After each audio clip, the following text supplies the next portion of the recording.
Những cây đại thụ lớn nhất không xuất hiện từ thinh không. Ban đầu, tất cả đều xuất phát từ một hạt giống trong cánh rừng mênh mông. Theo triết lý lý duyên sinh của Đức Phật, mọi sự vật đều tùy thuộc vào một số sự vật khác để phát sinh. Năm 2002, trên tấm bản đồ đào tạo của Việt Nam xuất hiện một hạt giống mới mẻ từ cây đại thụ của Đại học Quốc gia Hà Nội. Với tầm nhìn, định hướng của các nhà lãnh đạo, Đại học Quốc gia Hà Nội mở cửa để hội nhập quốc tế, học tập các trường đại học trên thế giới một cách toàn diện. Khoa Quốc tế Việt-Nga ra đời để hiện thực hóa ý tưởng và trở thành một trong những đơn vị đầu tiên tổ chức mô hình, tổ chức đào tạo liên kết quốc tế tại Việt Nam. Sứ mệnh của Khoa Quốc tế Việt-Nga khi ấy là hợp tác với các trường đại học thuộc Liên bang Nga và các nước để thực hiện các chương trình đào tạo liên kết quốc tế và từng bước chuyển giao công nghệ đào tạo đại học tiên tiến trên thế giới nhằm tự tổ chức những chương trình đào tạo đặc biệt đạt chuẩn chất lượng quốc tế của Đại học Quốc gia Hà Nội. Hạt giống không thể nảy mầm nếu không được chăm sóc, cung cấp dưỡng chất từ trời đất và con người. Bắt đầu từ một mảnh đất với đội ngũ tinh gọn, một không gian văn phòng chật hẹp, tài chính hạn chế, trên một con phố nhỏ tại Ba Đình lịch sử. Những thế hệ cán bộ đầu tiên của Khoa Quốc tế Việt-Nga đã cần mẫn tạo nên sức sống kiên cường cho mầm nhỏ nhú lên, vươn cành và nảy ra những lá non xanh tươi đầu tiên với tinh thần làm việc 24/7 như chính ngày sinh nhật của Khoa trong 20 năm qua. Cây nhỏ Khoa Quốc tế Việt-Nga đã bắt đầu ra quả và tỏa hương, vui mừng chào đón những chú chim bay bướm lượn đầu tiên đến trú ngụ với chương trình đào tạo bằng tiếng Nga, ngành kế toán, phân tích và kiểm toán đầu tiên. 2 năm sau, với mong muốn có thể mang sắc hương đi khắp thế giới, Khoa Quốc tế Việt-Nga được đổi tên thành Khoa Quốc tế. Từ thời khắc lịch sử ấy, Khoa Quốc tế chính thức mở rộng hợp tác với các trường đại học ở 5 châu lục, được sử dụng mọi ngôn ngữ đào tạo. Khoa đã chính thức tuyển sinh khóa sinh viên đào tạo bằng tiếng Anh và đồng thời tổ chức đào tạo và tuyển sinh sinh viên theo 4 hệ tiếng Anh, Nga, Pháp, Trung Quốc, tổ chức các chương trình liên kết với các trường đại học ở Anh, Australia, Pháp, Hoa Kỳ, Trung Quốc, Malaysia. Khoa Quốc tế lúc này là đơn vị duy nhất trong Đại học Quốc gia Hà Nội phát triển theo hướng đa ngành, đa ngữ, đa quốc gia. Sinh viên khóa 1 rồi khóa 2 ra trường cho thấy sự ưu việt của hình thức đào tạo du học tại chỗ đã dần rõ nét, để từ đó được tiếp thêm sức sống, tạo sự chuyển mình cho Khoa Quốc tế. Lứa sinh viên đầu tiên của Khoa Quốc tế tốt nghiệp mang theo nhiều kỳ vọng của không chỉ thầy cô và gia đình, mà còn mang trên vai niềm tin gửi gắm của cả một ngôi trường. 10 năm, 15 năm, hạt mầm được vun trồng và nuôi dưỡng, tốt từ gốc đã trở thành cây cổ thụ, tán vươn dài rộng, cành lá sum xuê, rễ cây bám sâu hơn vào lòng đất. Cứ mỗi năm, các chú chim non tìm đến trú ngụ dưới tán cây nhiều hơn. Những con chim trưởng thành cứng cáp bay đi 4 phương trời. Khoa Quốc tế với chương trình bản quyền đầu tiên chính thức bước vào một giai đoạn phát triển mới.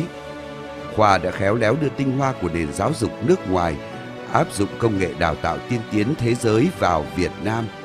Khoa đã tạo ra sản phẩm đào tạo của riêng mình, đội ngũ cán bộ giỏi chuyên môn, thạo ngoại ngữ, kỹ năng tốt.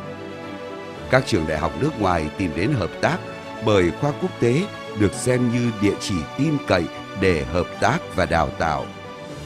Giờ đây, đàn chim đến trú ngụ và hấp thụ dưỡng chất từ quả ngọt trong khoảng thời gian lâu hơn, để đến khi đủ cứng cáp trưởng thành, những chú chim ấy sẽ bay thẳng lên đi khắp 4 phương trời, sống và cống hiến cho cuộc đời. Học viên, sinh viên tin tưởng chọn lựa Khoa Quốc tế với môi trường học tập năng động, sáng tạo, tôn trọng sự khác biệt và giúp phát triển bản thân sinh viên tối đa. Đặc biệt hơn, nhiều lứa sinh viên năm xưa lại quay lại trường để đóng góp cho sự phát triển của thương hiệu Khoa Quốc tế, bồi đắp thêm cho tán cây đã nuôi mình khôn lớn.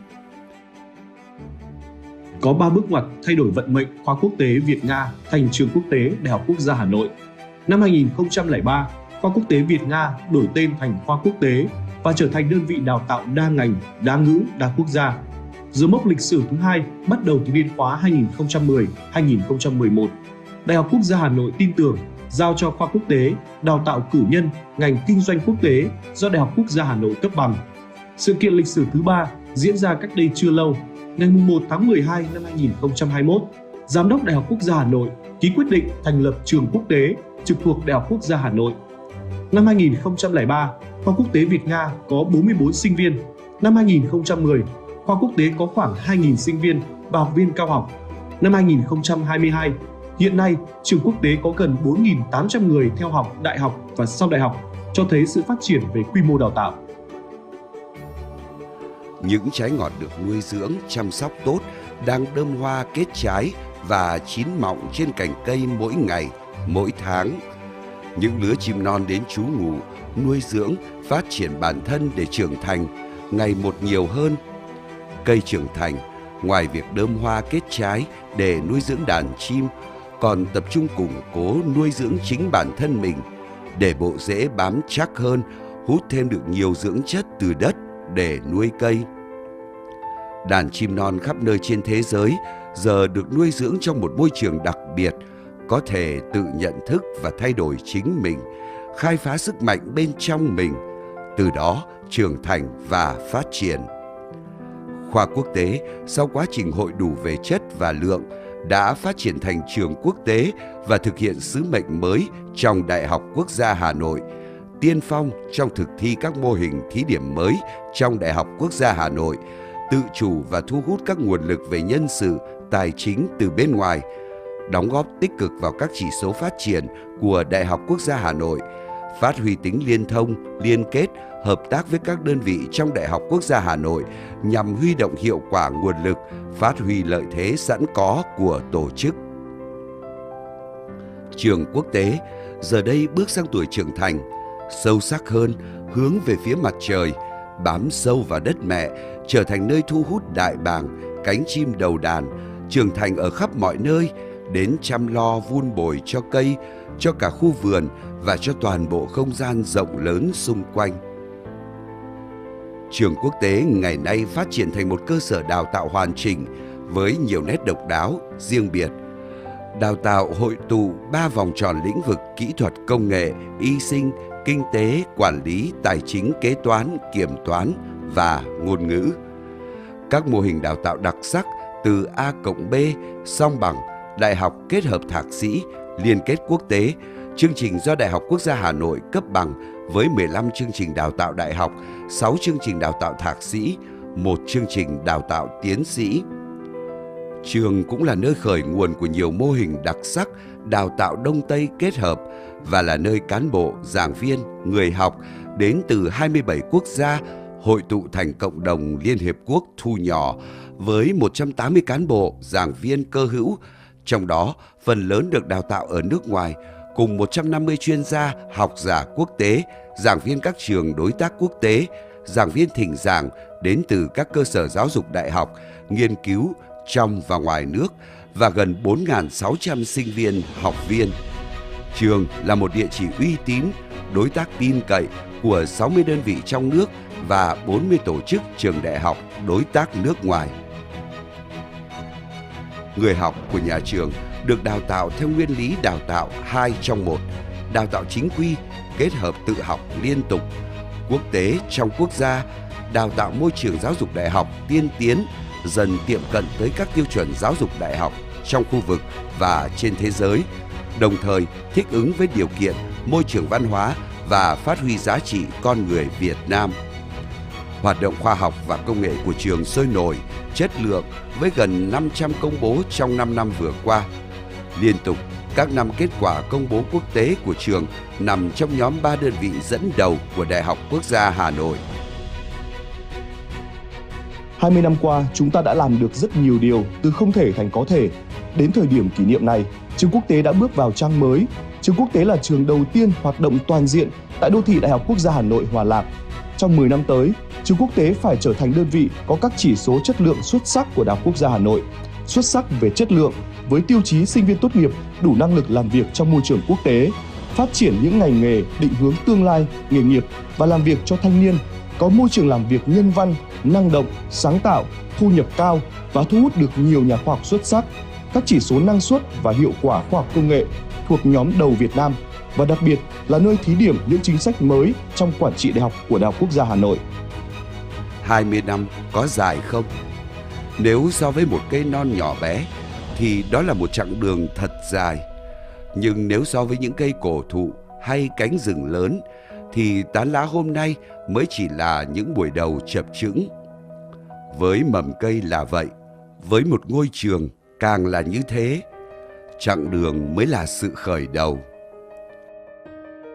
Sau 20 năm, trường quốc tế bước sang giai đoạn có sự trưởng thành hơn về tầm vóc. Động lực bên trong mong muốn mang lại giá trị, thực hiện đúng sứ mệnh của một đơn vị đào tạo đại học và sau đại học, lan tỏa giá trị trong và ngoài nước, được trí tuệ soi đường. Mong rằng toàn thể cán bộ, giảng viên, sinh viên, học viên, các bạn bè đồng nghiệp sẽ phát huy được hết nội lực, trí tuệ, bản lĩnh để cùng nhau xây dựng và phát triển trường quốc tế ngày càng vững mạnh. Mầm cây non trẻ rồi có thành cổ thụ vững chãi hay sẽ rải thêm những mầm xanh đầy cảm hứng? Với một niềm tin sâu sắc, trường quốc tế với sức sống của mầm xanh đang căng tràn của hiện tại sẽ sẵn sàng tiến bước vào ngày mới, là một mảnh ghép trong bản đồ Đại học Việt Nam tiến ra khu vực và thế giới. Năm 2022 đánh dấu cột mốc quan trọng kỷ niệm 20 năm ngày truyền thống của trường quốc tế. Trên hành trình này, trường quốc tế tiếp tục thực hiện sứ mệnh của một trường đại học và sứ mệnh do Đại học Quốc gia Hà Nội giao, kiên trì với những giá trị cốt lõi, chất lượng cao, sáng tạo, tiên phong, trách nhiệm và hội nhập quốc tế. Là một đơn vị trưởng thành, phát triển với giá trị, bản sắc riêng biệt, trường quốc tế cam kết phát huy mạnh mẽ hơn nữa vị trí, trách nhiệm, vai trò tiên phong của mình, chuyển hóa nội lực, trí tuệ, sáng tạo, tiềm năng của cán bộ, giảng viên, người học. Đứng trước sự phát triển mạnh mẽ ở tuổi 20, trường quốc tế vững tâm thực hiện sứ mệnh cơ sở giáo dục đại học của Việt Nam nói chung và của Đại học Quốc gia Hà Nội nói riêng, tiếp tục phát huy thế mạnh để trở thành một cộng đồng giáo dục, nghiên cứu khoa học, chuyển giao trí thức, phát triển con người ngày càng sâu sắc hơn, có ảnh hưởng rộng lớn hơn, lan tỏa giá trị, vượt không gian và thời gian.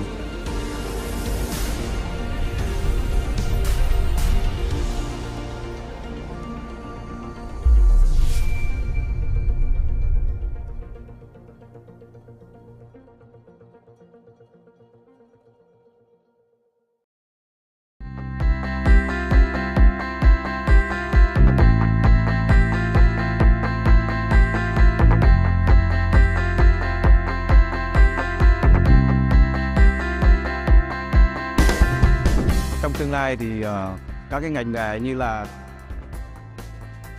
công nghệ và tài chính ngân hàng và cả cái ngành nghề giáo dục nữa là mình thấy là sẽ là phát triển. Thì trong tương lai thì mình cũng nghĩ là cái tương lai về ngành công nghệ thì sẽ phát triển, đặc biệt là cái ngành về khoa học máy tính, về ngành về công nghệ AI hoặc là blockchain. Đấy thì nó sẽ là cái nghề xu hướng. Lĩnh vực công nghệ thì nó là vô vàn, nó là kiến thức là vô hạn. Và chúng ta đã tiếp cận về vấn đề xã hội hóa thông minh rồi thì đây là một môi trường cực kỳ mở và đấy là một cái nhu cầu thực tế cho tương lai. Tất cả những công ty phát triển về công nghệ của Việt Nam bây giờ cũng đang rất cần những cái nhân tài, kể cả ngay trong cái quá trình ngồi học nhà trường. Đặc biệt là trong thời gian tới thì có thể cái tiến trình chuyển đổi số nó sẽ diễn ra mạnh mẽ hơn và như vậy thì nó sẽ cần rất nhiều các cái nguồn nhân lực về công nghệ thông tin cũng như là nhân lực về chuyển đổi số. Và tôi nhận thấy rằng với cái môi trường đào tạo của trường quốc tế thì cũng sẽ giúp cho cái thị trường phần nào có thể giải quyết được cái cơn khát về nhân lực ngành công nghệ thông tin.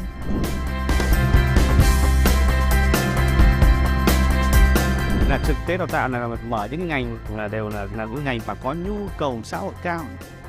Ngành nghề, tôi nói ví dụ như nhóm ngành nghề liên quan đến cách mạng công nghệ 4.0, tôi nhóm ngành về khoa công nghệ kỹ thuật hòa lạc cái này. Đấy là những nhóm ngành mà nó có tính chất chuyên ngành là được thì là cái thị trường lao động đang quan tâm, đang để ý nhiều. Trường Đại học Quốc tế của Đại học Quốc gia cũng là một cái môi trường rất là có tiếng trong lĩnh vực đào tạo về những kỹ sư công nghệ cũng như các cử nhân về vấn đề công nghệ.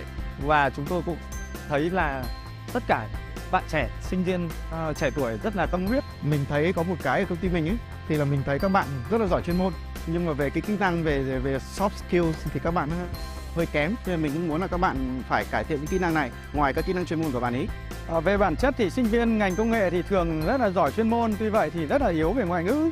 Và tôi nhận thấy rằng nếu với cái cách mà đào tạo của trường quốc tế thì các bạn sẽ có bù đắp được những kiến thức về ngoại ngữ hay kỹ năng mềm, và cái quá trình mà làm việc tại các doanh nghiệp nó sẽ nâng cao được những cái khả năng làm việc nhóm cũng như là hòa nhập được cái môi trường quốc tế. Mình thấy là các bạn ở đây về được đào tạo bằng ngôn ngữ bằng tiếng Anh thì mình cũng thấy là đấy là một cái xu hướng tất yếu rồi. Tại vì sau này khi mà mình trong quá trình học và nghiên cứu sau này thì mình cũng phải sử dụng ngôn ngữ tiếng Anh rất nhiều. Tỷ lệ việc làm có việc làm sau tốt nghiệp thì đều trên 90%. Có những năm là lên cao đến 97% có việc làm sau một năm tốt nghiệp. Chúng tôi hợp tác cùng với nhà trường trong việc cung cấp các khóa đào tạo về định hướng nghề nghiệp.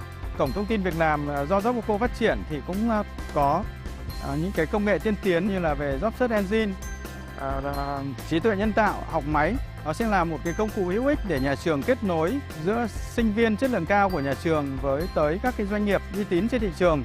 Ít nhất một kỳ thì là có thực tập thực tế từ doanh nghiệp.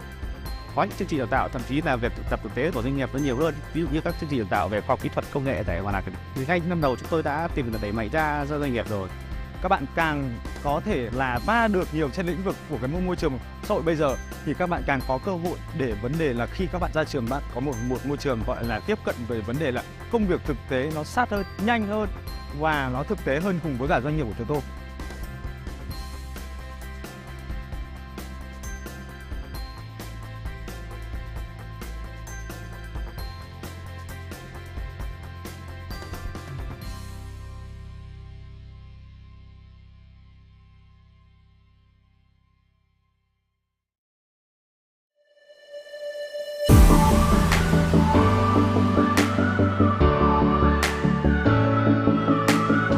Khá là rộng và cũng khá bất ngờ ngôi trường này. Một ngôi trường rất là khang trang và rộng rãi.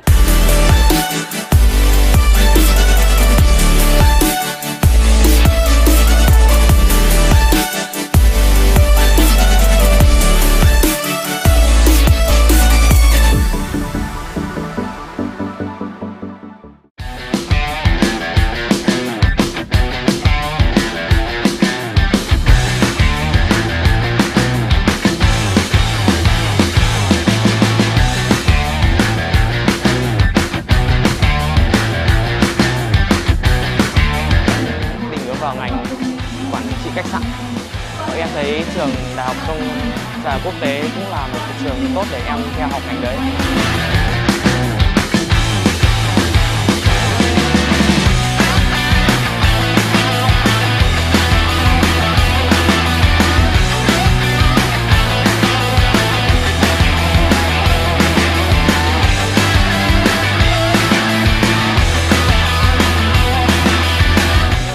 Con gái của tôi mong muốn là cái ngành marketing, vì con muốn theo học là nó rất là năng động.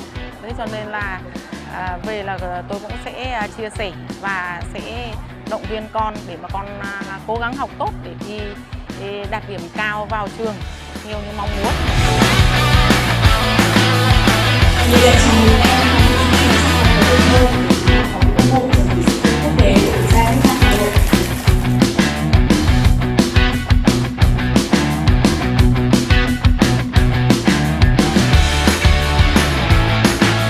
Để với trường quốc tế thì tôi mong muốn các bạn trường quốc tế tốt.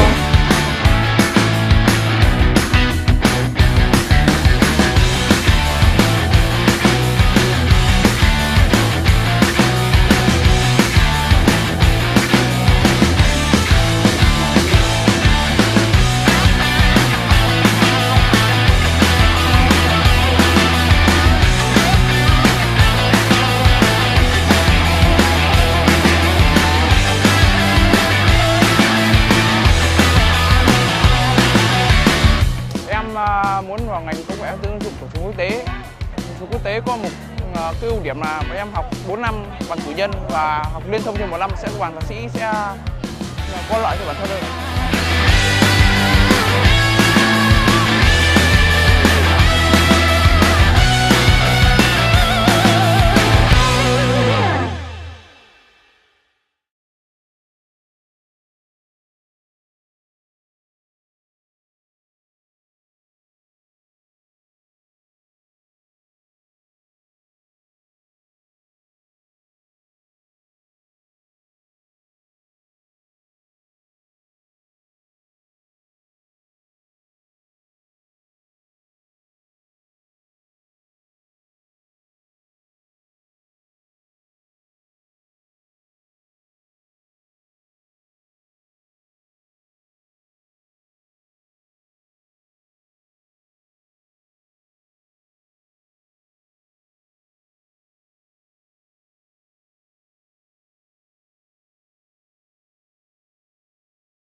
opportunity for them to apply the knowledge they have learned in the classroom to address practical problems. Through extensive research, students may assess their field of expertise and discover their own future careers. It also helps students to think more logically, allows them to look at the problems objectively and in a multi-dimensional approach. This important event demonstrates the eagerness to learn of VNUIS students, as well as the research encouragement policy pursued by VNUIS leaderships in order to build a research-oriented environment among all staffs and students. First of all, on behalf of the organizing committee, I would like to warmly welcome all the leaderships, delegates, lecturers, and students to attend the 15th Student Research Conference of VNUIS today.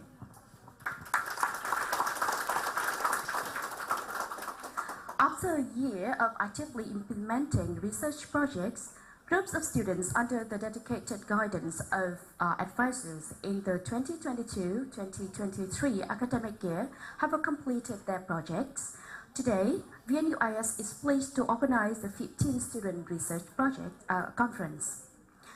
And now, on behalf of the organizing committee, I would like to introduce the distinguished guests in the conference today.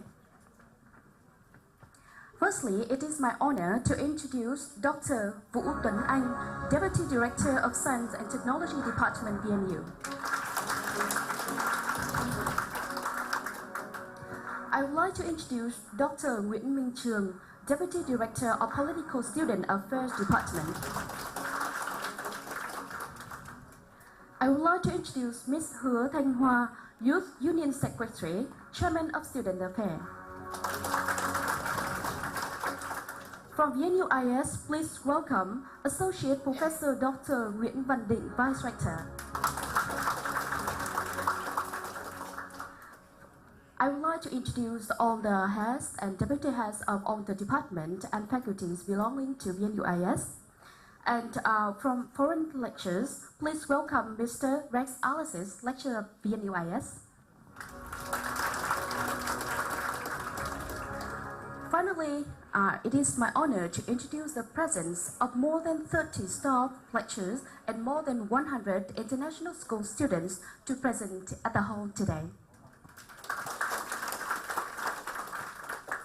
And now, on behalf of the organizing committee, I would like to invite Associate Professor Dr. Nguyễn Văn Định, Vice Rector, to deliver the opening speech.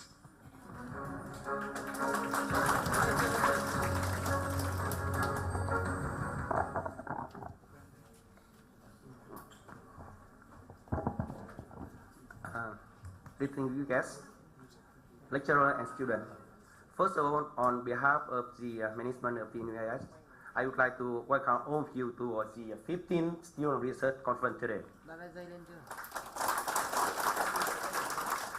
I'm very pleased to be the representative from VNUIS, both of management, to be here to join this. And as you see, the functions of any institution, higher education institution like our school, include three functions: training, scientific research, and community service. And during recent years, we focus and pay a lot of attention in our scientific research, including faculty research, international publication, and student research. And I'm very honored to announce you that this year we, from previous 2-3 years, we become one of the top 2 institutions within VNU to have the highest number of international applications. From student research perspective, we organize the student research every year, and this year we have 50% more of student group registered to do the research. And after more than 4 months of doing research, we have 61 group students completed their research paper. And to achieve that results, our students, together with supervisor or the staff, faculty member of the school, they pay a lot of efforts energy to that one. And I congratulations to 61 group students to complete their research today.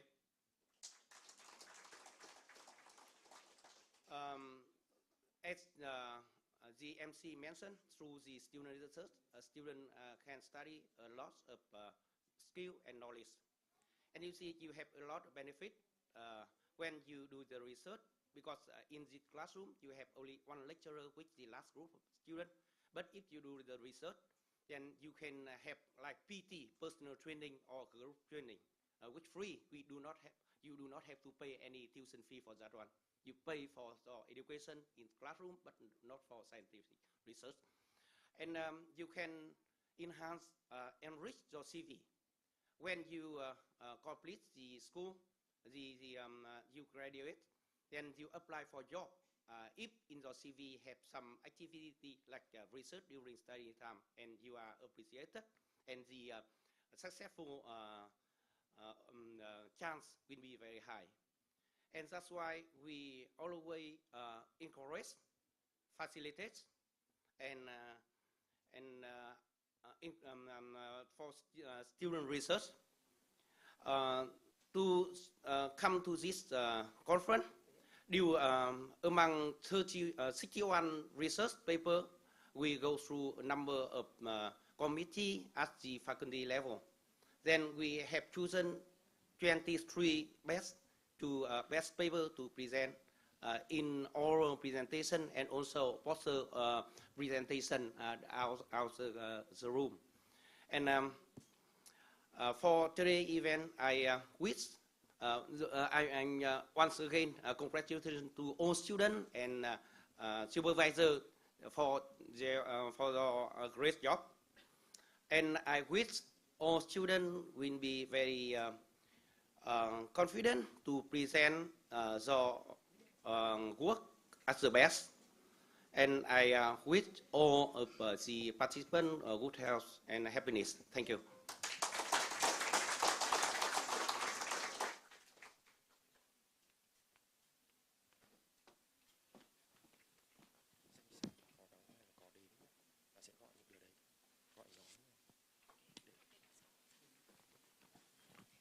Thank you, Associate Professor Dr. Nguyễn Văn Định.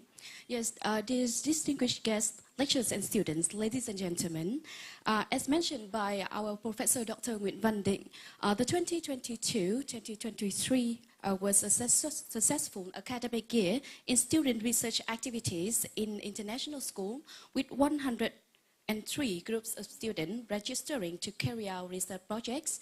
And after the approval process of the Council of Specialized Faculty, 61 were approved to implement their research projects.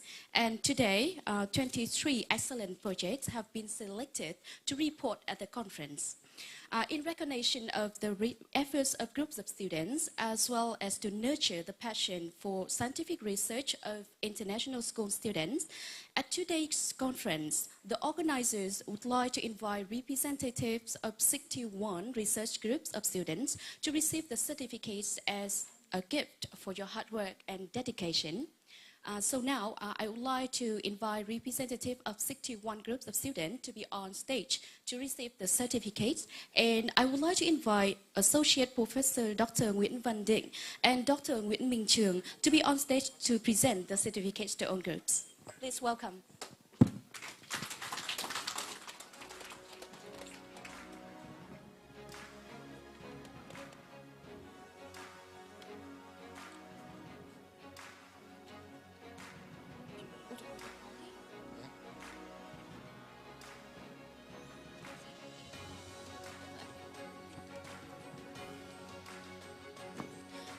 Yes, so now please, all groups of students to be present on stage, please. I would like to invite group number 1 with the topic Using Machine Learning to Detect Financial Statement, guided by Dr. Nguyễn Thị Kim Oanh and Mr. Chu Huy Anh, please.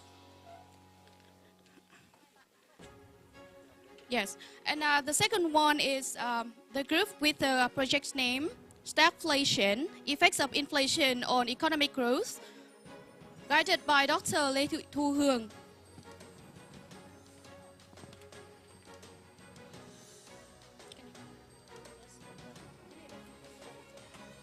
The next group is factor affecting the entrepreneurial intention of university students in Hanoi, guided by Associate Professor Dr. Nguyễn Văn Định.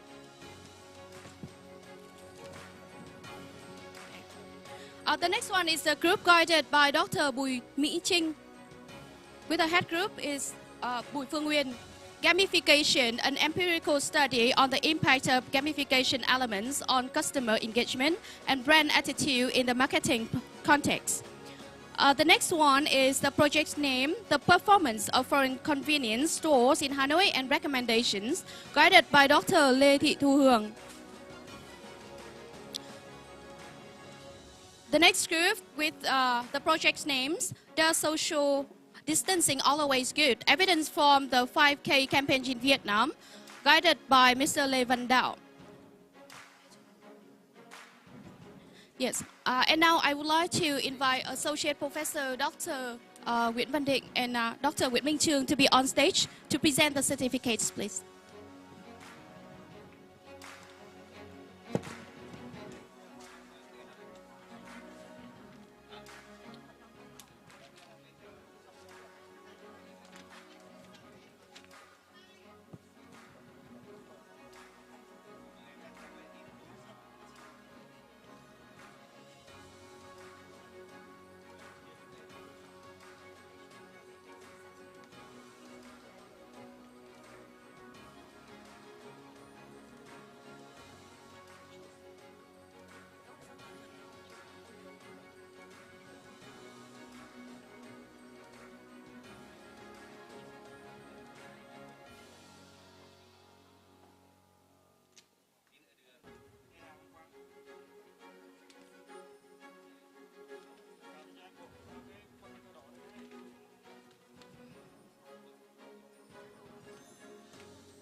Yes. Once again, congratulations on the groups for their hard work and dedication for research projects.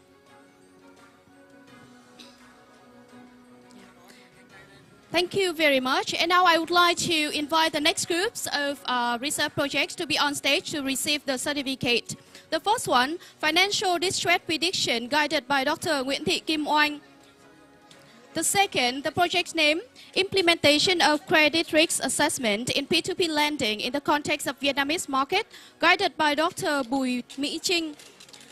The next group, Investigating the Factors Influencing Consumer Purchasing Intention on E-commerce Platforms, Evidence from Vietnam, guided by Dr. Nguyễn Phương Mai and Ms. Nguyễn Thị Kim Duyên.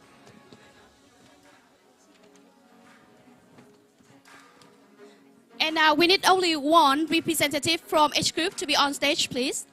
The next group, Corporate Digital Responsibility of Business in Hanoi, guided by Dr. Nguyễn Thị Kim Oanh. The next project is Cultural Intelligence and its role in successful international business operation, the case of foreign firms in Vietnam, guided by Dr. Lê Thị Mai. Yeah. Em cứ xuống gọi đi, em xuống bảo đi, xuống bảo lại. The next project is Digital Transformation in Business Process of Bank Branches, guided by Dr. Nguyễn Phú Hưng. The next project is the impacts of financial literacy on personal saving behaviors in Vietnam, guided by Dr. Đỗ Phương Huyền.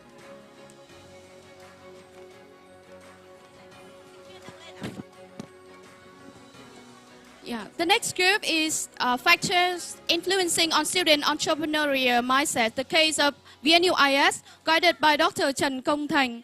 And the next one, the impact of FDI inflows on environmental quality and economic growth in developing country, evidence from Vietnam, guided by Dr. Nghiêm Xuân Hòa.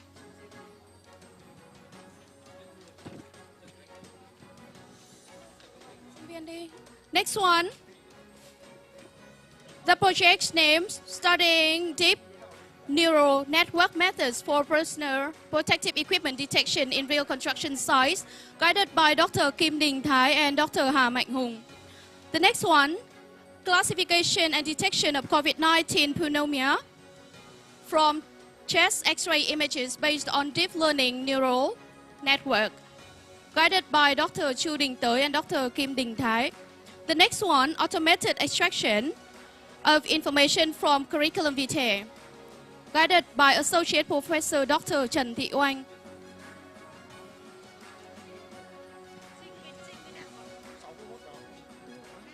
The next one, the project's name, Applying Advanced Drying and Extraction Technology in Processing Xanthoryllum Shetsa, Targeting Diversification in India Prickly Ash Products, guided by Dr. Nguyễn Ngọc Linh.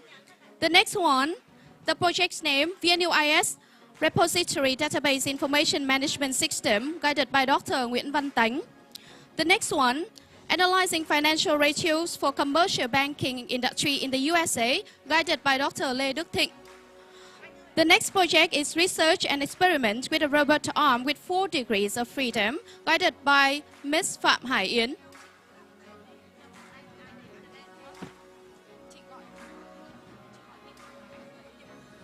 The next one, Advanced Deep Learning Approach to Support Early Diagnosis of Liver Disease by detecting liver tumors in 3D images, guided by Dr. Kim Đình Thái and Dr. Hà Mạnh Hùng. The next one, surgical tool detection in minimally invasive surgery using deep neural network, guided by Dr. Kim Đình Thái and Dr. Hà Mạnh Hùng. Yes, now I would like to invite Associate Professor Dr. Nguyễn Văn Định and Dr. Nguyễn Minh Trường to be on stage to deliver the certificates to all groups.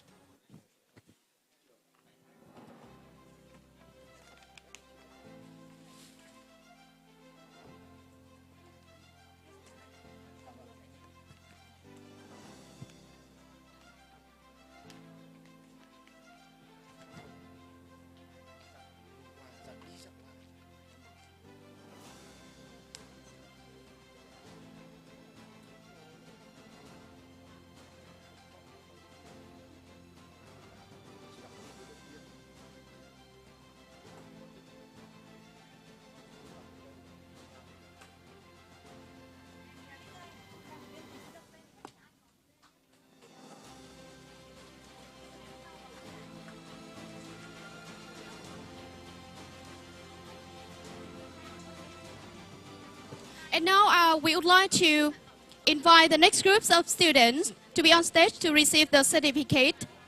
The next group is Design an Automatic Attendance System based on face recognition, guided by Dr. Kim Đình Thái and Dr. Hà Mạnh Hùng. The next one is Research on Non-Linear Control Algorithm for Parallel Robot, guided by Dr. Nguyễn Ngọc Linh and Mr. Hoàng Duy.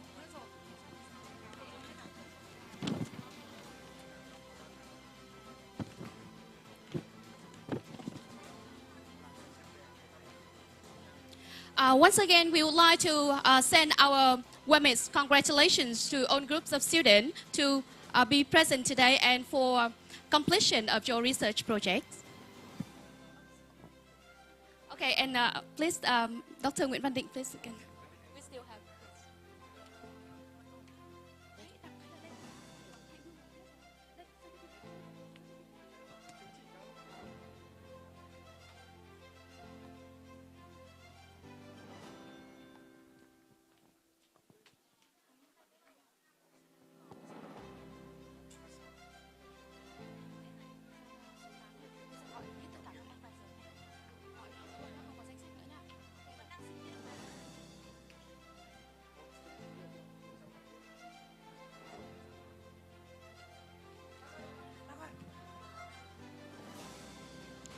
Thank you very much, and once again, congratulations. Distinguished guests, lecturers, and students, ladies and gentlemen, in each result of research activities achieved by students, the sweat and energy of the generation of advisors who have overcome all difficulties, silently dedicated themselves for the sake of growing people should not be ignored.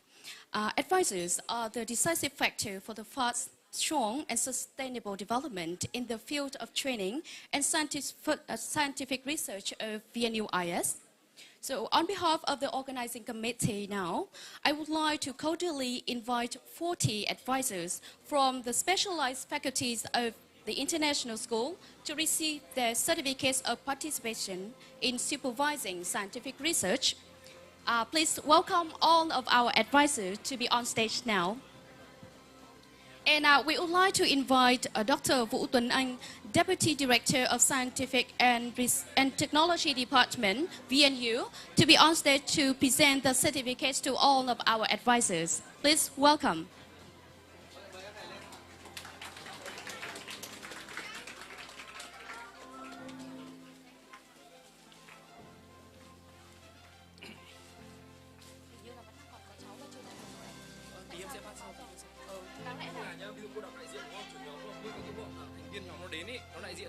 Không, cô gọi được, cô không gọi thành viên.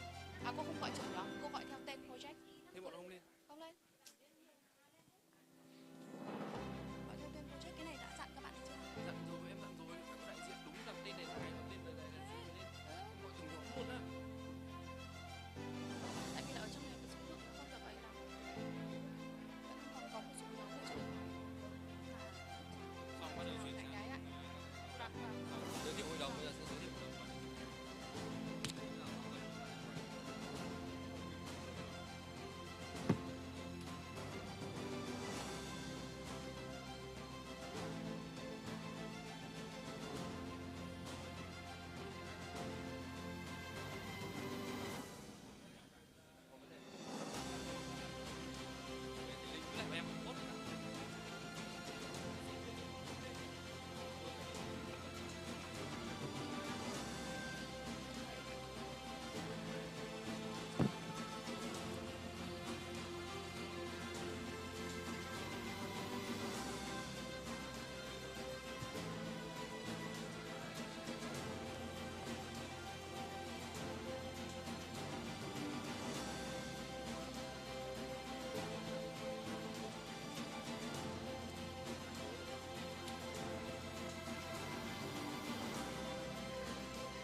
Này, tức là đọc tên thôi. Không lên.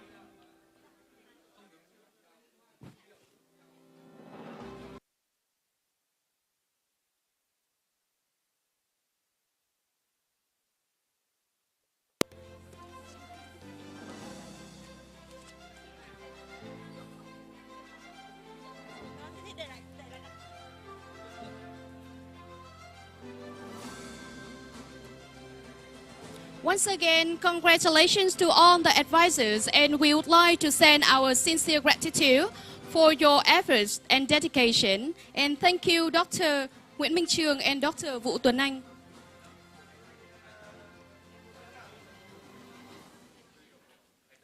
Distinguished guests, ladies and gentlemen, lecturers and students, before starting the students' presentations, now I would like to introduce the jury board of the 15th Student Research Conference today. Firstly, the chairman of the council, please welcome Associate Professor Dr. Nguyễn Văn Định.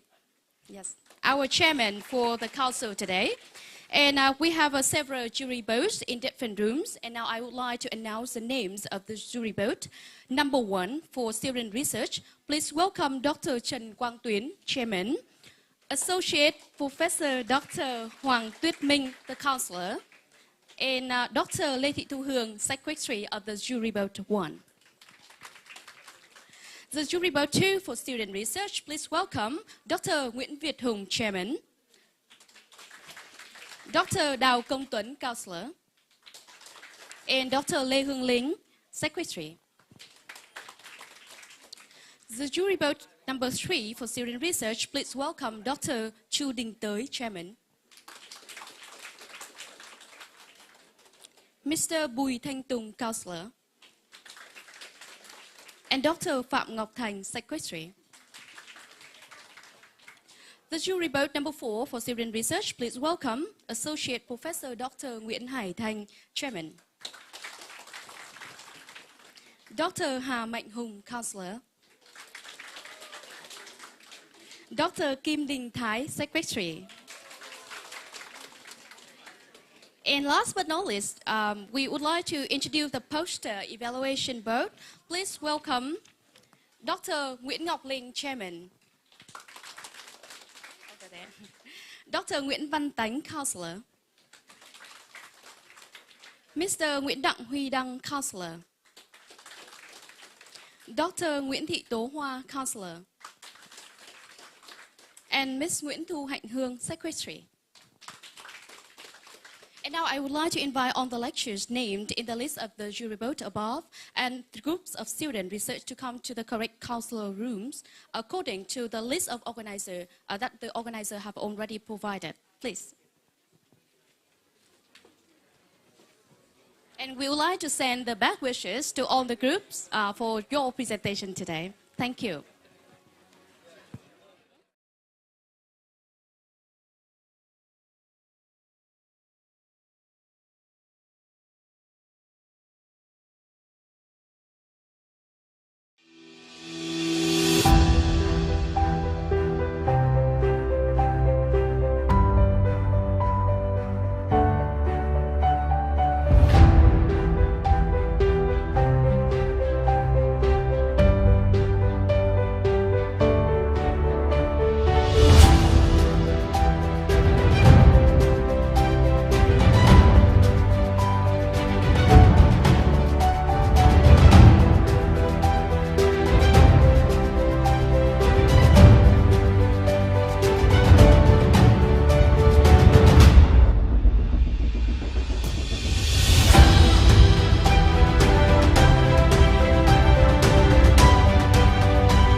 trong tương lai thì các cái ngành nghề như là công nghệ và tài chính ngân hàng và cái ngành nghề giáo dục nữa là mình thấy là sẽ là phát triển. Thì trong tương lai thì mình cũng nghĩ là cái tương lai về ngành công nghệ thì sẽ phát triển, đặc biệt là cái ngành về khoa học máy tính, về ngành về công nghệ AI hoặc là blockchain. Đấy thì nó sẽ là cái nghề xu hướng. Lĩnh vực công nghệ thì nó là vô vàn, nó là kiến thức là vô hạn và chúng ta đã tiếp cận về vấn đề xã hội hóa thông minh rồi. Thì đây là một môi trường cực kỳ mở và đấy là một cái nhu cầu thực tế cho tương lai. Tất cả những công ty phát triển về công nghệ của Việt Nam bây giờ cũng đang rất cần những cái nhân tài, kể cả ngay trong cái quá trình ngồi học nhà trường. Đặc biệt là trong thời gian tới thì có thể cái tiến trình chuyển đổi số nó sẽ diễn ra mạnh mẽ hơn và như vậy thì nó sẽ cần rất nhiều các cái nguồn nhân lực về công nghệ thông tin cũng như là nhân lực về chuyển đổi số. Và tôi nhận thấy rằng với cái môi trường đào tạo của trường quốc tế thì cũng sẽ giúp cho cái thị trường phần nào có thể giải quyết được cái cơn khát về nhân lực ngành công nghệ thông tin.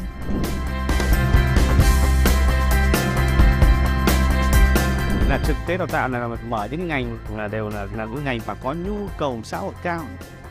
Ngành nghề, tôi nói ví dụ như nhóm ngành nghề liên quan đến cách mạng công nghệ 4.0, tôi nhóm ngành về khoa công nghệ kỹ thuật hòa lạc cái này. Đấy là nhóm ngành mà liên quan tới tính nhất liên ngành là được thì là cái thị trường lao động đang quan tâm, đang để ý nhiều. Trường Đại học Quốc tế của Đại học Quốc gia cũng là một cái môi trường rất là có tiếng trong lĩnh vực đào tạo về những kỹ sư công nghệ cũng như các cử nhân về vấn đề công nghệ. Và chúng tôi cũng thấy là tất cả bạn trẻ, sinh viên trẻ tuổi rất là tâm huyết. Mình thấy có một cái ở công ty mình ấy, thì là mình thấy các bạn rất là giỏi chuyên môn, nhưng mà về cái kỹ năng về soft skills thì các bạn hơi kém. Nên mình cũng muốn là các bạn phải cải thiện những kỹ năng này ngoài các kỹ năng chuyên môn của bạn ấy. Về bản chất thì sinh viên ngành công nghệ thì thường rất là giỏi chuyên môn, tuy vậy thì rất là yếu về ngoại ngữ. Và tôi nhận thấy rằng nếu với cái cách mà đào tạo của trường quốc tế thì các bạn sẽ có bù đắp được những cái kiến thức về ngoại ngữ hay kỹ năng mềm, và cái quá trình mà làm việc tại các doanh nghiệp nó sẽ nâng cao được những cái khả năng làm việc nhóm cũng như là hòa nhập được cái môi trường quốc tế. Mình thấy là các bạn ở đây về được đào tạo bằng ngôn ngữ bằng tiếng Anh thì mình cũng thấy là đấy là một cái xu hướng tất yếu rồi. Tại vì sau này khi mà mình trong quá trình học và nghiên cứu sau này thì mình cũng phải sử dụng ngôn ngữ tiếng Anh rất nhiều. Tỷ lệ việc làm có việc làm sau tốt nghiệp thì đều trên 90%. Có những năm là lên cao đến 97% có việc làm sau một năm tốt nghiệp. Chúng tôi hợp tác cùng với nhà trường trong việc cung cấp các khóa đào tạo về định hướng nghề nghiệp. Cổng thông tin việc làm do TRspodco phát triển thì cũng có những cái công nghệ tiên tiến như là về Job Search Engine, trí tuệ nhân tạo, học máy. Nó sẽ là một cái công cụ hữu ích để nhà trường kết nối giữa sinh viên chất lượng cao của nhà trường với tới các cái doanh nghiệp uy tín trên thị trường. Ít nhất một kỳ thì là có thực tập thực tế từ doanh nghiệp. Có những chương trình đào tạo thậm chí là việc thực tập thực tế của doanh nghiệp nó nhiều hơn. Ví dụ như các chương trình đào tạo về khoa học kỹ thuật công nghệ tại Hòa Lạc thì ngay năm đầu chúng tôi đã tìm được đẩy mạnh ra doanh nghiệp rồi. Các bạn càng có thể là va được nhiều trên lĩnh vực của cái môi trường xã hội bây giờ thì các bạn càng có cơ hội để vấn đề là khi các bạn ra trường bạn có một môi trường gọi là tiếp cận về vấn đề là công việc thực tế nó sát hơn, nhanh hơn và nó thực tế hơn cùng với cả doanh nghiệp của chúng tôi.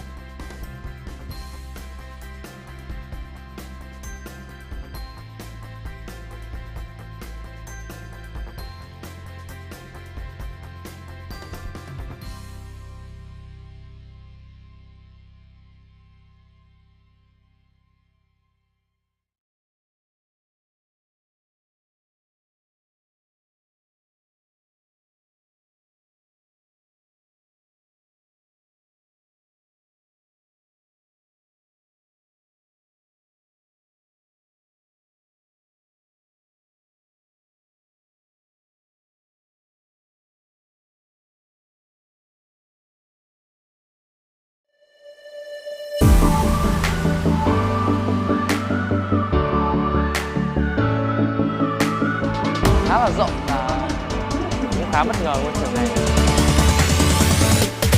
Một ngôi trường rất là khang trang và rộng rãi.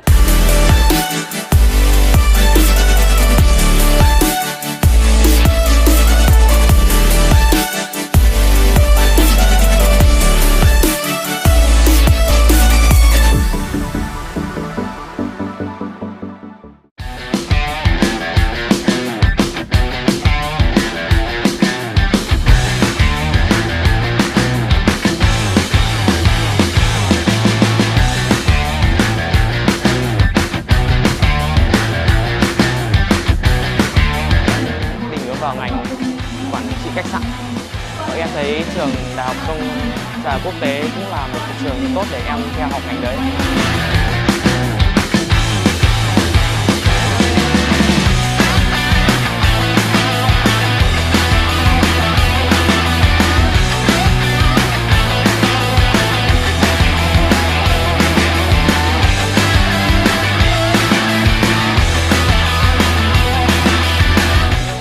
Con gái của tôi mong muốn là cái ngành marketing, vì con muốn theo học là nó rất là năng động, thế cho nên là về là tôi cũng sẽ chia sẻ và sẽ động viên con để mà con cố gắng học tốt để thi đạt điểm cao vào trường theo như mong muốn.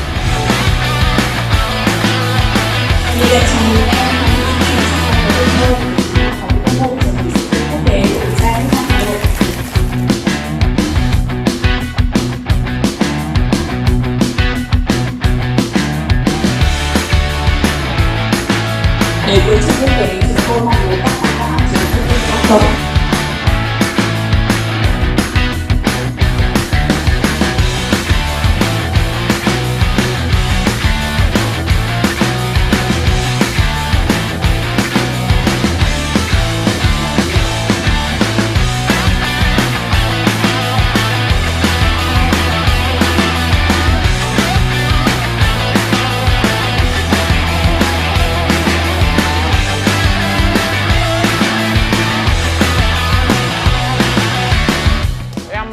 Muốn vào ngành công nghệ ứng dụng của trường quốc tế.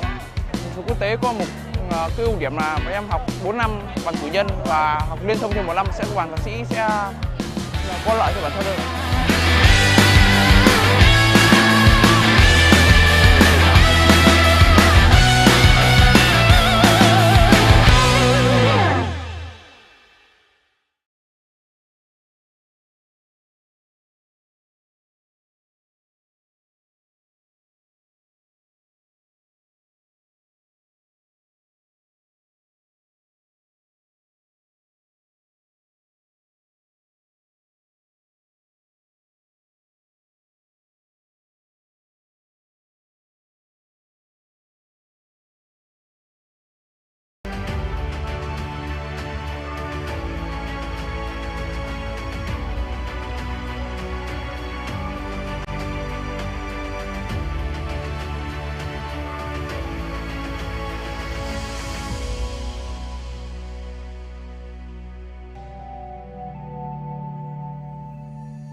Những cây đại thụ lớn nhất không xuất hiện từ thinh không.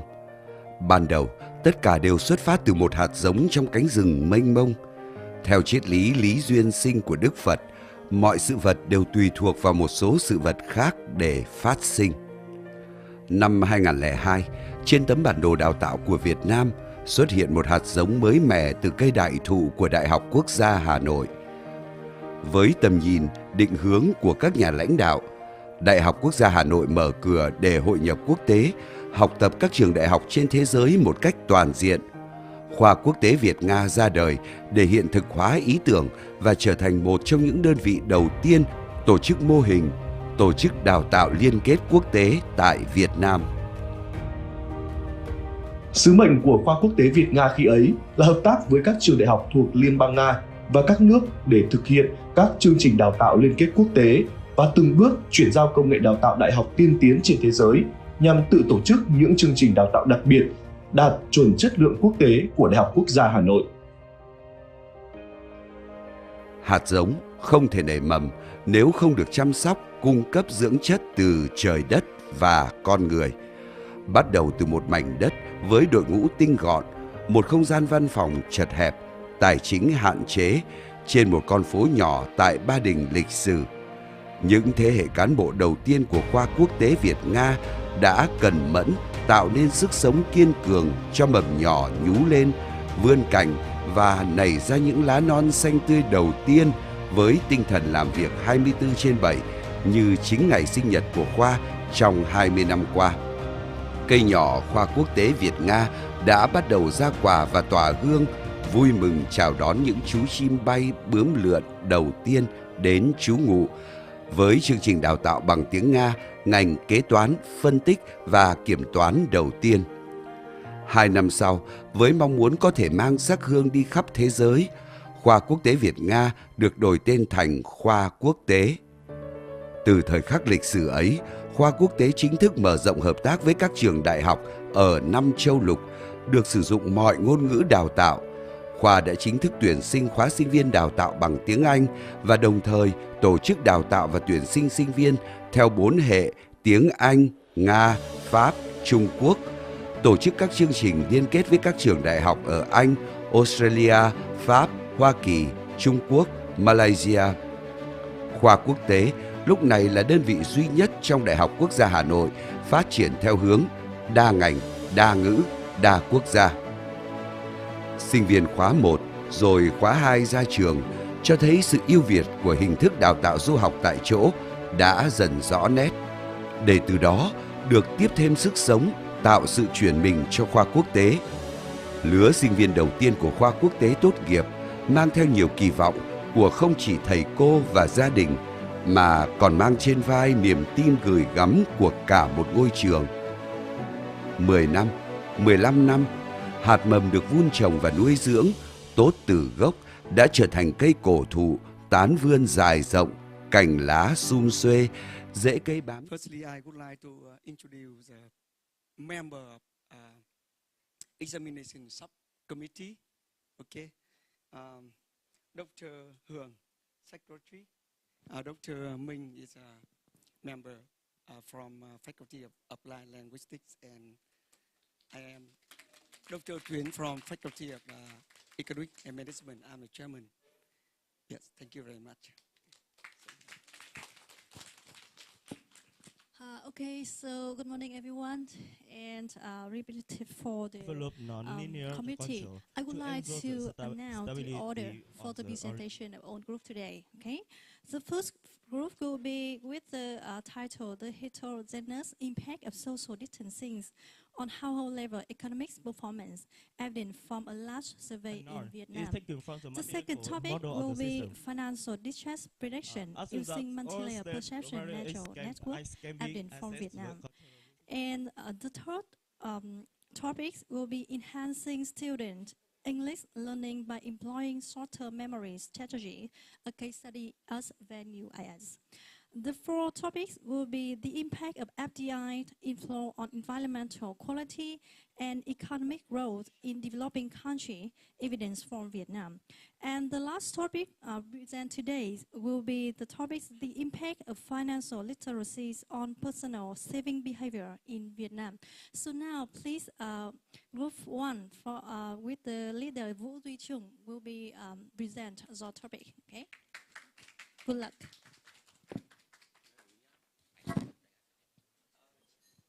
You will be a maximum limit of 20 minutes for the presentation. I think it should be better 10 minutes for presentation or 5 minutes for Q&A is better. Focus on the main finding, just main finding. The research significance is only is enough for the presentation. It's better. Thank you very much. Okay, I would like to suggest just 10 minutes is okay for you. Focus on main finding is okay. Thank you very much. Okay, you can have a 20 minutes or 25, but it's better 10 minutes, I think so.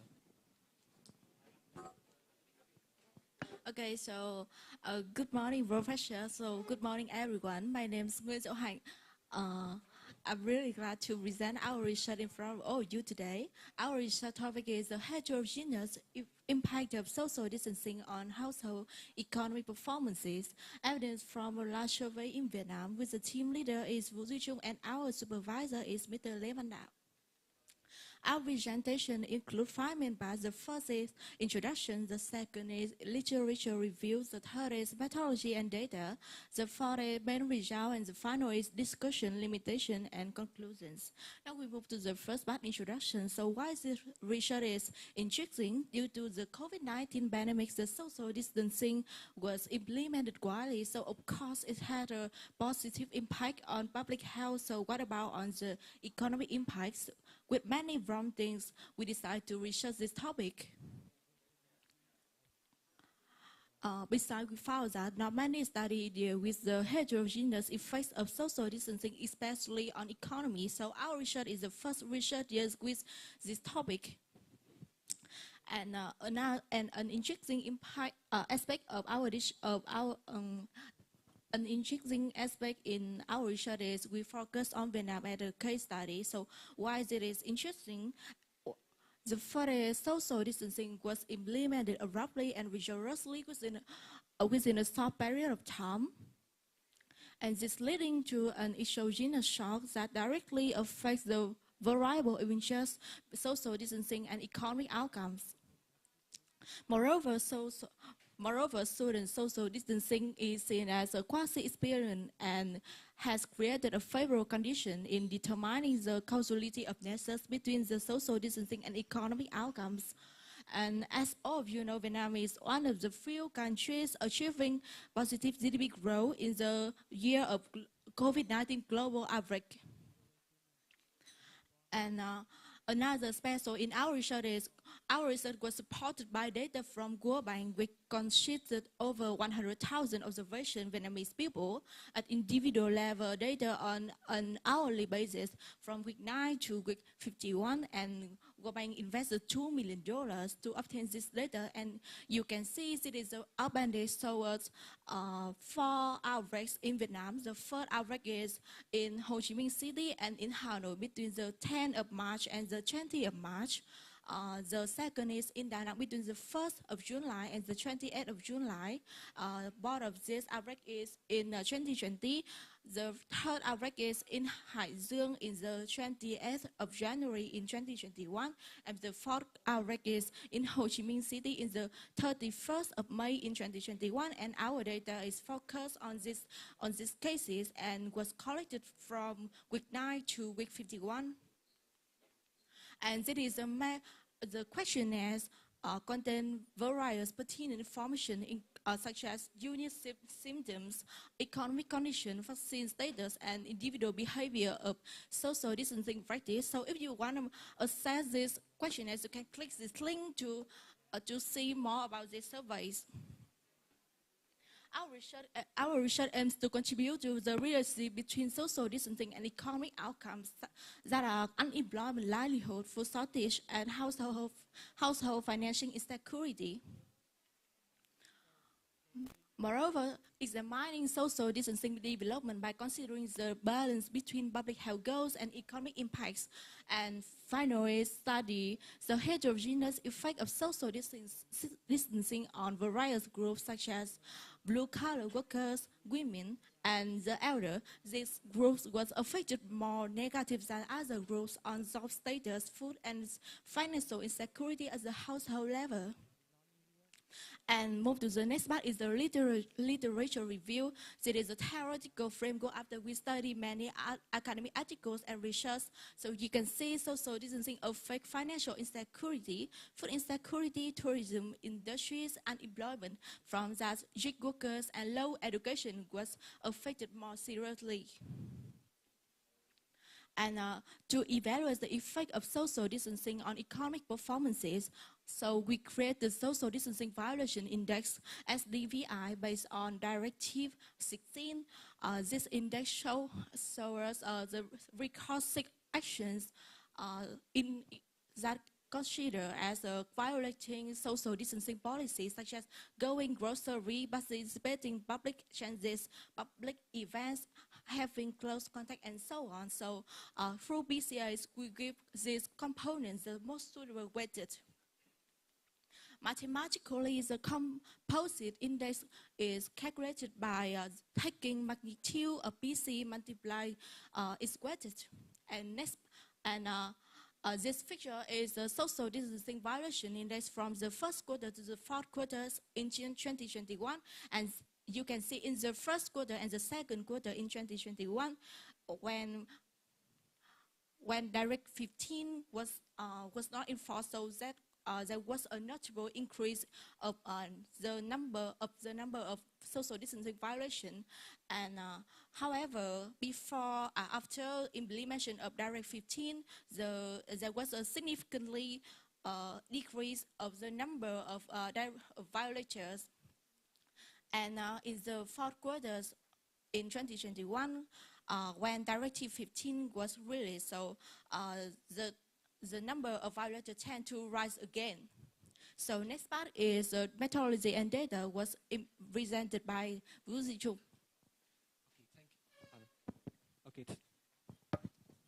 Okay, thank you. So, I explained before, we utilize a data set with about more than 100,000 observations, which then got separated into 16 different groups. So, basically, our idea is to compare group with group. That this group must have everything in the same. The observation have the same age, the same gender, maybe in the same province, have the same vaccination rate, have the same education level, so on and so forth. But there's only one thing indifferent, that is the social distancing Vincent index. So, as you can see, when these two groups have everything is the same, and the only thing different is ADVI. So, if A represents a different economic performance compared to B, we can conclude that social distancing do have effect on economic outcomes. So to actualize this idea, we created an econometric model. So as you can see for this formula, where I represent for the demographic characteristics, that is age, gender, and education level. Where J represents the province, T is the week of survey, Z is the control variable that we take from previous study, that is age, that is gender, and mental health. And lambda and V is a fixed effect, while omega represents the fixed term. I wrote something, sorry. So if our listener here now wondering about what if there is some other factor affect on economic performance that we don't see or we don't know about, is, for example, about gen, about mental health problem, about physical health problem. So to deal with the endogeneity problem, we utilize the general method of moment. So basically, the GMM is the use of two type variable, that is instrument variable, external instrument variable and the large variable. So as you can see in this formula, this one represents for the large variable and this two one represent for the external instruments variable. So come to the main result. So our research indicate that for every 1% increase in NDVI, we result in 0.302% decrease in unemployment livelihood. However, very interesting that we point out that social distancing have no effect on economic performance. So there are some reason behind, for example, for the support from the government. For example, we have the rice ATM during the COVID-19. We have free food. We have support pack come from the government. And one more reason is Vietnamese is a country that is considered as a collectivistic country. So we always have willing to have other. Okay, so after applying the timing effects on our result, we also point out that in the third quarter, Vietnamese do experience a kind of financial insecurity. There are some reasons behind maybe, for example, the prolonged unemployment, or another reason is the run out of the saving fund of Vietnamese citizens during the COVID-19. Okay, so this about the heterogeneous effect. So this figure about the heterogeneous effect of ADVI on economic outcomes classified by demographics. So the first thing you can see in the figure is that people with no level of education are most seriously affected. Another, we point out that women are affected stronger compared to men, and the elderly have less effect. Okay, so another figure in terms of food insecurity and financial insecurity.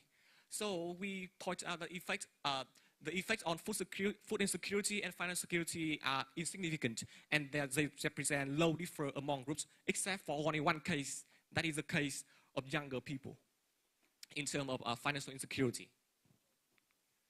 Then another figure about the heterogeneous effect of ADVI on economic outcome, but classified by economic outcome quantized. So this figure points out that social distancing affected stronger on people who already experienced the food and job insecurity before COVID-19. Okay, so this part is where we utilize the GMM. So after applying the two steps of GMM, we point out that where for every 1% increase in ADVI, we result in 0.442% decrease in unemployment livelihood, and social distancing have no effect on financial insecurity and food insecurity. So when therefore we conclude that these findings are consistent with previous studies. About discussion, so as I explained before, every 1% increase in FDVI results in 0.442% decrease in unemployment livelihood, and social distancing have no effect on food insecurity and financial insecurity. Women and low education level people are affected stronger. So about our limitation, about our research limitation, so as I explained before, we were unable to eliminate the effect of the two factors, that is come from the government support and the community support. Another limitation is our data set doesn't contain the data in the after COVID-19 period, so future study may try to work on that field. So in conclusion, social distancing is a good way to eradicate the pandemic. However, on the other hand, its cost society, which the vulnerable may incur higher costs. Therefore, social distancing may be necessary to contain the pandemic, but it also creates a ripple effect of social and economic costs that disproportionately affect the most vulnerable.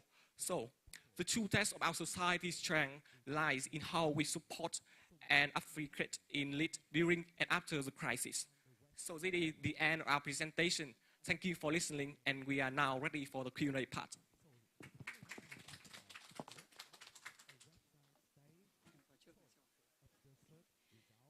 Yes, firstly, congratulations on your presentation, and I have a question for your group.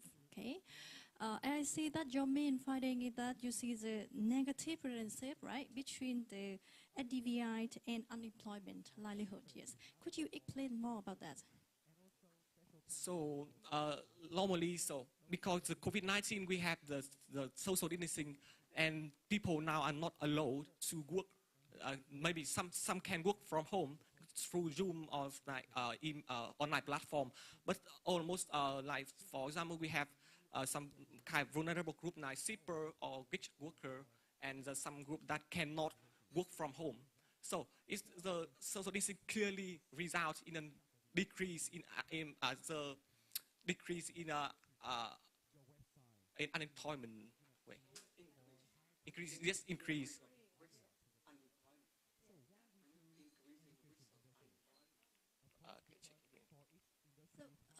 Could you explain again what's the FDVI's matter? Okay, because if you say that social distancing, it should be had like positive relationship to unemployment, right? Yep. Yes, but yes. So yeah, so social distancing violation is the way you violating the social distancing. So when you violating the social distancing, which means you are not doing the following the social distancing anymore, because this is the FDVI. We are talking about the FDVI. So this is a social distancing violation. It means this guy violating the social distancing policy. So this makes sense, right? Because we have 1% increase in FDVI will result in unemployment. I mean, when a person violating the social distancing, they will have more chance to get the work. Can you get my point? Thank you. I understand that SDVI you contracted by PCA. Yes. Okay, PCA. So how about it's a management unit? It's not racial, it's standardized, okay? So that's why you should be careful in interpreting the result, because it's a composite variable. You transform from variable to standardized variable. So I think this should be better standardized variable. So please check carefully the result. In general, I think this is very nice, very good result. Thank you. Yeah, thank you very much for your very brief presentation and fluent pronunciation in English. So I have one question for you.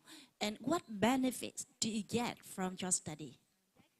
So actually, our study provides a point of view when it's coming to the crisis. For example, nowadays there is some kind of situation that COVID-19 come back in society. So our result, our research will provide point of views for whether what to consider when we applying the social distancing policy. Is this a point of view? We can, but actually we cannot decide whether or not to apply the social distancing policy. But we just provide one point of view because it's caused a society and it point out the inequality between the group of people among the crisis. Yeah, thank you. It's very good. I think it is a good piece of writing, and congratulations. Thank you. Congratulations, performance. So after training and evaluating our two models on the testing set, we acquired the NDCG scores for these two models as shown on the screen. And this result suggests that XGBoost performs slightly better than LightGBM in this data set. One possible explanation for this outperformance can be traced back to the fact that our data set is rather paused, as you can see. And XGBoost is designed to specifically address this problem with the use of pulse matrices as well as histogram-based splitting, which optimizes split points of each decision tree on the non-zero values from all of our features. So our main objective is to examine the impact of its features on the model output, right? So this is a method that we use to achieve the objective. Short values or shortly addictive explanations is a widely used method to evaluate the contributions of each features on the model output of any machine learning models.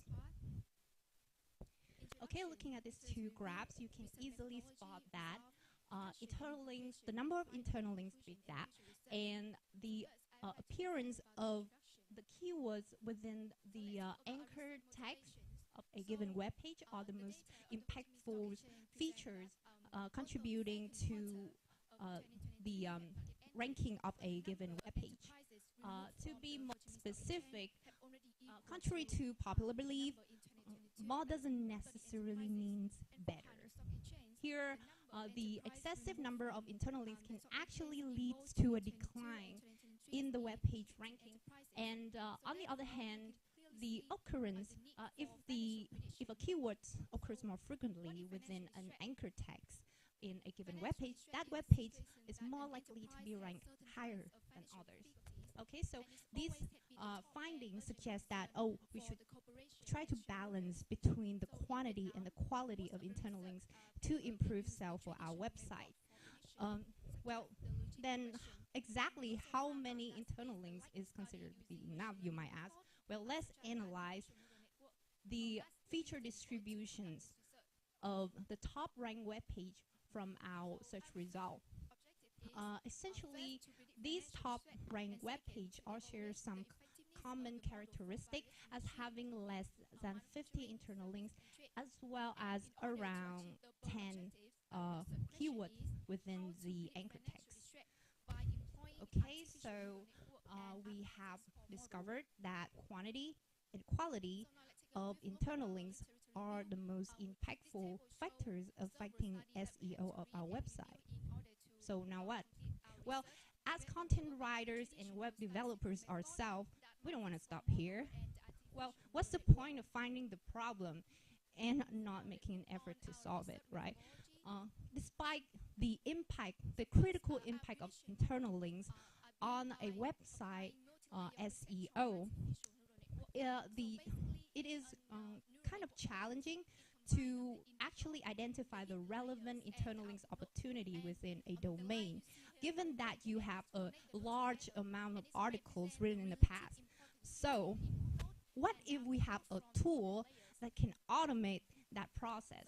Well, this year you have seen a surge in the popularity of OpenAI, large language model, and its remarkable capabilities in diverse applications.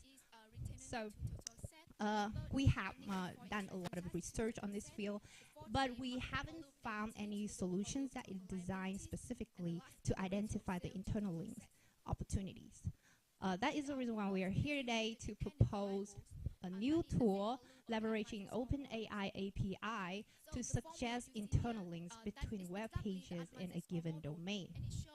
Our tool deploy OpenAI API as well as Llama Index to perform embedding, storing, analyzing a website content, and then identify all the possible keywords that can act as anchor text, linking to all the web pages within that domain. Our user-friendly interface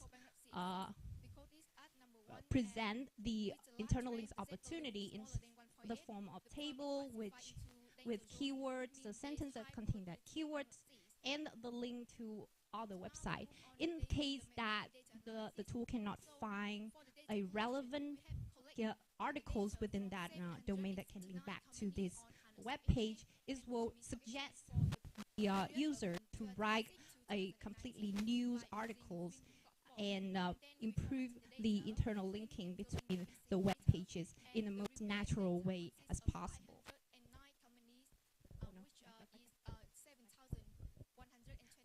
Okay, so we have asked for permissions and test out our tool on the domain TRspodCT.edu.vn, which contains over 416 educational articles. And actually, this tool has returned numerous meaningful suggestions and has been deemed useful by the content writer from this page himself.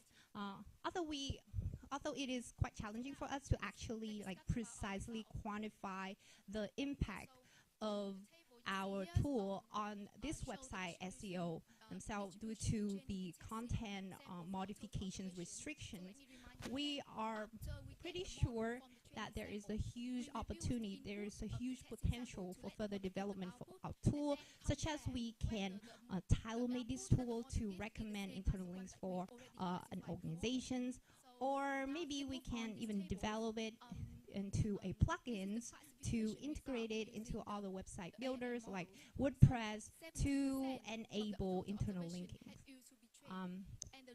Thus, as for now, we still recommend using this along with other SEO strategy, as well as maybe always subject to human reviews, because this is still a tool.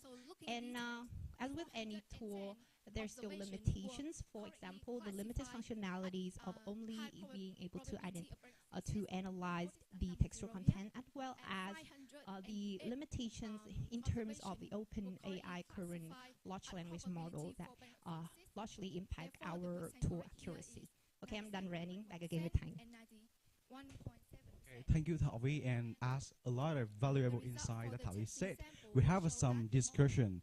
Once again, the first practical implication we have to identify is the web structure, which is the internal link and external link as really impactful features to the web-based ranking for education industry. For this insight and also anchor text. Anchor text is the text description for the internal link. So here we come the method that I think that is really valuable for marketer to utilize. This is the topic cluster, and I believe that our content not just add a lot of internal link and external link that can push your web page at our sharp value indicate that not about the quantity, it's about the quality and relevance of the internal link and external link that can really enhance the web page ranking. So what is this model? What is this method about? So for example, our university VNUIS have the measure of business data analytics. So that is the pilot content. The pilot content is business data analytics introduction. So the marketer should develop more subtopic, which is the cluster content. For example, data mining or data visualization or data machine learning, for example. So from that reason, that can really enhance the strong internal link and organized website. And also the anchor text is really important as the top two important features that can enhance the relevance and authority of the website. So that is really a method that I think the marketer should apply to develop the web page ranking. And also we mentioned about very specific that the top one ranking web page that the marketer can use to compare to reflect to the web page. Okay, so not just about the website structure, it's about the content quality, of course, because education, we provide the knowledge, we provide the information to the reader. So we must focus on these two, and it's also about the total words in the web page. It's about the heading, actual heading, and it's also about the anchor text that I talk about this. This must relevant to the interlink and the main content, not about the quantity, it's also about the quality and relevance. And we also mentioned a lot of data like information to reflect for the marketer. Okay, so come to the end. We also have some limitation to our project. The first is we just focus on education industry. As I said, in each industry is have their sales strategy. So in the upcoming time, of course, because we have available code to just identify the keyword in other industry, and automatically we can analyze a new insight for each industry. That is upcoming task we're gonna do. And the next one, we don't have the administrator access. That reason why we cannot see some features. That is something like the traffic or the user behavior on the website. So that is a limitation. And of course, in the future work, we really want to develop more in each industry, such as healthcare, clothing, e-commerce industry, that we build a valuable code and very strong code to develop on this. And of course, as our students, we always really want to develop something like a real product, a real platform. As we show you a powerful tool to optimize interlink, but in the future, we wanted to develop as a solution, a real product. And as you can see my profiles on the paper, I'm really into startup industry. And for that reason, we really want to build a real model to sell to the market and have a real market as well. It's not just about interlink, it's about the sell in overview. It can be external link, it can be anchor text, it can be open AI to generate the content with sell optimization. So that is the future what we want to do, and we really want to do. And of course, with the companion from VNUIS, we are ready to be put it on the reality. So here is our presentation. Thank you guys for listening, and we are ready to hear the constructive feedback and questions. Thank you so much.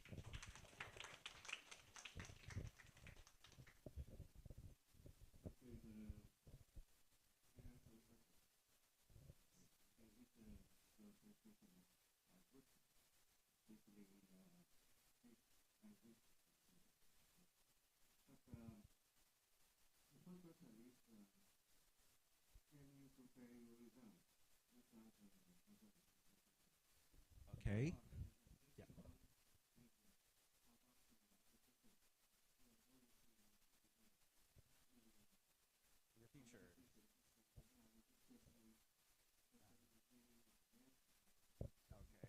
So for the first question, so what make our research is for like innovation or new form related work.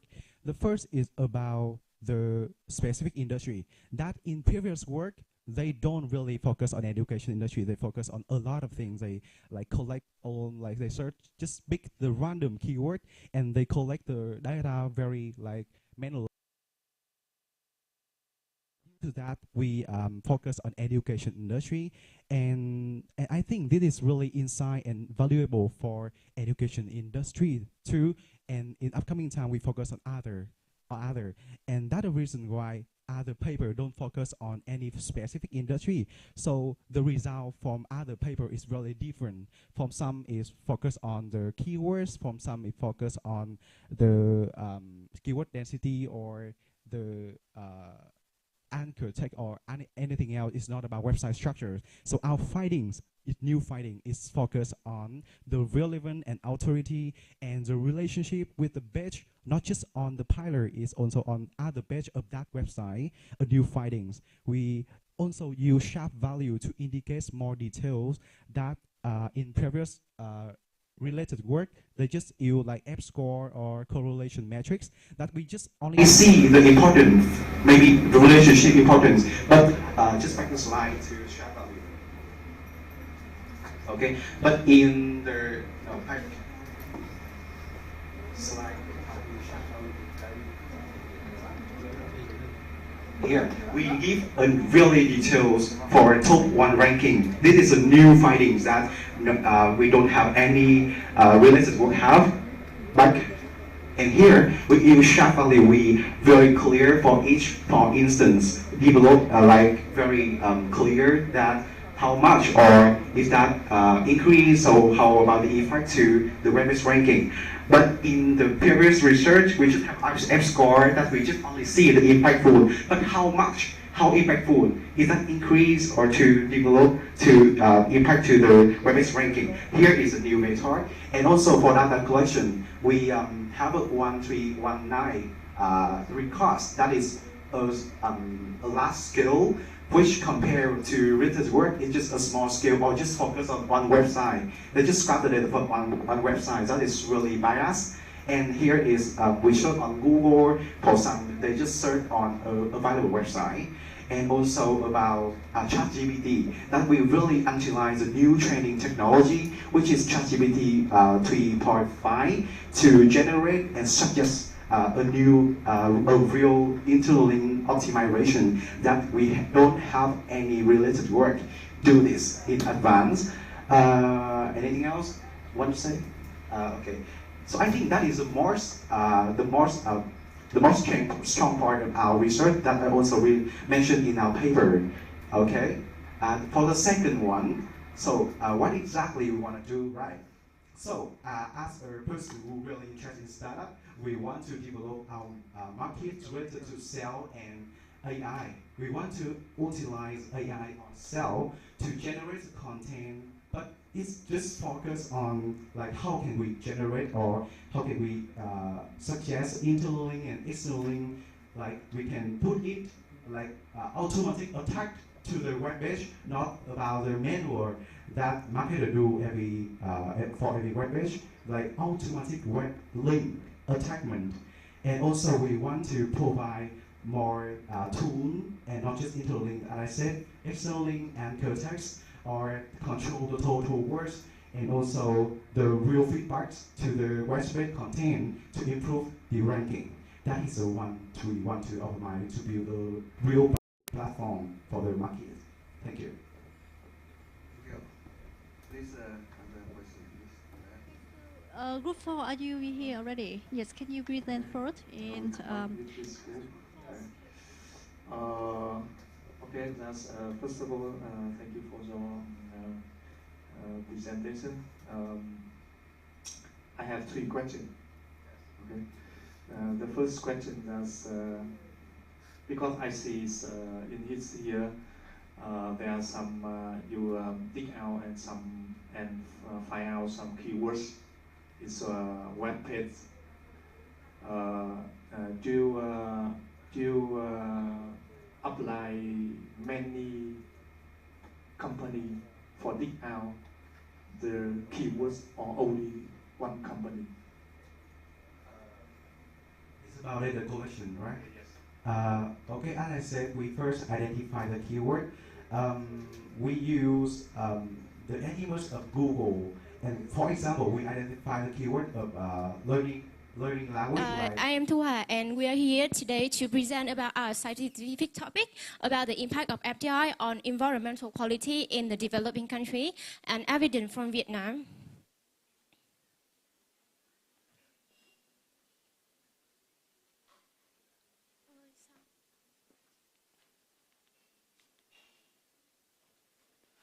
Okay, here are our team. Let's move to the first part. I would like to introduce about our introduction for the concerning rationale. As you all know, Vietnam has been regarded as one of the most successful and dynamic economy in the ASEAN. Only 1 year after đổi mới, Vietnam FDI inflow has surged more than 250 times from 40,000 USD to over 10 million USD in 1987. in 2020, thanks to Vietnam impressively and timely response to the COVID-19 pandemic, the net FDI inflow of Vietnam has recorded at 30.8 billion USD, nearly as much as in the 2019. You can see that besides significant benefits from FDI, such as facilitating technology transfer or encouraging the economic increase, they also bring us some undesirable consequences, such as the impact of on environmental policy, such as for the Formosa project, or like. And so, what is our study aim to answer is about the relationship between FDI inflow and the environmental quality, as well as the impact of FDI on the CO2 emission. Our scope of study will include 4 parts. The first one is objective, is we want to investigate about the relationship between FDI and environmental quality. Our research will present for Vietnam and the period from 1919 to 2019. Our research data when collected from World Bank General Statistics Office of Vietnam and Statistical Yearbook. Let's find out something about FDI implementation and attraction in Vietnam xin đổi mới. For the growth strategy, the economic growth model is mainly based on the capital intensivity, as you can see in the slide here. For the orange light, the total investment capital for development of Vietnam during the time always higher than 30%, although the growth rate of total investment is already high. And the growth model is unbalanced, but it has a positive trend, development trend, and the growth model is heavily influenced by political ideology. As you can see in the first graph here, in the blue line, in the period from 1990 to 2000, Vietnam outstanding high growth rate of approximately 8 to 9%. However, for the lowest point here, is because Vietnam was seriously affected by the Asian financial crisis, and from the period from 2008 and 2009, the global economic recession has affected to the worldwide economic growth rate. But you can see that Vietnam is still higher than our region in the world. After 30 years of implementing đổi mới, Vietnam has always achieved high and stable economic growth in the region and in the world. And for this graph, ICOR index of Vietnam economy is quite high. It's showing that capital productivity is quite low. For capital side, the total registered FDI capital in Vietnam has shown a strong and continued growth, with the total investment capital record in 2019 increased nearly 39 billion USD. And so what the economic efficiency of FDI on our country is contribute to the total social investment and economic growth. During the whole period, the average increase of it is nearly 25%. And also Vietnam trade openness has increased significantly. According to World Bank, during the period from 2015 to 2019, Vietnam recorded the top 3 about the trade openness in the Asia. FDI also contribute to the increase of state budget revenue. However, the income efficiency of FDI sector is still quite low. At the word of FDI is quite hard and stressful. The worker in the FDI enterprise still receive the unsatisfactory income. Okay, so let's move to the next part when we presented by Uyên. So good morning, everyone. So now I will continue our presentation with chapter 3, research methods.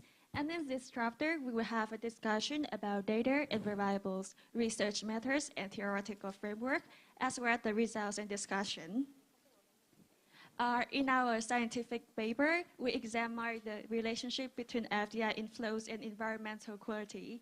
So we use our data range, a data set of Vietnam, ranging from 1990 to 2019, which is all extracted from World Bank indicators 2022. And the dependent variable are CO2 emissions. Independent variables are FDI inflows, economic growth, trade openness, and renewable energy consumption. Well, so the descriptive data for all the variables are summarized in table 3.1. Well, in our study, we follow the scholarly work of all the authors listed on the screen. And this study largely discards the socio-economic factors that have an influence on the air indicator across countries. The first equation is a nonlinear regression equation. And by applying the natural logarithm form to both sides, we obtain the second equation. Well, so with the deepening of Vietnam's economy, we can see that FDI is a major factor, a major indicator of rapid development in Vietnam. And in the second equation, we expect that the coefficient of FDI, beta 1, and coefficient of trade openness, beta 5, to be positive, while trade openness and FDI inflows are said to magnify the pollution growth in emerging countries. However, in case of strict regulation, environmental regulations, the parameters are said to be negative.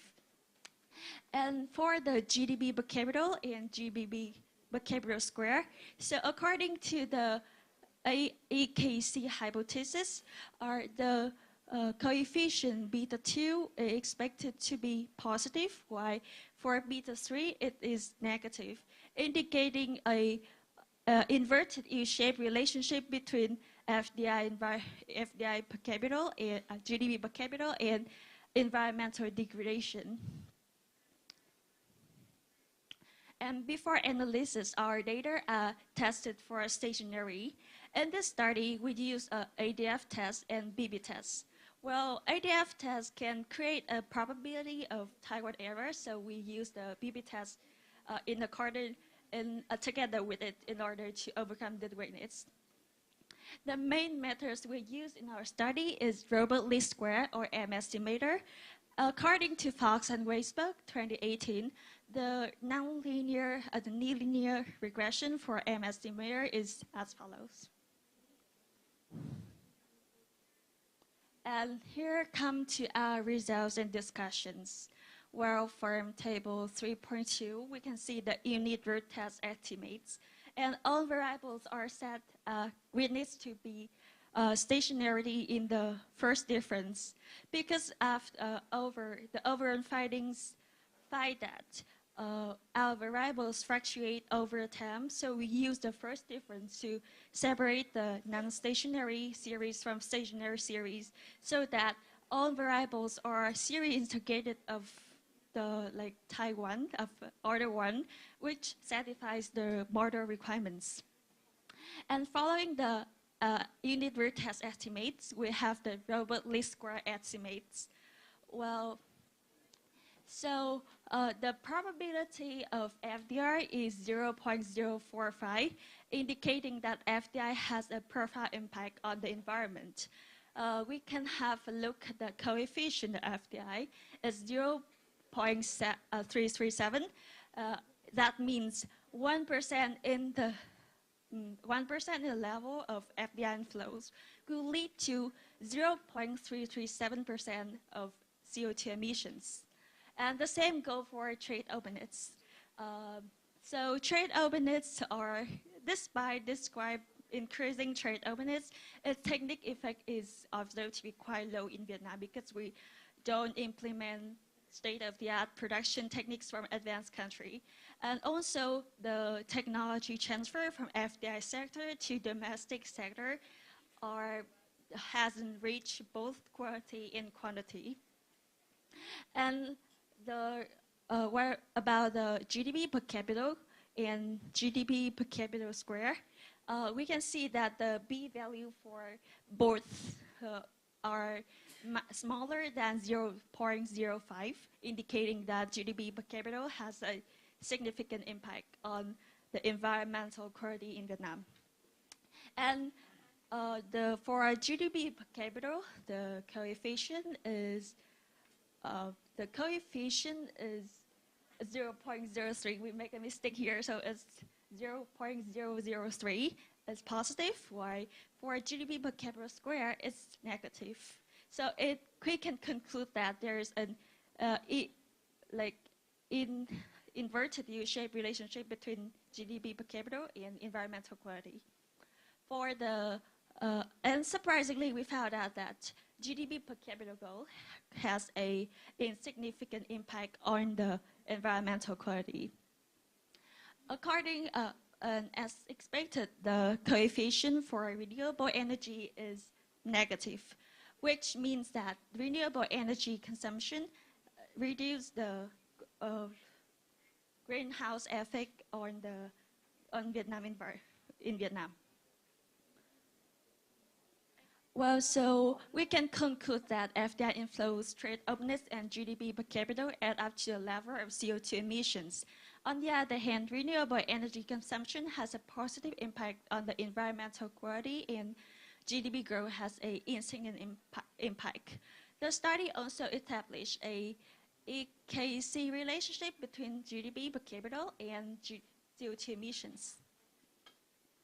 Here are our limitations and future research.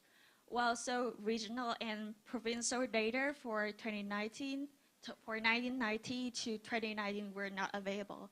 So in the future, we will extend our research by investigating the impact of FDI on the regions or provinces in Vietnam, not just Vietnam in general.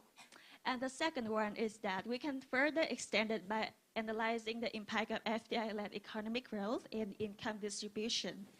Lastly, only after we finished this report, we found out that there is another research that has the same variables as we do.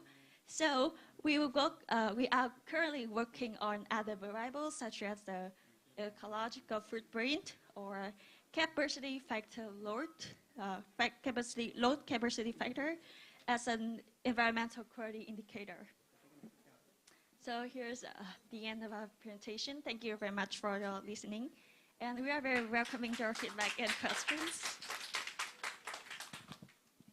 Thank you very much. See the time series data research guided by Dr. Nghiên. Yes. Thank you very much. You show your confidence in your presentation.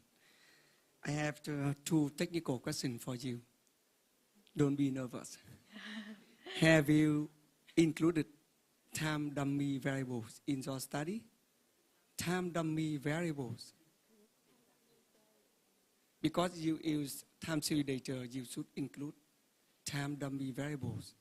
You have 1 year is base, the first year is base, and other year compared to the first year. Okay, because time dummy variable capture own unobservable factor you cannot observe in the model. You can look the trend between per capita income and CO2. The second one is, can you explain more about the non-linear relationship between income per capita and CO2? You said that is an inverted yield relationship. Yeah. So inverted or not inverted? It's inverted. Inverted. When No. Inverted just means decreasing or increasing effect. Diminishing or increasing effect. It will increasing at first and then it decreasing. I think here you have the coefficient on income positive and coefficient on income per capita square negatives. Look at table 4. Yeah, we make a mistake here. So this one is 0. No, 0. I mean you look at the coefficient on the square term. Oh, okay, thank you. Square. That's okay. It's a non-linear It should be Yeah, here should be okay. 0. Different from the same? No. Oh. Here should be 0.3 Okay. and Which this one correct?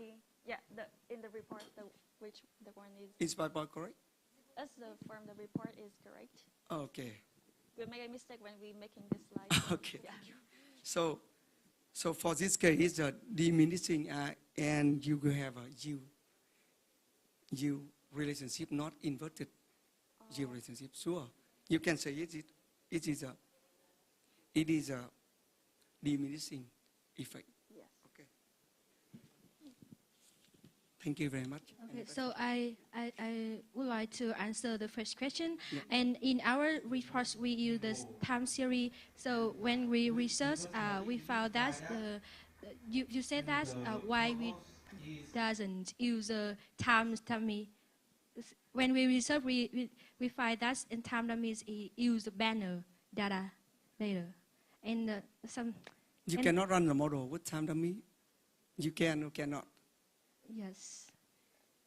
And yes, in our report, we collect data only in Vietnam. Yes, so we use a time series, and I think that's it. Some limitation in our reports, and you can try. Yes, you can try. Okay. And next time we will improve. Okay, and finally, you can use data to draw a graph, a linear relationship between CO2 and income better. It look more professional. Okay. It's much better for the research. Thank you. Okay, thank you. Any question? Thank you. Yes, it's all from us. Yes, thank you for the presentation. Thank you. Yes. Thank you for attending. Okay, so the next group will be enhancing students in English learning by group leader Đỗ Hồng Nhung. Are you ready? Còn hai nhóm.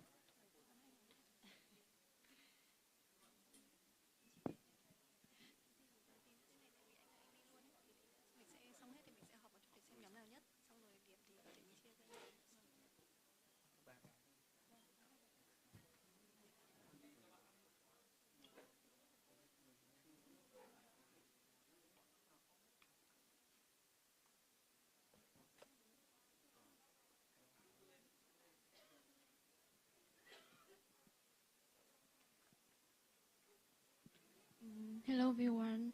This is the first time we started to learn and implement scientific research topic, and it still have many limitations, and not only avoid the shortcoming, so we would appreciate any helpful input and suggestion from you guys. There are 4 people in our group. Is Nguyễn Thị Diễm Quỳnh and me, Đỗ Hồng Nhung, and Nguyễn Việt Hùng is our supervisor. You can see exploring VNUIS students' employment of short-term memory in English learning is our topic research. So I think some of you will have questions like, why do we choose short-term memory, not long-term memory or working memory? From the viewpoint of a second-year student in majoring English, we highlight the important role of short-term memory. When we are trying to learn English or a new language, the main way that we are learning is by remembering things. However, previous study on short-term memory have not been many and are not in depth, particularly in English learning in the context of Vietnam, for example, VNUIS.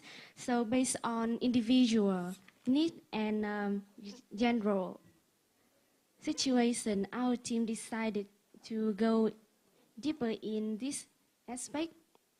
So next slide.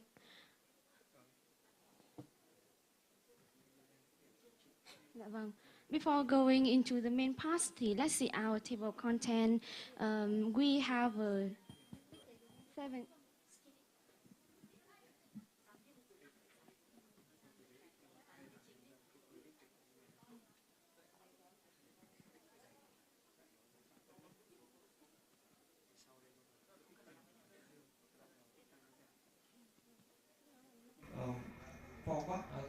mathematical problem to determine the motion response to an effector.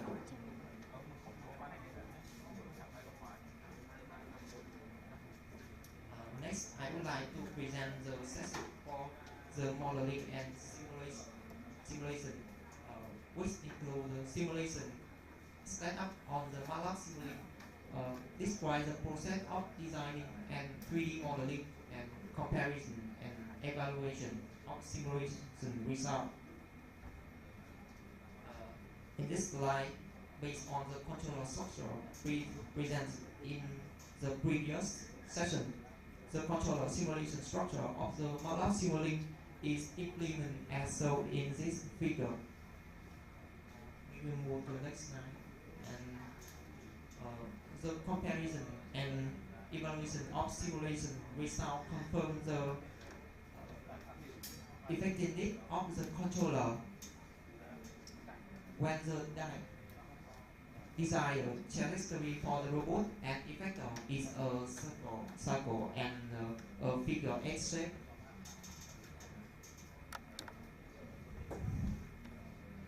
By simulating the drawing and the dimension, we build a 3D modeling of data robot, and the simulation of motion is circular and square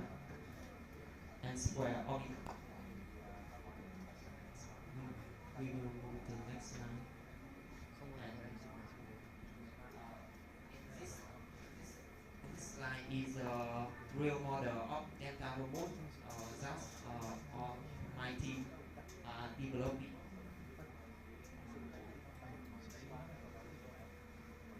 We will move to the next slide. Moving on to the last session, I would like to present the conclusion and future work.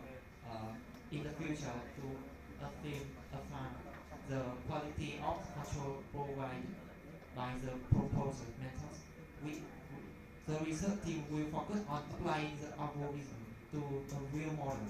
In addition to the model-based control algorithm, adaptive control algorithm for data robot will be studied and applied to improve the system response to the effects of noise and model deviation.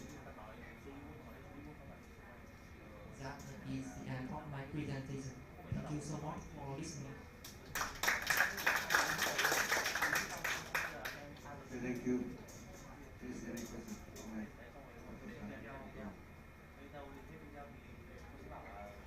Okay, I have some questions.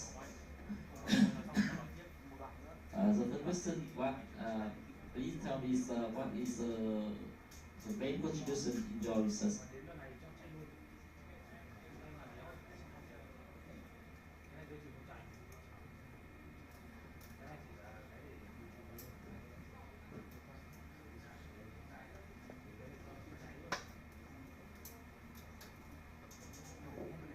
What is the main contributions?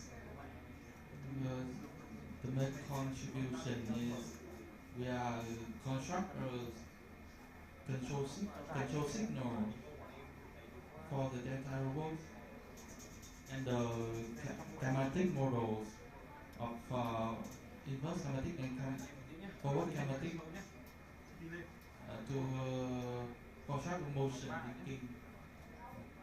For the model, did you use a model of this robots, or you use other methods? Other research, yeah. You just yeah, we are you other research. You, yeah. Okay, for the algorithm, did you use which algorithm did you use in this research? We are used to orbit is circle and the eight figures. No, I mean the algorithm, control algorithm, which you use in this research.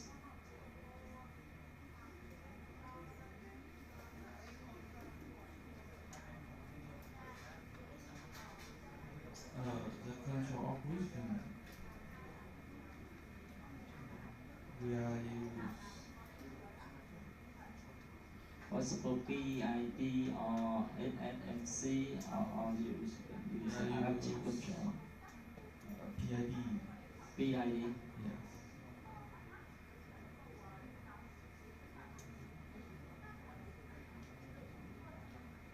Sorry, we are use model-based control method. Model-based. So, which I mean the name of the methods.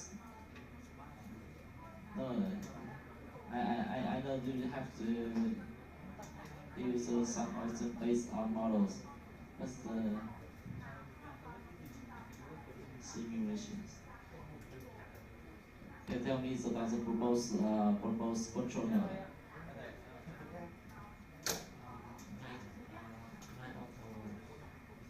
Giao thời is proper linear relation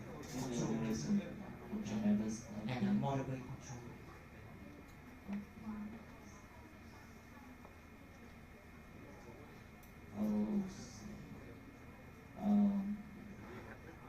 Which sensor did you use in these models? Did you use the sensor? We use I don't know, that is the controllers. That is not the sensor.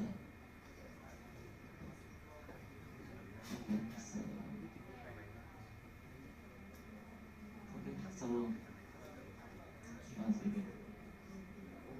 I have some question from this group. Could you run one model for me? And let's see.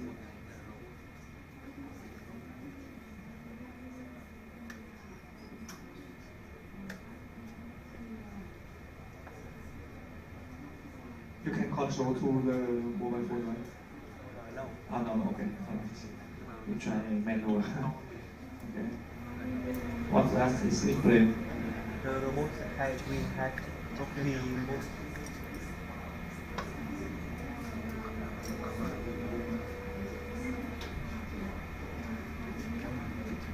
What's it? So first most in a squash or big.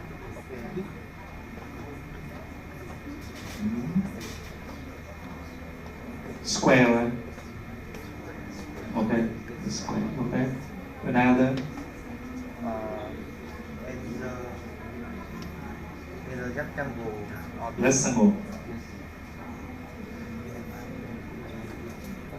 Let me know that's a signal. I worry about we have three signal, right? How you combine the three or become one? Because and each controller will have a different signal into.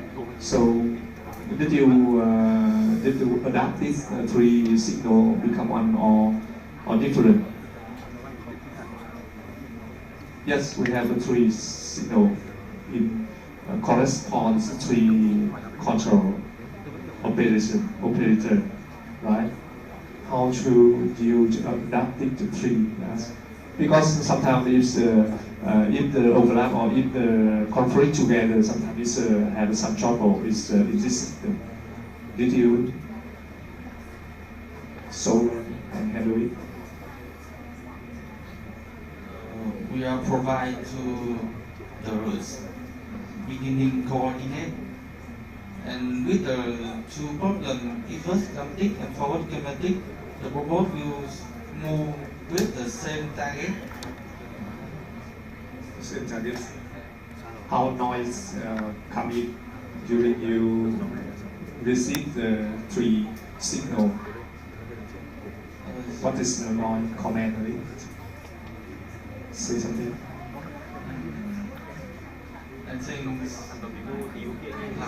have a noise, but not. No big deal. Okay, as the last question, just let me know because in the real application, you just just to control some rectangle and some circle. Do have circle? Yeah. We have a circle in 3D modeling. Do have circle? No. I know, but in the visualization I saw a circle. We just do the circle in 3D modeling. Visualization, Yeah. only. It's the real application. Yeah, it's able. In device. You, okay, you didn't put in the language. Yeah, okay. So it's maybe it's okay. All right. Okay, thank you. Okay, that's it for. That's all. Thank you.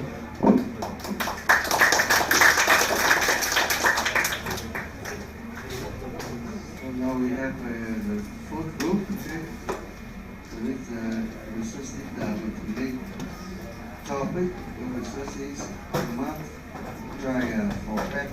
Yes.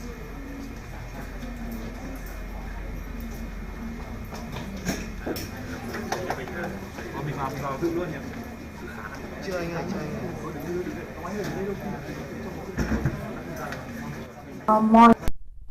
or long information.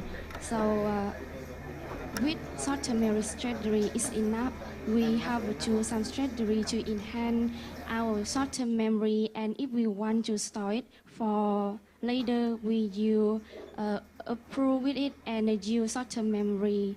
And if we know understand basic about knowledge about short-term memory, we can improve our short-term memory, and it's either the first step to resort information.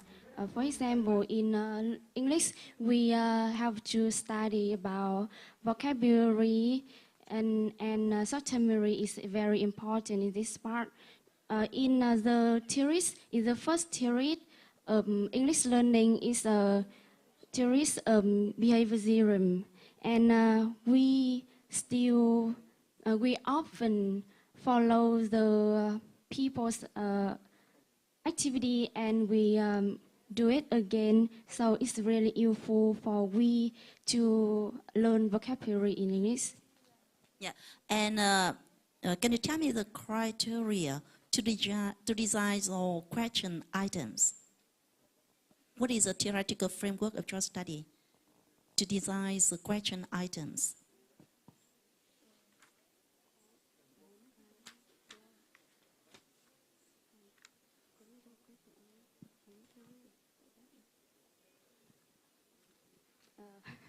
Let me remember. Yeah, maybe it is a rather difficult question for you, so I think it is for your further study. Thank you. Yeah. That's enough for you. Congratulations. Okay, guys. So, final group, please. The impact of financial literacy. Yes.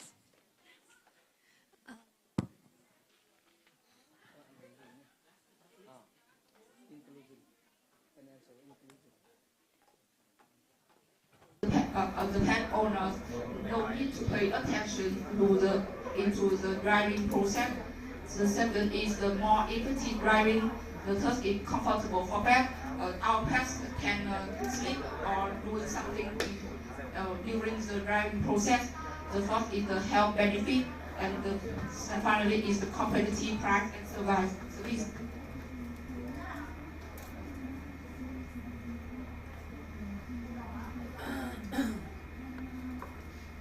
Next one is our product design.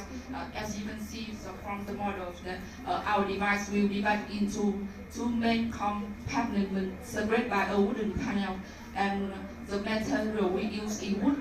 And our model design for the pack with the weight under 6 kilograms. And about the mid-car plastic door, the door will automatically open when the driving process is complete. In order to achieve that, we have prepared comprehensive table contents, which was divided into 6 major parts: introductions, literature review, hypothesis developments, data methodologies, result discussion, and the last one, conclusions. Before we move to the first part, I want to say that thank you for your attention and hope for fruitful discussions. So, what are the proper definitions of financial literacy? According to OECD in 2017, financial literacy encompasses of awareness, knowledge, skill, attitudes, and even behavior necessary in order to make sound financial decisions and eventually achieve individuals' financial well-being. On the other aspect, financial inclusion refers to the accessibility of available and relevant financial products and services to people and businesses, including payment, transactions, insurance, and saving credits. So virtually almost all of us perceive that financial literacy and financial inclusion are two critical factors contribute to improving the financial literacy of the citizens. However, there are still significant challenges to be addressed. So, for instance, according to a reliable study in 2020, the financial literacy level differed throughout the Asian country. Ironically, Vietnam scored only 24 out of 100, which is lower compared to other developing countries. And it's apparent that we, first of all, insufficiency of financial education. We are also restricted access to financial resources. On the other hand, we are also lack of research-based solutions so that our local authorities cannot instantly improve the financial literacy level of the citizens. As a result, many people lack of the knowledge and skill needed to appropriately manage their personal resources. Therefore, our study goal is to, firstly, provide comprehensive understanding into how financial literacy and how financial inclusions affect individual saving behavior in Vietnam.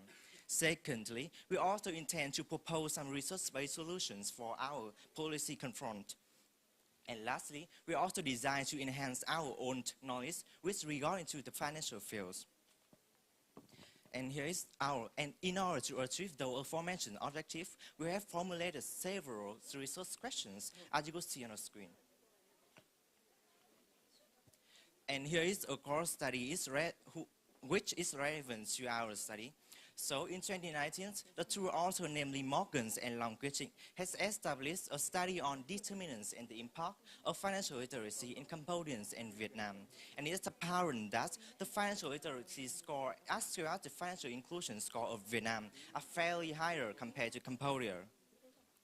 And we have gone through like dozens of relevant and consistent studies. However, due to the time constraints, we have to narrow down into three relevant ones. Notable that all of them were published recently, which have the high ranking according to similar institutions ranking. So what makes our study updated compared to previous one? The first thing is the using of the latest OECD questionnaire 2022. And secondly, we have also found that there are not much studies delving into the concept of financial literacy and financial inclusions on personal saving behavior after the COVID-19. And here is our hypothesis. The first four ones will be the mutual impact of financial literacy, financial inclusions, and saving behavior. The last one will be the demographic factors that affect the personal saving behavior. So I will introduce you guys to Viet Anh, who are going to present about the data we have collected and the methodologies we have employed in order to analyze our results. Okay, thank you. So in the data and methodology part, we divided it into three phases. The first one, we applied the newest version of the OECD 2022 toolkits to form our own questionnaire. And after that, we denote the demographic variable and we calculate all the 6 scores that will be presented in the next slide. And in the last phase, after launching the questionnaire through convenience sampling, so we gather and validate the data, and finally we got the 429 responses.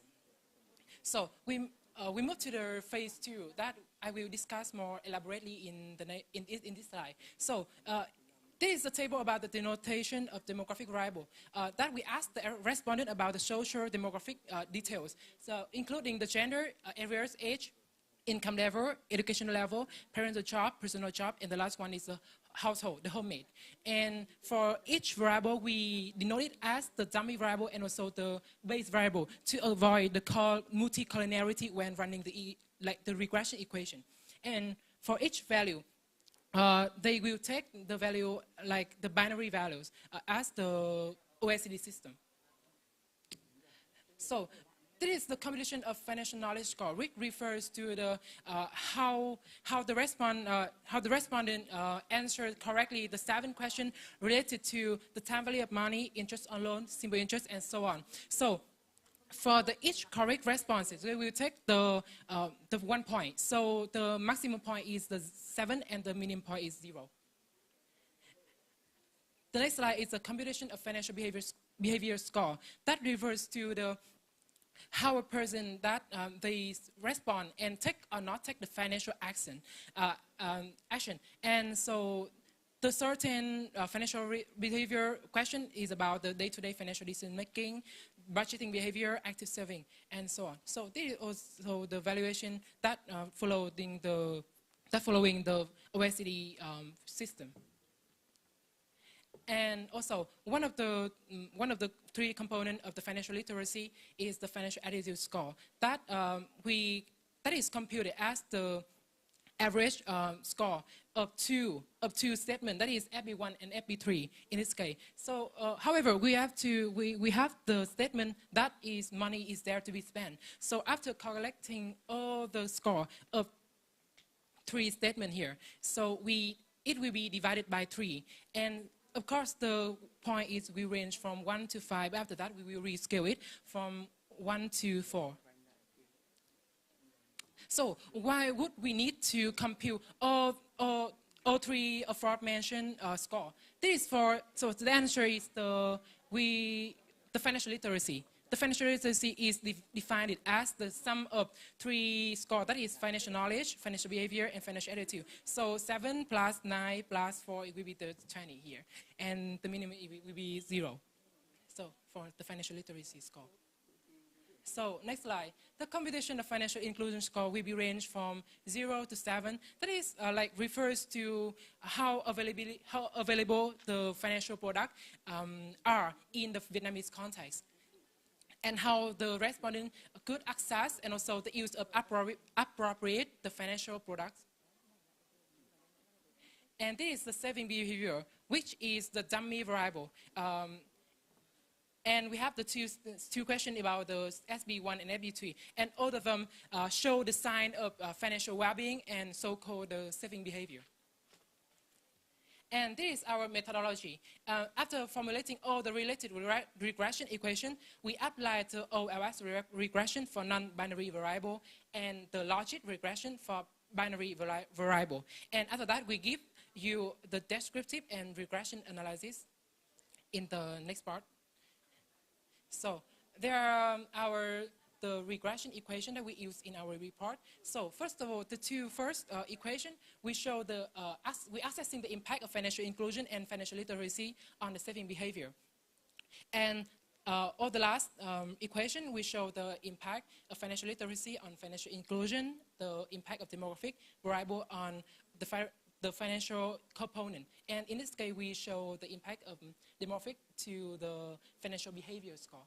So, and the last one, the equation assessing the impact of financial inclusion on the financial literacy. So this is our result and discussion part that will be presented by Lan Hương. Thank you. And now we go to the important part, is result on the discussions. So the first table will show the sample descriptions by respondents, and you can see that the group income people lower than 7 million Vietnam dong account for 65% of the groups. And the next one is the age group from 81 to 60%. 60 will account for 70% of the groups, and the last one, in terms of the geography, with non-rural, account for 86% of the groups.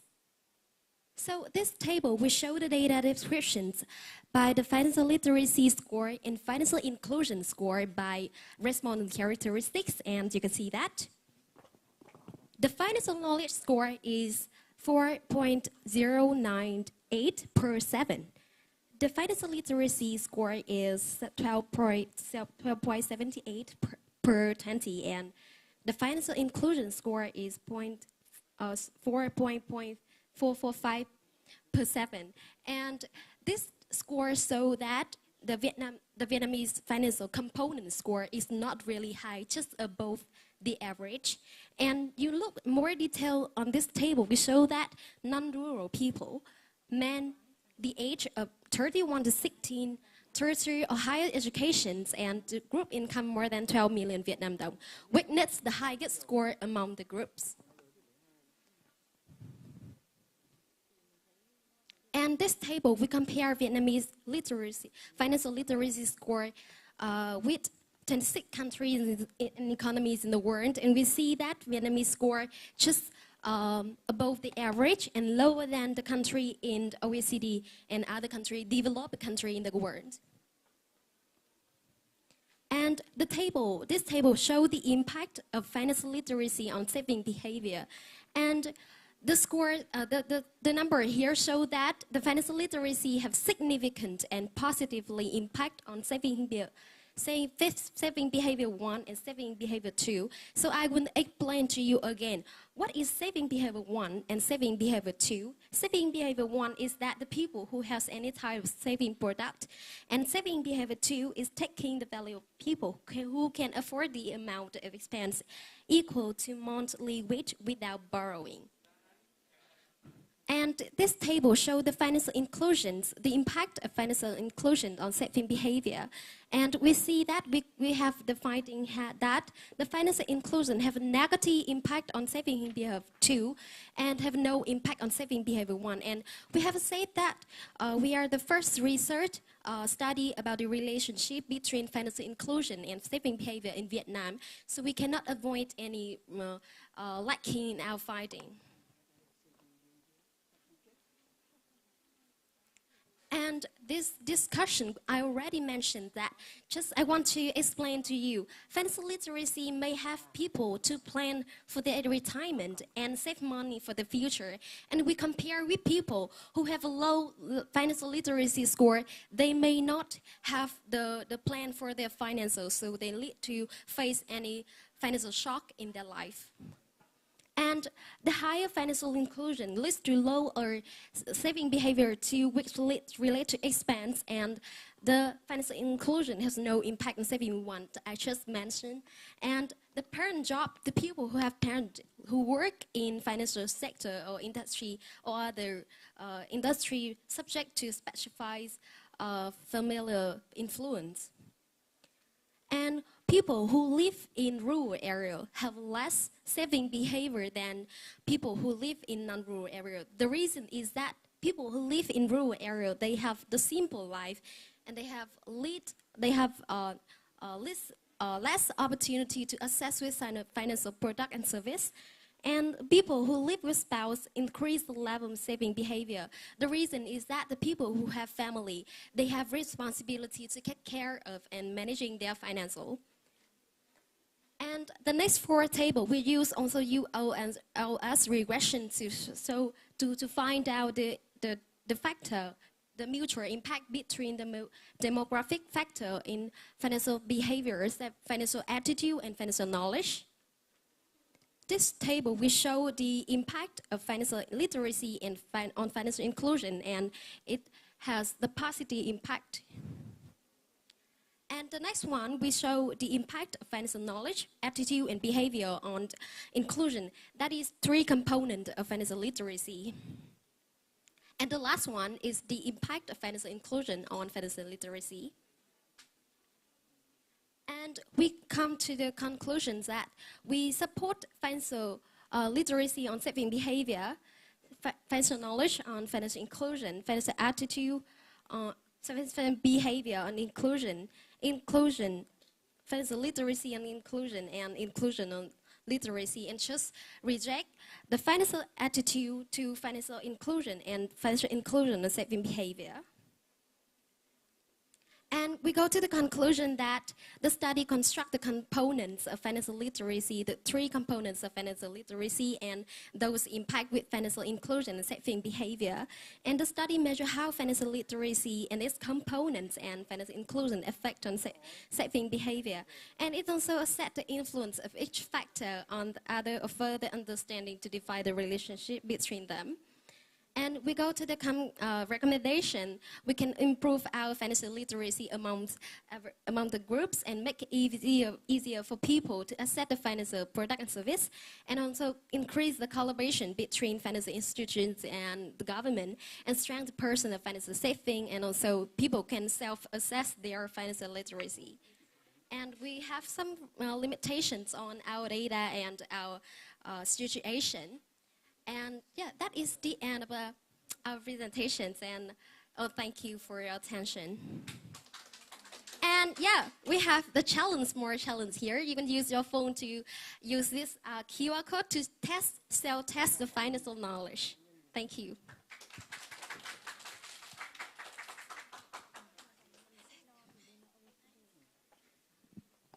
Okay. I really like your presentation because you show your finding and compare your finding with previous finding. Yes. And you also explain the mechanism by which some variable affect other variable. I think very good presentation, good English, good and very confident.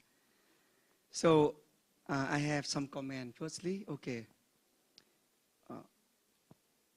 You should include some interpretation, the result in your research, because you look at the coefficient of logic model, it's different from OLS. You have to use odd ratio, you know, odd ratio, not coefficient, not marginal effect. Odd ratio, you look at the odd ratio to interpret the result, not probability, not marginal effect, it is odd ratio. You should report the result in terms of odd ratio for logic model. And I wonder why the sample size is so small, just 400 individual, 400. It's so small. Your study use secondary data? No, we collect the data through the convenience sampling through the... So something I think is sample bias, because some people willing to answer the survey, but other people refuse to answer. So you should mention the limitation in your research as sample bias. But that's okay for student research, I think so. Okay, good. Any questions? Thank you very much. Yeah, thank you. Thank you. Thank you so much. Congratulations, it's all from us. Okay, thank you. Okay, guys, so congratulations to all of your presentation today. And now it's time for the committee to work on evaluation. So please give us 30 minutes and you come back here at half. The infectious disease, the difference between female and male group, while more than 90% of female answering yes, they know at least one of the infectious disease, just more than 80% of male in male group answering yes, they know. And this result is consistent with the finding of the previous disease in 2021 that men are less health conscious and more likely to engage in risk-taking behavior, and this can affect their acquisition of health-related knowledge.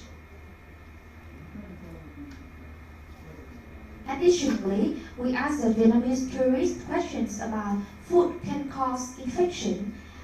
It is clear that the fresh food, milk, and milk product got the highest level of knowledge by Vietnamese people.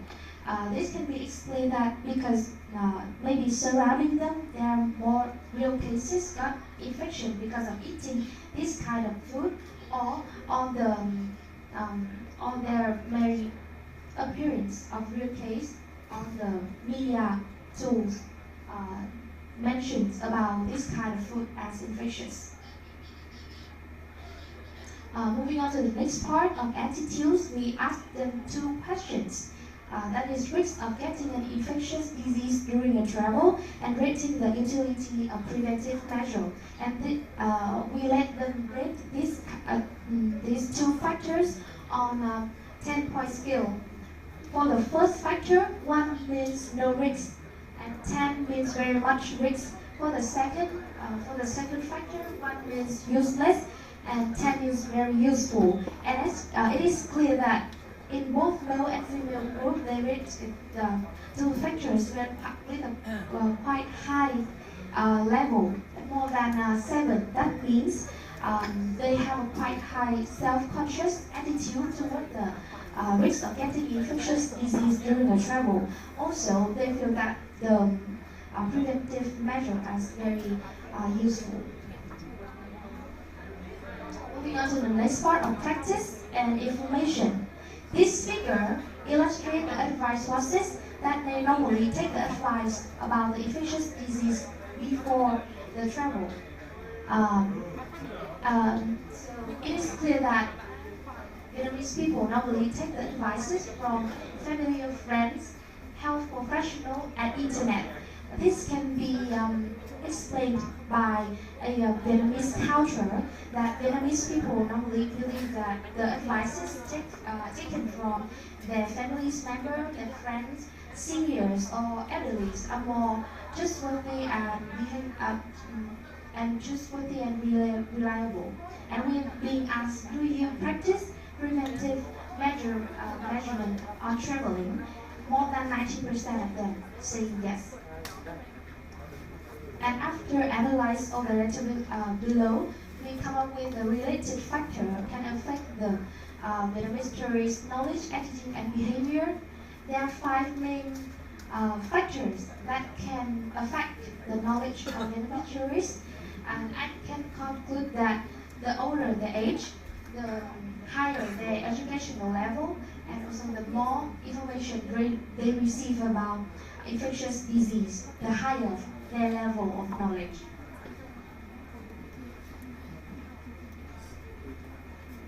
And there are 3 main factors that can affect the attitude of the Vietnamese tourists about the risk of getting an infectious disease during the travel. And we can conclude that the more they receive the advice and information about the infectious disease during and when traveling, the higher the attitude toward the travel-related disease during the travel. Based on that, we come up 2 main conclusions. First of all, Vietnamese tourists in general have a quite high level of knowledge, high self-conscious attitude, and in general, they usually practice the information received about the preventive measure on traveling.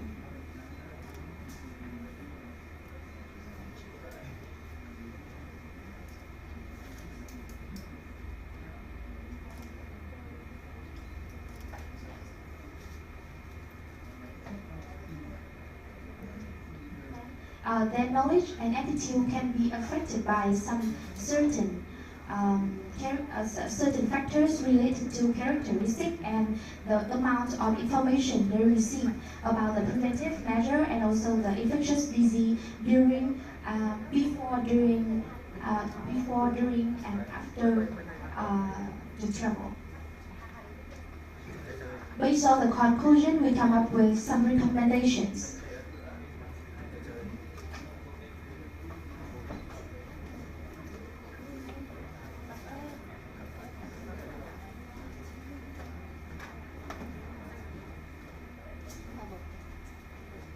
There are 3 main recommendations in order to improve the knowledge, attitude, and behavior of Vietnamese tourists toward the travel-related disease. First of all, is promoting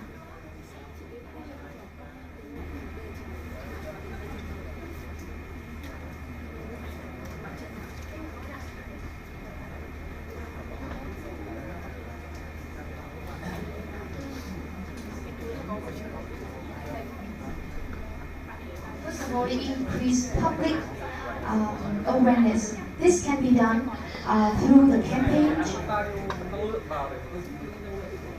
This can be done through the campaign on the social media or information provider tools.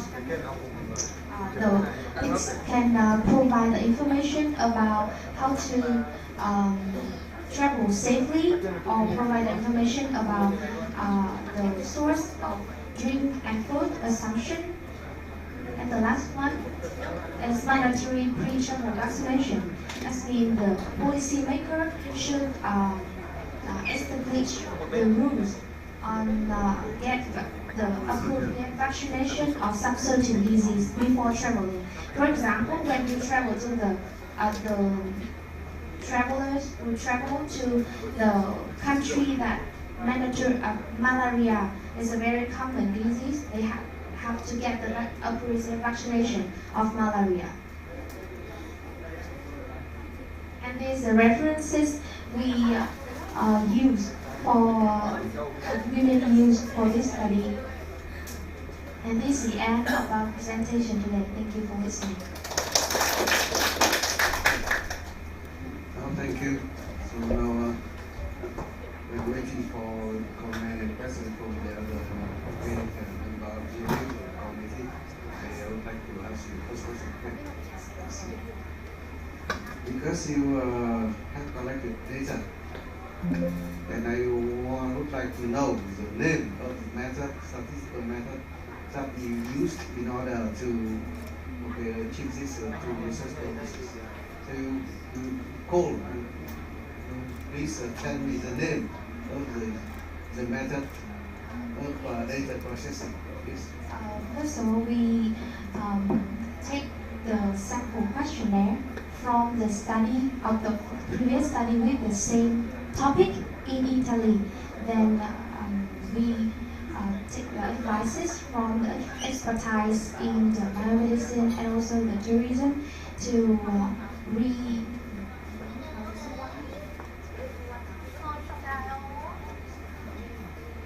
make the questionnaire, add some disease or to make it more suitable with the real condition in the body. Then after collecting the data, we collect the data through an online Google form and post it on the social media or send it to our family members, our friends to take the response from them. And after get all the response, we use data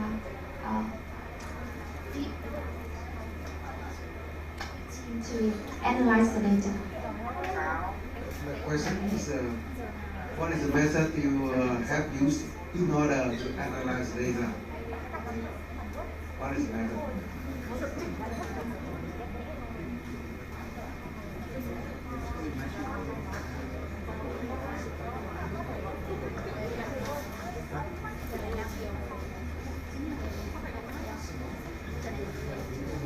We use descriptive cross-sectional study. So we have some descriptive statistics, okay, analysis only, okay. But I think that for more success, okay, success to achieve, we have to use some very useful models. Not only descriptive statistics, because descriptive statistics only for students of the first year in university or for in school, okay. So I think that's the model used here is quite simple, okay. And it cannot be used for achieving, okay, good results. Okay. Thank you. For this comment, I would like to add on some because the reason why we use this kind of methodology and also the online Google Form questionnaire, that it can, because of the technology and also social media now is very developing. So if we use online form, we can approach more the respondent, so we can collect the bigger sample size. So I may suggest you to use next time, okay, some statistical model like correlation, regression, ANOVA analysis, and so on, okay? And even there is this main component analysis. As I continue with Professor Tai's view about the data analysis. So could you tell me It's a, what kind of feature did you focus after you gather any information from questionnaire? How many features?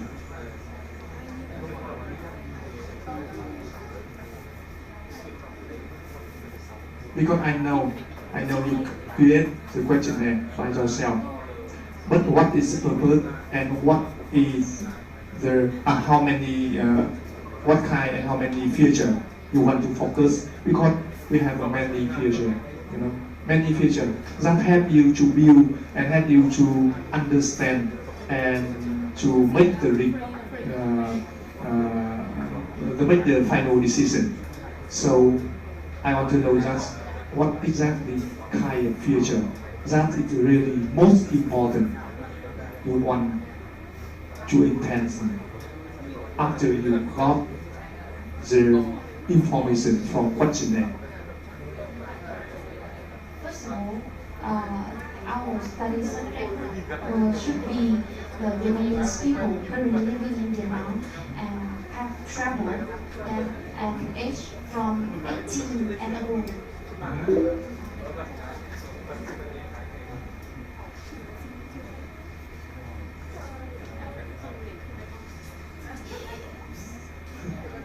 Okay, that's right. Yeah, look like the feature selection or feature filter, like some suggestion. Yes, yeah, something like this. Okay, okay, and now that's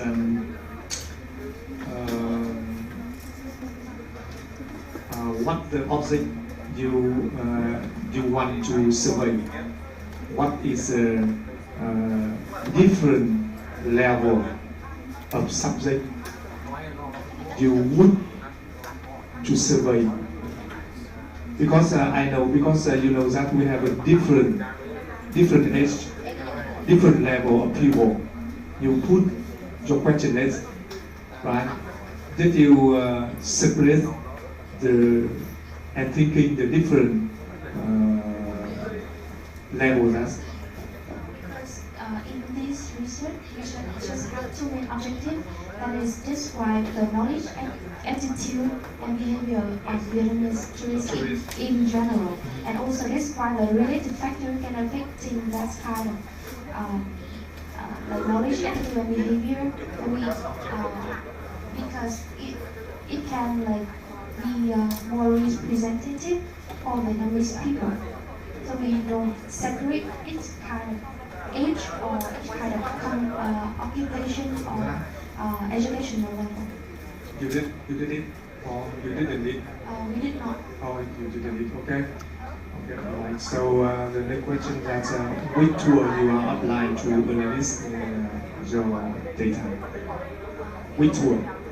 We use Stata Name it. Stata 14. Stata 14. At PDF or no? Stata 14 is one tool. Just use one tool. Online or it's online? An app online. App online. Name. Stata 14. It's so strange for me. Okay. Never mind. It's the last question. That's after you got the result. That's a big contribution that you make some decision and make some policy for some government, for Vietnam government, for example, or maybe it's another do you show something policy after you got the result? Because and suggestion to the common system. For this question, I think the largest contribution of this research is that we draw the general image of the condition of knowledge, attitude, and behavior of Vietnamese tourists toward the travel-related disease in Vietnam now. And based on that, all the policy makers can establish some kind of rules to, for example, like provide more information or some news about this kind of condition to provide the preventive measure to help the citizens to protect their health. And also because this topic is very new in Vietnam now, and there's almost no the research with the same topic test simultaneously 3 factors as this research. This can be update the newest information for the citizens in Vietnam. Tell me how many sample did you not in your data? In this research, we identify the sample size as 541. 541. Yes. You know that 541, but is it here you cover three main issue called it attribute and behavior. So with the 3 fine. For me, for my field, it's so small. You know? In this year, sometimes if some guy, some my student, it's work like this, maybe the symbol come up to the million symbol. Yeah, from the yeah. First of all, for the research related to biological, we use this kind of formula to calculate a minimum sample size, and this minimum sample size will 375, and the samples we collected is bigger than this minimum sample size. So it's meaningful. Okay, it's the last question for you. I saw you show that's the mean and standard deviation. What is the physical meaning of mean and standard deviation into your research? In the relative factor? Yeah, mean and standard deviation. Magic. Yeah. What is the physical meaning? And okay, so what is physical meaning and what is exactly the mean and standard deviation help you to understand your topic? So first of all, in order to define the relative factor, we have to compare the mean score between group here and use the ANOVA test to find the p-value. You know the mean and standard deviation. What is the physical meaning? What the meaning of standard deviation? Because you know the more table comparison with other, so I want to know the meaning. If you know that, you must to compare with each other. So if you don't know, I worry now. Just to see and to wait and to try errors like this way.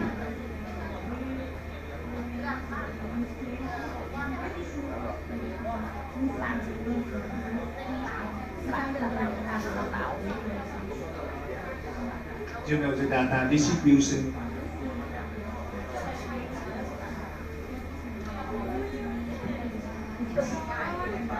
Yes. Okay. Say something about it. Okay. Finish.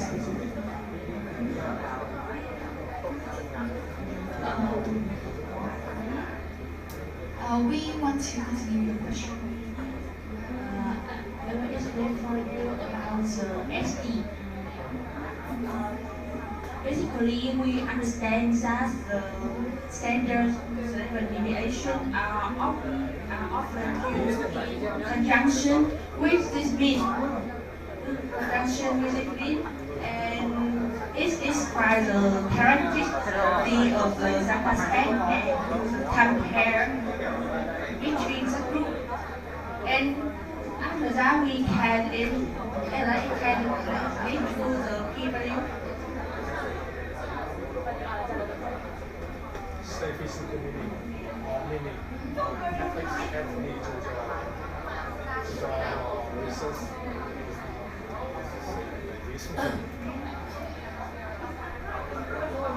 Okay, thì ra nghe ra ngoài cho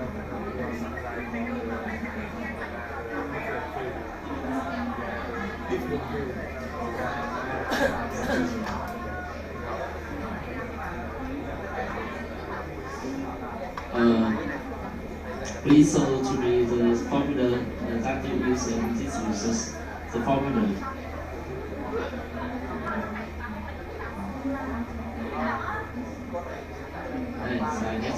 Slide X. Please tell me why did you choose D equals 0.05? Why? This answer in business. Okay. Đối với cái D mà em chọn là D 0.05, tại vì là các nghiên cứu về vi sinh thì cái độ tin cậy thường được chọn sẽ là 95%. Thì 95% tức là 0,95 thì bọn em đến nguồn chú ý 0,95 và chọn ra 0,05 là độ tin cậy. Tức là thường chọn như thế ạ? Có cái lý do tại sao họ thường chọn như vậy em? Em thích trả lời câu này là khi mà mình thực hiện cái nghiên cứu đấy 100 lần thì cái kết quả sẽ ra 95 lần giống nhau. Thì tương tự ở đây có nghĩa là bọn em đưa ra một cái đó chính là trong 95 lần đấy là nó đã có kết quả gọi như là có giá trị nghiên cứu thì lấy 100% trừ đi 95% thì nó sẽ ra là 0,05 thì bọn em sẽ dựa vào cái đấy để có thể xác định được là cái mức độ. Okay, thank you for your answer. Thank you for your presentation. Thank you.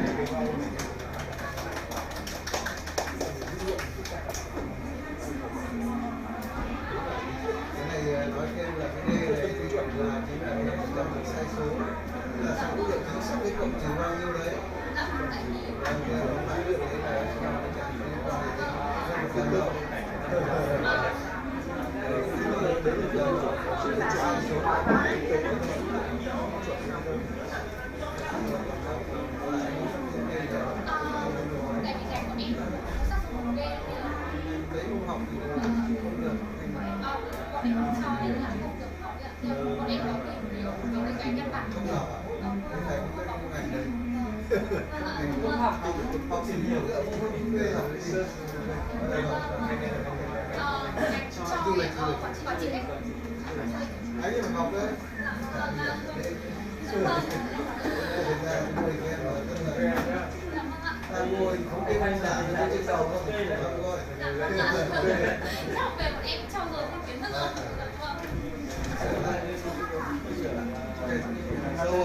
The last group, okay.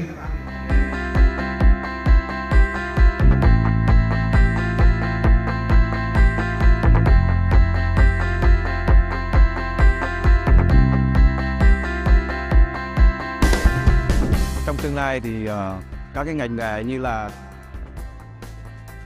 công nghệ và tài chính ngân hàng và cả cái ngành nghề giáo dục nữa là mình thấy là sẽ là phát triển. Thì trong tương lai thì mình cũng nghĩ là cái tương lai về ngành công nghệ thì sẽ phát triển, đặc biệt là cái ngành về khoa học máy tính, về ngành về công nghệ AI hoặc là blockchain.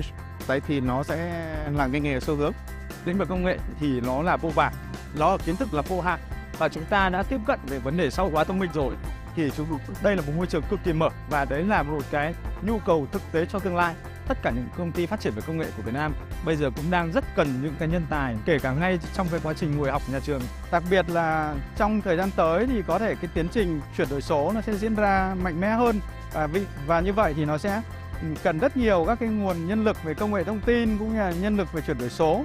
Và tôi nhận thấy rằng với cái môi trường đào tạo của trường quốc tế thì cũng sẽ giúp cho cái thị trường phần nào có thể giải quyết được cái cơn khát về nhân lực ngành công nghệ thông tin.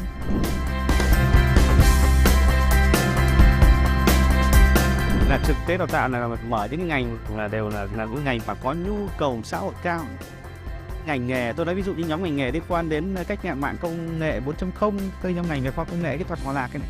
Đấy là nhóm ngành mà có tính chất chuyên ngành là được thì là cái thị trường lao động đang quan tâm, đang đi nhiều. Trường Đại học Quốc tế của Đại học Quốc gia cũng là một cái môi trường rất là có tiếng trong lĩnh vực đào tạo về những kỹ sư công nghệ cũng như các cử nhân về vấn đề công nghệ, và chúng tôi cũng thấy là tất cả bạn trẻ, sinh viên trẻ tuổi rất là tâm huyết. Mình thấy có một cái ở công ty mình ấy thì là mình thấy các bạn rất là giỏi chuyên môn, nhưng mà về cái kỹ năng về soft skills thì các bạn hơi kém, nên mình cũng muốn là các bạn phải cải thiện những kỹ năng này ngoài các kỹ năng chuyên môn của bạn ấy.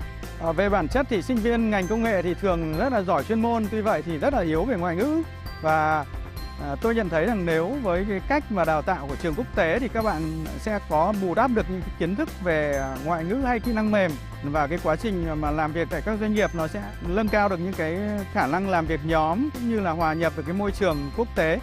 Mình thấy là các bạn ở đây về được đào tạo bằng ngôn ngữ bằng tiếng Anh thì mình cũng thấy là đấy là một cái xu hướng tất yếu rồi. Tại vì sau này khi mà mình trong quá trình học và nghiên cứu sau này thì mình cũng phải sử dụng ngôn ngữ tiếng Anh rất nhiều. Tỷ lệ việc làm có việc làm sau tốt nghiệp thì đều trên 90%. Có những năm là lên cao đến 97% có việc làm sau một năm tốt nghiệp.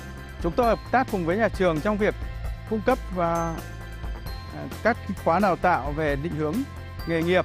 Cổng thông tin việc làm do TRspodco phát triển thì cũng có những cái công nghệ tiên tiến như là về job search engine, trí tuệ nhân tạo, học máy. Nó sẽ là một cái công cụ hữu ích để nhà trường kết nối giữa sinh viên chất lượng cao của nhà trường với tới các cái doanh nghiệp uy tín trên thị trường. Ít nhất một kỳ thì là có thực tập thực tế từ doanh nghiệp. Có những chương trình đào tạo thậm chí là việc thực tập thực tế của doanh nghiệp nó nhiều hơn, ví dụ như các chương trình đào tạo về khoa học kỹ thuật công nghệ tại Hòa Lạc. Thì ngay năm đầu chúng tôi đã tìm được đẩy mạnh ra doanh nghiệp rồi. Các bạn càng có thể là va được nhiều trên lĩnh vực của cái môi trường xã hội bây giờ thì các bạn càng có cơ hội để vấn đề là khi các bạn ra trường bạn có một môi trường gọi là tiếp cận về vấn đề là công việc thực tế nó sát hơn, nhanh hơn và nó thực tế hơn cùng với cả doanh nghiệp của chúng tôi.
from the age of 18 to 22 years old.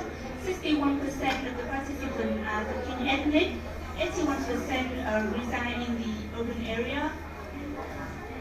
And for the health characteristics, 88.5% of them reported to have infected with COVID-19 at least once.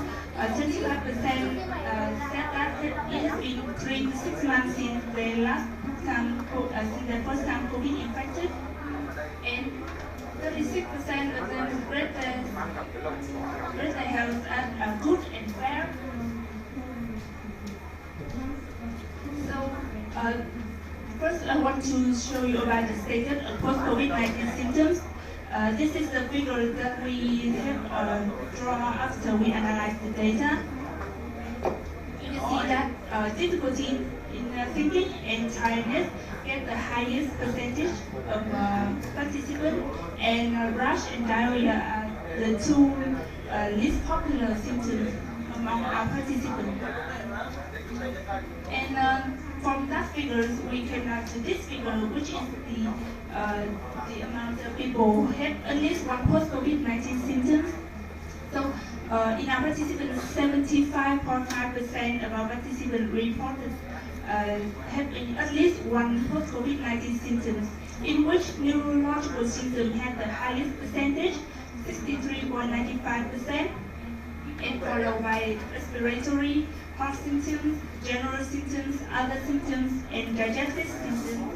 And the percentage of neurological is the highest, which let me realize that the mental health of students is very important, apart from the physical health. So to the quality of life, we have 5 sections of quality: mobility, self-care, interactivity, pain and discomfort, and anxiety and depression, in which you can see that anxiety and depression have the highest percent of people reported to suffer from in any levels, and which once again emphasize the importance of taking care of mental health in students. So we are using the logistic regression models to find out the related factors to post-COVID-19, and we find out that there are 2 related factors. The first one is age, and the second one is health, separate health. And in age, we find out that the group age over 22 years old, they have about 2.9 times lower the chance of getting post-COVID-19 compared to the group age of 18 to 22. And in the separate health, we find out that the rated health has 4.61 times higher the chance of getting post-COVID-19 symptoms compared with the very good separate health. And about the related factors to the quality of life, we find out there are 4 related factors: average monthly income, the first time contracting COVID-19, chronic disease, and the separate health. And all these 4 factors, they have the p-value lower than 0.05. So we come to the conclusions. First one is tiredness, thinking difficulties, sleep problems, headache had occurred in more than 35% of our participants. 75% of the research population reported to have contracted at least one post-COVID-19 symptom. And the study also revealed that the quality of life of students who contract post-COVID-19 are lower than other students. And to the related factor, age and separate health were the related factor to post-COVID-19, and chronic income, time of first time COVID impacted, chronic disease, and separate health is the related factor for quality of life. And after we find out the conclusions and the results, we came to recommendations. First is further investigate a status or factor associated with post-COVID-19 symptoms in other age of the Vietnamese citizen. Second is the school and the policymaker, they should carry out policy to focus more on taking care of the mental health of students. Thirdly, I think that there should be a platform or place where students can get the information of, for example, post-COVID-19 on their life, on their mental health, and it's also can be a place for them to report their mental health condition. And lastly, the further research should give effective treatment and intervention measures to avoid the long-lasting effect of post-COVID-19. And we would like to send the most sincere appreciation to VNUIS, Wu and Lin, for the contribution to this research, and also want to thank all the members of the Center for Biomedicine and Community Health. And that's the end of our presentation. Thank you for listening.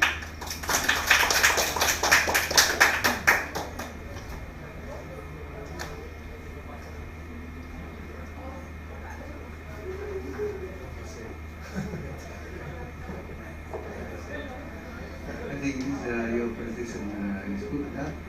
Okay, you present very clearly.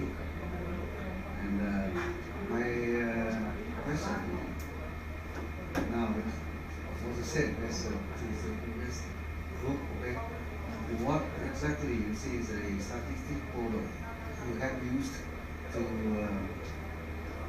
for this data analysis? So for the data analysis, first we chose it to be the cross-sectional descriptive study, and for analysis we using chi-square test to find out the characteristic. After that we using the logistic regression model to find out the related factor and the ANOVA test. Can you show me the equation of logistic analysis regression in your report, please?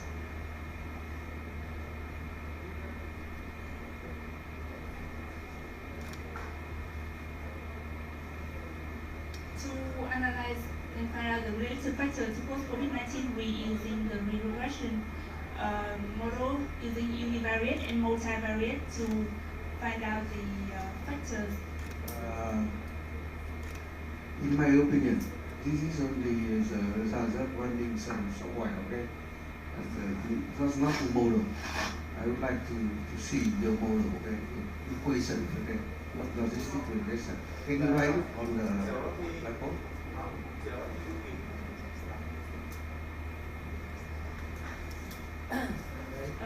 We running this test using Stata. So the result is we recorded from Stata. It means that you learn very much about, don't know very much about the logistic equation, the regression model. You just running Stata and report the results of Stata. But in fact, if you do some research, you have to understand, okay, the model, okay? That is some not very good, you see. Next time, okay? Try to learn more about the model, okay?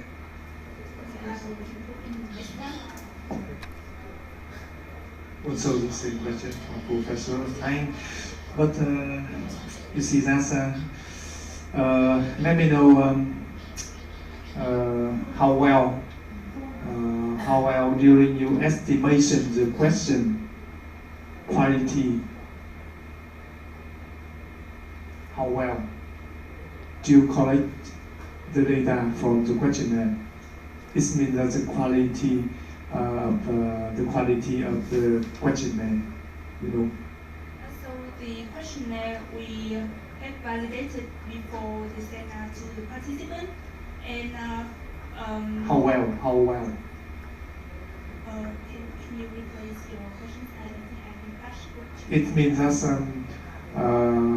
you make the questionnaire, okay?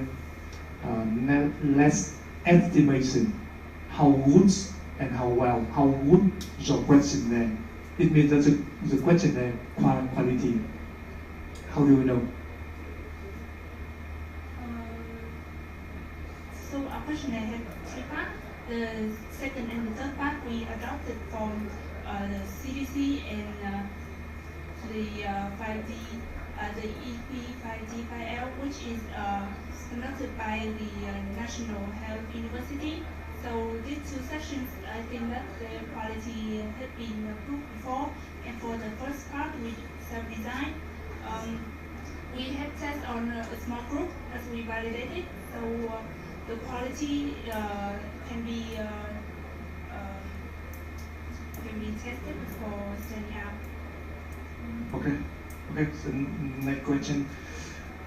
For example, I suppose that after you got the information from questionnaire, some information is missing.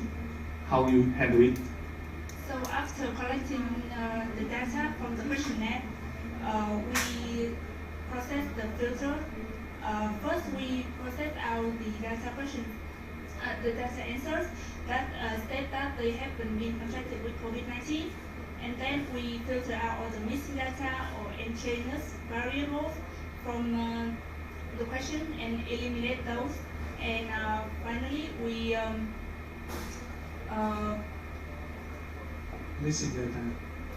How? So we put it in Excel and we. What kind of way? You show missing data? Name the way. That's it. We manual filter it by ourselves. Manual.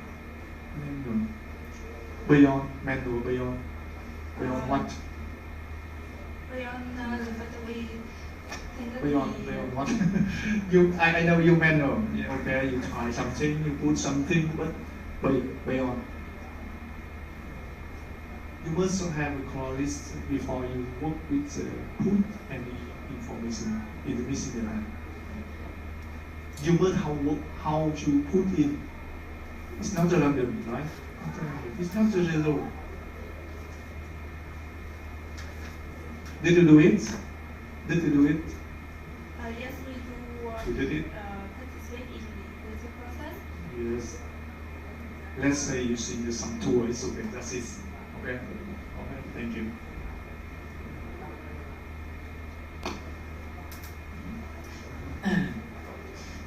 I think this research provides many results that is valuable information. But I think the data is very important when you collect. How do you collect the data from the questionnaire, online or offline? The data collection process was start online. Online. Is it reliable? I think there has been a previous study related in the biomedical field, and they have carried out this method. So I think it is reliable. There are many public research head using this method as well. Okay. I think the data very important for the research. Okay, thank you. Thank you for your research.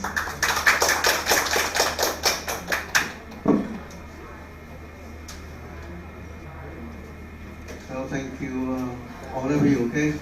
Very successful presentation of the results. And I hope in future you will try to do this again, okay? And improve yourself also, okay? Thank you.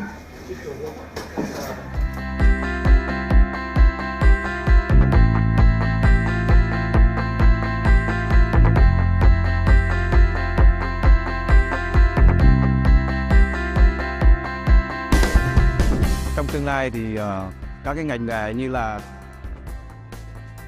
công nghệ và tài chính ngân hàng và cả cái ngành nghề giáo dục nữa là mình thấy là sẽ là phát triển. Thì trong tương lai thì mình cũng nghĩ là cái tương lai về ngành công nghệ thì sẽ phát triển, đặc biệt là cái ngành về khoa học máy tính, về ngành về công nghệ AI hoặc là blockchain. Đấy thì nó sẽ là cái nghề xu hướng. Lĩnh vực công nghệ thì nó là vô vàn, nó là kiến thức là vô hạn và chúng ta đã tiếp cận về vấn đề xã hội hóa thông minh rồi. Thì đây là một môi trường cực kỳ mở và đấy là một cái nhu cầu thực tế cho tương lai. Tất cả những công ty phát triển về công nghệ của Việt Nam bây giờ cũng đang rất cần những cái nhân tài, kể cả ngay trong cái quá trình ngồi học nhà trường. Đặc biệt là trong thời gian tới thì có thể cái tiến trình chuyển đổi số nó sẽ diễn ra mạnh mẽ hơn và như vậy thì nó sẽ cần rất nhiều các cái nguồn nhân lực về công nghệ thông tin cũng như là nhân lực về chuyển đổi số. Và tôi nhận thấy rằng với cái môi trường đào tạo của trường quốc tế thì cũng sẽ giúp cho cái thị trường phần nào có thể giải quyết được cái cơn khát về nhân lực ngành công nghệ thông tin.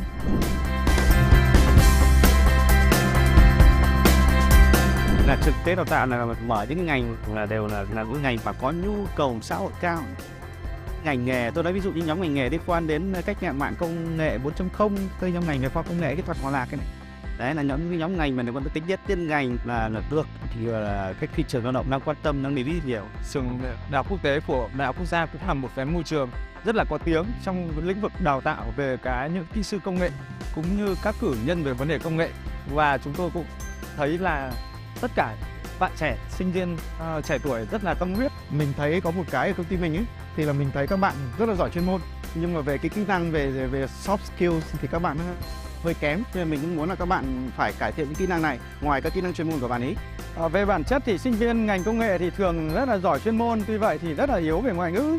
Và tôi nhận thấy rằng nếu với cái cách mà đào tạo của trường quốc tế thì các bạn sẽ có bù đắp được những kiến thức về ngoại ngữ hay kỹ năng mềm, và cái quá trình mà làm việc tại các doanh nghiệp nó sẽ nâng cao được những cái khả năng làm việc nhóm cũng như là hòa nhập được cái môi trường quốc tế. Mình thấy là các bạn ở đây về được đào tạo bằng ngôn ngữ bằng tiếng Anh thì mình cũng thấy là đấy là một cái xu hướng tất yếu rồi. Tại vì sau này khi mà mình trong quá trình học mình nghiên cứu sau này thì mình cũng phải sử dụng ngôn ngữ tiếng Anh rất nhiều. Tỷ lệ việc làm có việc làm sau tốt nghiệp thì đều trên 90%. Có những năm là lên cao đến 97% có việc làm sau một năm tốt nghiệp. Chúng tôi hợp tác cùng với nhà trường trong việc cung cấp các khóa đào tạo về định hướng nghề nghiệp. Cổng thông tin việc làm do TRspodco phát triển thì cũng có những cái công nghệ tiên tiến như là về job search engine, trí tuệ nhân tạo, học máy. Nó sẽ là một cái công cụ hữu ích để nhà trường kết nối giữa sinh viên chất lượng cao của nhà trường với tới các cái doanh nghiệp uy tín trên thị trường. Ít nhất một kỳ thì là có thực tế từ doanh nghiệp. Có những chương trình đào tạo thậm chí là việc thực tập thực tế của doanh nghiệp nó nhiều hơn, ví dụ như các chương trình đào tạo về khoa học kỹ thuật công nghệ tại Hòa Lạc. Thì ngay năm đầu chúng tôi đã tìm đẩy mạnh ra doanh nghiệp rồi. Các bạn càng có thể là va được nhiều trên lĩnh vực của cái môi trường xã hội bây giờ thì các bạn càng có cơ hội để vấn đề là khi các bạn ra trường bạn có một môi trường gọi là tiếp cận về vấn đề là công việc thực tế nó sát hơn, nhanh hơn và nó thực tế hơn cùng với cả doanh nghiệp của chúng tôi.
Khá là rộng và cũng khá bất ngờ ngôi trường này.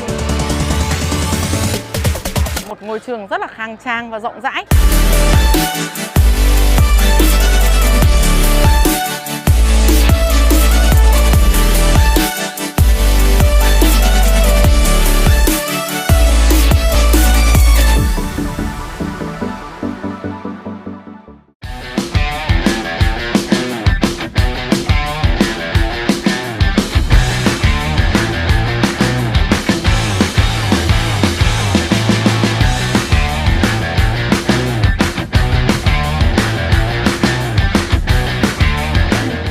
Vào ngành quản trị khách sạn. Em thấy trường Đại học Quốc tế cũng là một cái trường tốt để em theo học ngành đấy.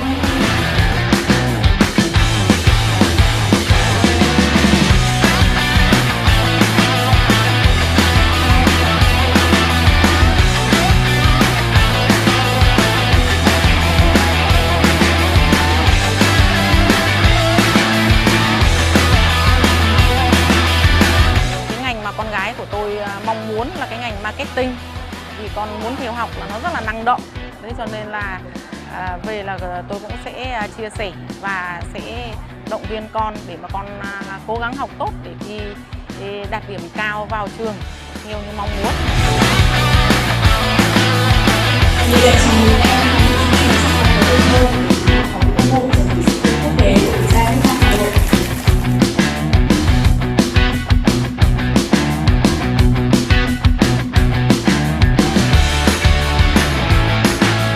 này với sự vui vẻ chúng tôi mong muốn các bạn đã học trường thông tin các tốt.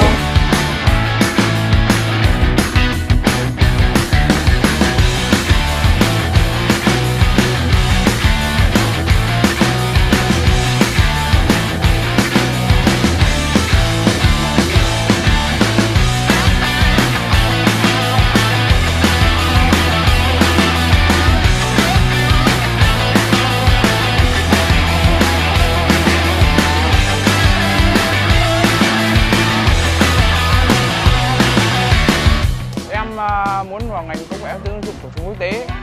Trường quốc tế có một cái ưu điểm là bọn em học 4 năm bằng cử nhân và học liên thông thêm 1 năm sẽ có bằng thạc sĩ sẽ có lợi cho bản thân hơn.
Những cây đại thụ lớn nhất không xuất hiện từ thinh không.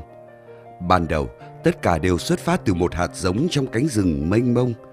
Theo triết lý lý duyên sinh của Đức Phật, mọi sự vật đều tùy thuộc vào một số sự vật khác để phát sinh. Năm 2002, trên tấm bản đồ đào tạo của Việt Nam xuất hiện một hạt giống mới mẻ từ cây đại thụ của Đại học Quốc gia Hà Nội. Với tầm nhìn, định hướng của các nhà lãnh đạo, Đại học Quốc gia Hà Nội mở cửa để hội nhập quốc tế, học tập các trường đại học trên thế giới một cách toàn diện.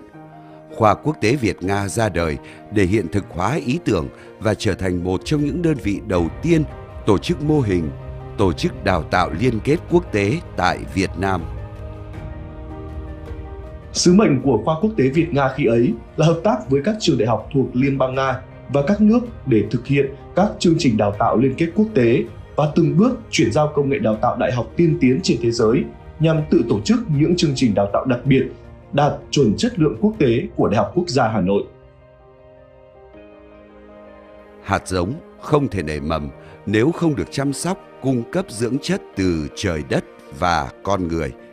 Bắt đầu từ một mảnh đất với đội ngũ tinh gọn, một không gian văn phòng chật hẹp, tài chính hạn chế, trên một con phố nhỏ tại Ba Đình lịch sử. Những thế hệ cán bộ đầu tiên của Khoa Quốc tế Việt-Nga đã cần mẫn tạo nên sức sống kiên cường cho mầm nhỏ nhú lên, vươn cành và nảy ra những lá non xanh tươi đầu tiên với tinh thần làm việc 24/7 như chính ngày sinh nhật của Khoa trong 20 năm qua. Cây nhỏ Khoa Quốc tế Việt-Nga đã bắt đầu ra quả và tỏa hương, vui mừng chào đón những chú chim bay bướm lượn đầu tiên đến trú ngụ với chương trình đào tạo bằng tiếng Nga, ngành kế toán, phân tích và kiểm toán đầu tiên.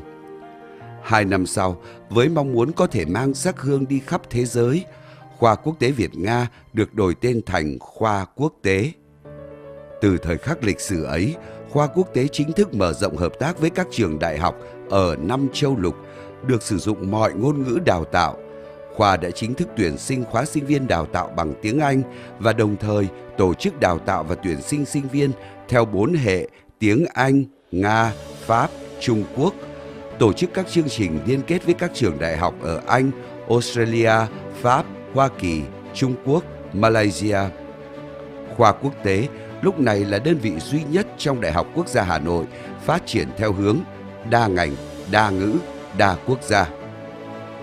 Sinh viên khóa 1 rồi khóa 2 ra trường cho thấy sự ưu việt của hình thức đào tạo du học tại chỗ đã dần rõ nét, để từ đó được tiếp thêm sức sống, tạo sự chuyển mình cho Khoa Quốc tế. Lứa sinh viên đầu tiên của Khoa Quốc tế tốt nghiệp mang theo nhiều kỳ vọng của không chỉ thầy cô và gia đình, mà còn mang trên vai niềm tin gửi gắm của cả một ngôi trường. 10 năm, 15 năm, hạt mầm được vun trồng và nuôi dưỡng, tốt từ gốc đã trở thành cây cổ thụ, tán vươn dài rộng, cành lá sum xuê, rễ cây bám sâu hơn vào lòng đất. Cứ mỗi năm, các chú chim non tìm đến trú ngụ dưới tán cây nhiều hơn. Những con chim trưởng thành cứng cáp bay đi bốn phương trời. Khoa quốc tế với chương trình bản quyền đầu tiên chính thức bước vào một giai đoạn phát triển mới. Khoa đã khéo léo đưa tinh hoa của nền giáo dục nước ngoài, áp dụng công nghệ đào tạo tiên tiến thế giới vào Việt Nam. Khoa đã tạo ra sản phẩm đào tạo của riêng mình, đội ngũ cán bộ giỏi chuyên môn, thạo ngoại ngữ, kỹ năng tốt. Các trường đại học nước ngoài tìm đến hợp tác bởi Khoa quốc tế được xem như địa chỉ tin cậy để hợp tác và đào tạo. Giờ đây, đàn chim đến trú ngụ và hấp thụ dưỡng chất từ quả ngọt trong khoảng thời gian lâu hơn, để đến khi đủ cứng cáp, trưởng thành, những chú chim ấy sẽ bay thẳng lên đi khắp bốn phương trời, sống và cống hiến cho cuộc đời. Học viên, sinh viên tin tưởng chọn lựa Khoa quốc tế với môi trường học tập năng động, sáng tạo, tôn trọng sự khác biệt và giúp phát triển bản thân sinh viên tối đa. Đặc biệt hơn, nhiều lứa sinh viên năm xưa lại quay lại trường để đóng góp cho sự phát triển của thương hiệu Khoa quốc tế, bồi đắp thêm cho tán cây đã nuôi mình khôn lớn. Có 3 bước ngoặt thay đổi vận mệnh Khoa quốc tế Việt-Nga thành Trường Quốc tế Đại học Quốc gia Hà Nội. Năm 2003, Khoa quốc tế Việt-Nga đổi tên thành Khoa quốc tế và trở thành đơn vị đào tạo đa ngành, đa ngữ, đa quốc gia. Dấu mốc lịch sử thứ hai bắt đầu từ niên khóa 2010-2011. Đại học Quốc gia Hà Nội tin tưởng giao cho Khoa quốc tế đào tạo cử nhân ngành kinh doanh quốc tế do Đại học Quốc gia Hà Nội cấp bằng. Sự kiện lịch sử thứ ba diễn ra cách đây chưa lâu. Ngày 1 tháng 12 năm 2021, Giám đốc Đại học Quốc gia Hà Nội ký quyết định thành lập Trường Quốc tế trực thuộc Đại học Quốc gia Hà Nội. Năm 2003, Khoa quốc tế Việt-Nga có 44 sinh viên. Năm 2010, Khoa quốc tế có khoảng 2.000 sinh viên và học viên cao học. Năm 2022, hiện nay Trường Quốc tế có gần 4.800 người theo học đại học và sau đại học, cho thấy sự phát triển về quy mô đào tạo. Những trái ngọt được nuôi dưỡng, chăm sóc tốt đang đơm hoa kết trái và chín mọng trên cành cây mỗi ngày, mỗi tháng. Những lứa chim non đến trú ngụ, nuôi dưỡng, phát triển bản thân để trưởng thành, ngày một nhiều hơn. Cây trưởng thành, ngoài việc đơm hoa kết trái để nuôi dưỡng đàn chim, còn tập trung củng cố nuôi dưỡng chính bản thân mình, để bộ rễ bám chắc hơn, hút thêm được nhiều dưỡng chất từ đất để nuôi cây. Đàn chim non khắp nơi trên thế giới giờ được nuôi dưỡng trong một môi trường đặc biệt, có thể tự nhận thức và thay đổi chính mình, khai phá sức mạnh bên trong mình, từ đó trưởng thành và phát triển. Khoa quốc tế sau quá trình hội đủ về chất và lượng đã phát triển thành Trường Quốc tế và thực hiện sứ mệnh mới trong Đại học Quốc gia Hà Nội, tiên phong trong thực thi các mô hình thí điểm mới trong Đại học Quốc gia Hà Nội, tự chủ và thu hút các nguồn lực về nhân sự, tài chính từ bên ngoài, đóng góp tích cực vào các chỉ số phát triển của Đại học Quốc gia Hà Nội, phát huy tính liên thông, liên kết, hợp tác với các đơn vị trong Đại học Quốc gia Hà Nội nhằm huy động hiệu quả nguồn lực, phát huy lợi thế sẵn có của tổ chức. Trường Quốc tế giờ đây bước sang tuổi trưởng thành, sâu sắc hơn, hướng về phía mặt trời, bám sâu vào đất mẹ, trở thành nơi thu hút đại bàng, cánh chim đầu đàn, trưởng thành ở khắp mọi nơi, đến chăm lo vun bồi cho cây, cho cả khu vườn và cho toàn bộ không gian rộng lớn xung quanh. Trường Quốc tế ngày nay phát triển thành một cơ sở đào tạo hoàn chỉnh với nhiều nét độc đáo, riêng biệt. Đào tạo hội tụ 3 vòng tròn lĩnh vực kỹ thuật công nghệ, y sinh, kinh tế, quản lý, tài chính, kế toán, kiểm toán và ngôn ngữ. Các mô hình đào tạo đặc sắc từ A+B, song bằng, đại học kết hợp thạc sĩ, liên kết quốc tế, chương trình do Đại học Quốc gia Hà Nội cấp bằng với 15 chương trình đào tạo đại học, 6 chương trình đào tạo thạc sĩ, một chương trình đào tạo tiến sĩ.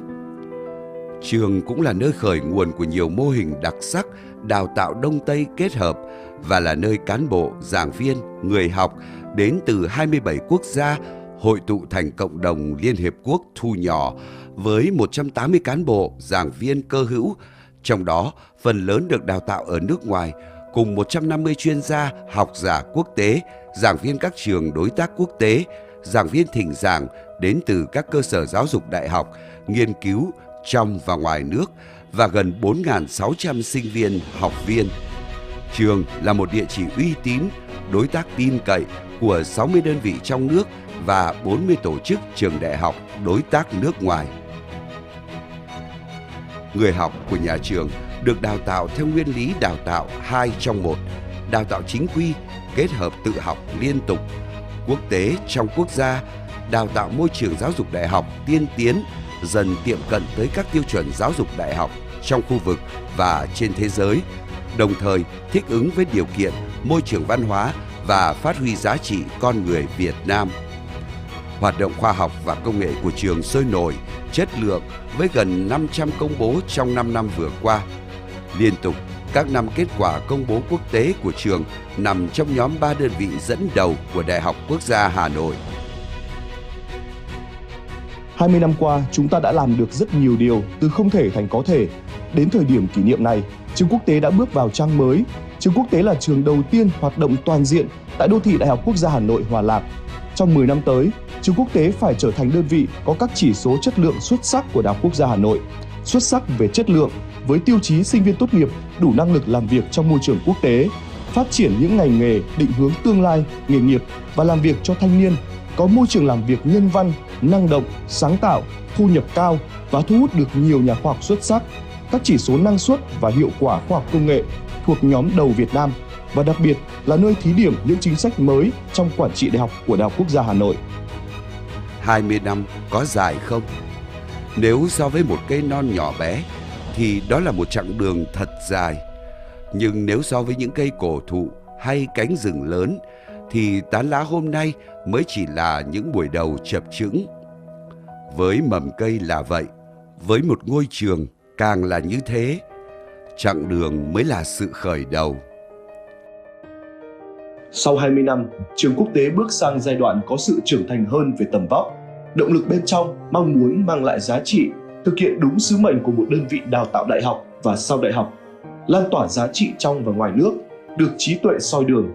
Mong rằng toàn thể cán bộ, giảng viên, sinh viên, học viên, các bạn bè đồng nghiệp sẽ phát huy được hết nội lực, trí tuệ, bản lĩnh để cùng nhau xây dựng và phát triển trường quốc tế ngày càng vững mạnh.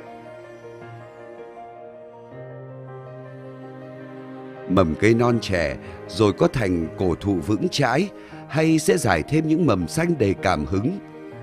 Với một niềm tin sâu sắc, trường quốc tế với sức sống của mầm xanh đang căng tràn của hiện tại sẽ sẵn sàng tiến bước vào ngày mới, là một mảnh ghép trong bản đồ Đại học Việt Nam tiến ra khu vực và thế giới. Năm 2022 đánh dấu cột mốc quan trọng kỷ niệm 20 năm ngày truyền thống của trường quốc tế. Trên hành trình này, trường quốc tế tiếp tục thực hiện sứ mệnh của một trường đại học và sứ mệnh do Đại học Quốc gia Hà Nội giao, kiên trì với những giá trị cốt lõi, chất lượng cao, sáng tạo, tiên phong, trách nhiệm và hội nhập quốc tế. Là một đơn vị trưởng thành, phát triển với giá trị, bản sắc riêng biệt, trường quốc tế cam kết phát huy mạnh mẽ hơn nữa vị trí, trách nhiệm, vai trò tiên phong của mình, chuyển hóa nội lực, trí tuệ, sáng tạo, tiềm năng của cán bộ, giảng viên, người học. Đứng trước sự phát triển mạnh mẽ ở tuổi 20, trường quốc tế vững tâm thực hiện sứ mệnh cơ sở giáo dục đại học của Việt Nam nói chung và của Đại học Quốc gia Hà Nội nói riêng, tiếp tục phát huy thế mạnh để trở thành một cộng đồng giáo dục, nghiên cứu khoa học, chuyển giao trí thức, phát triển con người ngày càng sâu sắc hơn, có ảnh hưởng rộng lớn hơn, lan tỏa giá trị, vượt không gian và thời gian.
bên IT rất cao và thực hiện các doanh nghiệp rồi tham khảo rất nhiều các cái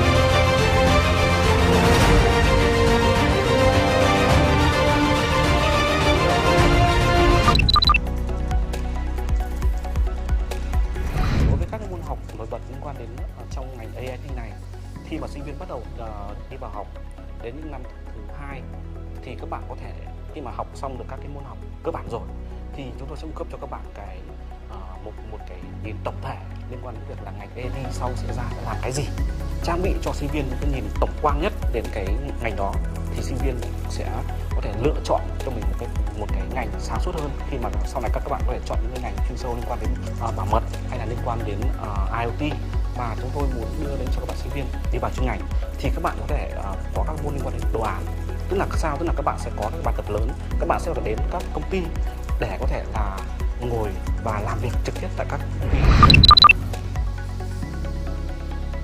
Sau này các bạn ra thì ngoài cái việc các bạn có thể là các cái nhà phát triển phần mềm thông thường thì các bạn có thể là đi sâu hơn làm việc với trong các cái doanh nghiệp mà liên quan tới bảo mật, liên quan tới bảo mật, còn đến bảo mật của phần mềm, liên quan tới bảo mật của điện toán đám mây hay là networking đó.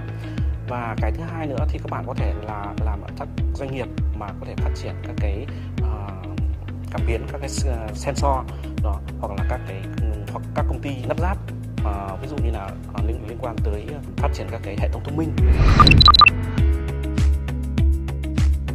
Các bạn có thể trang bị cho mình những kiến thức liên quan tới logic và liên quan tới tư duy. Thực tế đấy là hai cái đặc điểm chính mà giờ để mà các bạn khi mà muốn đi sâu về các cái lĩnh vực liên quan đến IT.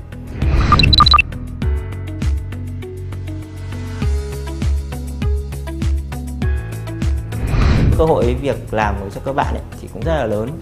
Đã có rất là nhiều những cái doanh nghiệp chuyển đổi cái mô hình kinh doanh cũng như là cái mô hình sản xuất của mình, và cái việc số hóa và cloud hóa đang trở nên rất là cần thiết trong rất nhiều các doanh nghiệp, và vì vậy nên đây là một cái xu thế bùng nổ cũng như là một cái xu thế mà chắc chắn là nó sẽ quyết định đến sự sống còn của rất nhiều những doanh nghiệp trong tương lai.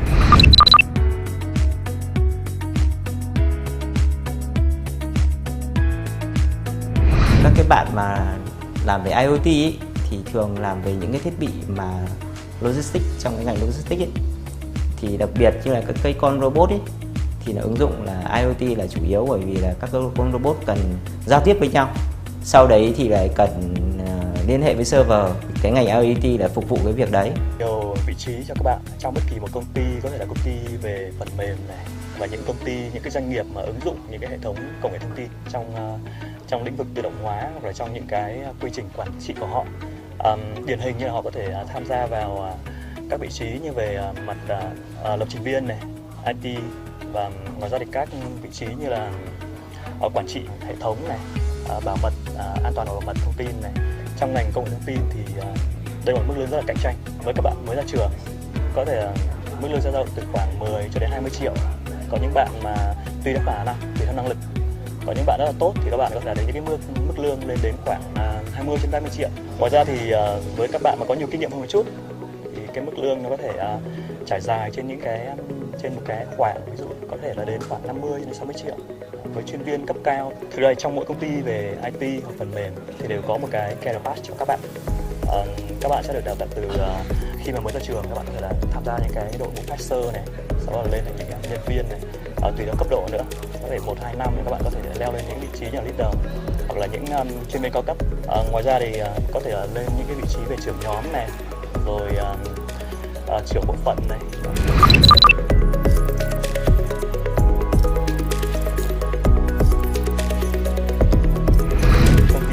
Hiện tại thì bọn tôi đang có cái nhu cầu rất là lớn, một cái nhu cầu khá là lớn hàng năm, hàng tháng thì bọn tôi có khi là lượng onboard của những nhân sự mới ở đây là hàng trăm người. Ngoài ra thì hiện tại có rất là nhiều những công ty về công nghệ thông tin công ty về tin học ứng dụng đang phát triển và gia nhập vào cái thị trường mới nổi này. Nên chắc chắn là cái nhu cầu tuyển dụng sẽ bùng nổ và cấp thiết hơn bao giờ hết.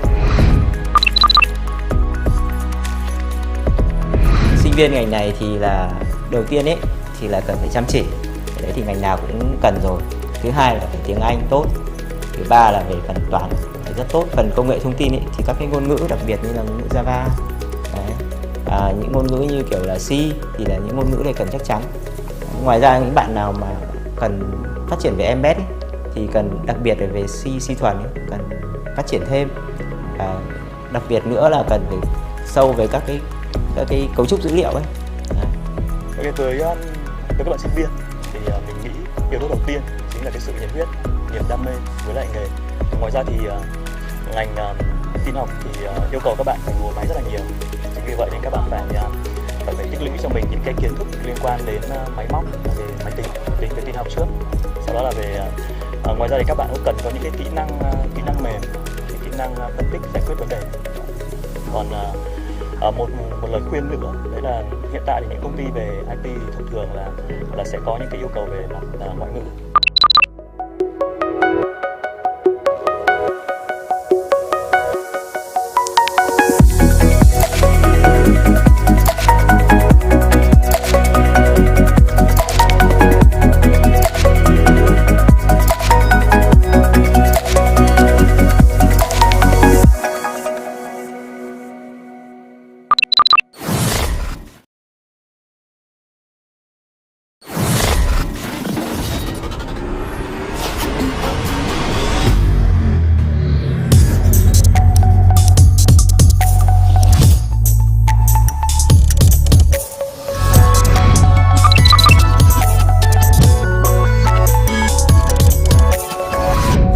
Thì bản thân em là một người học theo khối D và khối xã hội, nhưng mà lại rất là ham thích tìm hiểu về những công nghệ mới và cái cách áp dụng công nghệ vào phục vụ trong đời sống. Cho nên là em rất là cảm thấy bản thân mình phù hợp với những định hướng môn học của ngành BDA.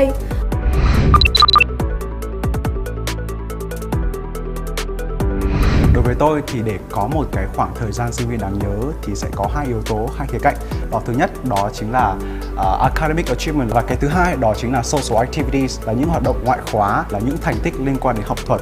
Thì hiện tại tôi đã tham gia rất là nhiều cái cuộc thi liên quan đến khởi nghiệp, thậm chí là mang tính toàn quốc, và các cuộc hướng đến sắp tới là các cuộc thi liên quan đến nghiên cứu khoa học. Tôi cũng hướng đến hoạt động liên quan đến tình nguyện, như sắp tới có chiến dịch tình nguyện mùa hè xanh hay là tiếp sức mùa thi, là hướng đến một cái kỷ niệm trọn vẹn bao gồm cả social activities, hoạt động xã hội và hoạt động học thuật tại Trường Quốc tế Học Quốc gia Hà Nội.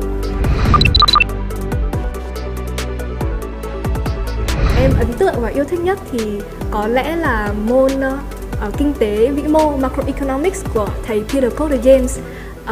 Em rất là ấn tượng với môn học của thầy tại vì thầy có một phương pháp giảng dạy mà giúp cho sinh viên chúng em có thể tự chủ động tìm hiểu về những vấn đề từ trước, tự học ấy ạ. Và khi mà ở trên lớp thì thầy dành rất nhiều thời gian để chúng em có thể thảo luận với thầy và có thể giải quyết những cái vấn đề còn vướng mắc cùng các bạn. Lời khuyên lớn nhất mà em có thể dành cho các bạn đấy là hãy tự tin lên, chủ động học hỏi, dám tiếp cận với những cái mới và cái mà gọi là đang được săn đón về data, về dữ liệu. Cái thứ hai là các bạn dám tiên phong vào cái thị trường liên quan đến công nghệ, và các bạn đối đầu và dám thách thức bản thân với những cái lĩnh vực, cái thử thách khó hơn, thì chắc chắn Trường Quốc tế là một cái đơn vị mang lại những cái hành trang vô cùng hữu ích, đảm bảo cho các bạn có một cái sự vững chắc để đạt được, chinh phục được cái giấc mơ của mình trong tương lai.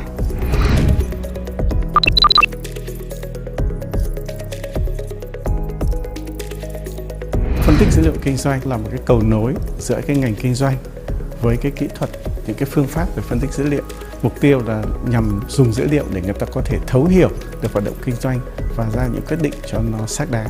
Tôi nghĩ là chương trình phân tích dữ liệu kinh doanh của Trường Quốc tế được xây dựng đây là cái chương trình đầu tiên kết nối giữa kinh doanh và khoa học dữ liệu ở Việt Nam. Thì người ta phải chắt lọc những cái phần nào cốt lõi nhất của kinh doanh và những phần cốt lõi nhất của khoa học dữ liệu và kết nối nó lại với nhau. Đây là một cái lĩnh vực đang rất là mới và nó hợp với cái thời bây giờ là cái thời kỷ nguyên số. Chúng ta, con người có rất nhiều dữ liệu trong các hoạt động hàng ngày, là nó sẽ đẩy cái ngành kinh doanh lên một bước mới. là nó đúng vào cái thời của cái sự phát triển của xã hội, dùng những cái phương pháp rất là hiện đại để làm những câu chuyện mà nó là cơ bản của cái kinh tế số. Thế còn tương lai thì tôi nghĩ là chương trình này là theo tôi hiểu là một cái chương trình đầu tiên ở Việt Nam, và nó đáp ứng đúng cái nhu cầu hiện nay của sự phát triển của thị trường, của doanh nghiệp, và tôi tin là nó sẽ tiếp tục được phát triển. Nhu cầu của thị trường là tôi nghĩ là sẽ càng ngày càng lớn hơn.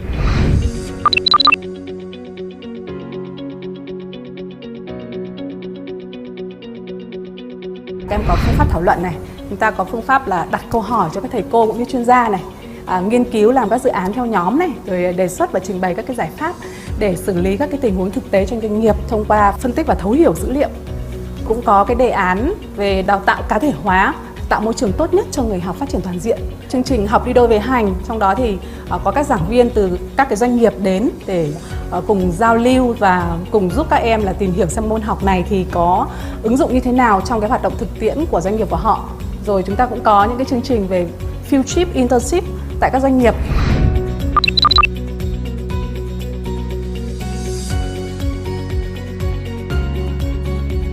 Cái ngành khoa học dữ liệu này rất lý tưởng cho những bạn mà có đam mê về công nghệ, về dữ liệu và ưa thích khám phá những điều mới lạ. Tuổi trẻ phải hướng đến những thứ mới, vì những thứ mới này nó sẽ mở ra một cái tương lai rất là sáng lạn cho mình. Thì đương nhiên là mình bước vào một lĩnh vực mới thì mình cần phải có một quyết tâm lớn, nhưng mà tôi nghĩ là những người trẻ phải dám thách thức với những thứ mới. Và tôi tin là nếu bạn theo học cái ngành này, bạn được nhận cái sự đào tạo rất là tốt ở trường quốc tế và bạn có sự phấn đấu thì tương lai sẽ mở ra rất là nhiều cho bạn.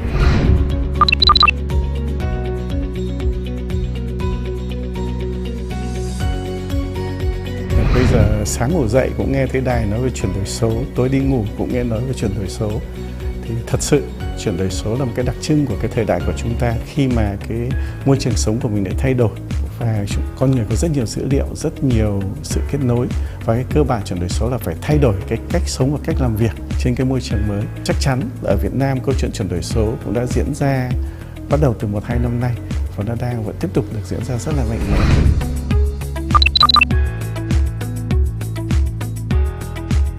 Thực ra là chúng ta thấy là các cái việc phân tích dữ liệu nó xuất phát điểm của các công ty thì đều nhằm mục đích là tạo ra cái giá trị cho doanh nghiệp.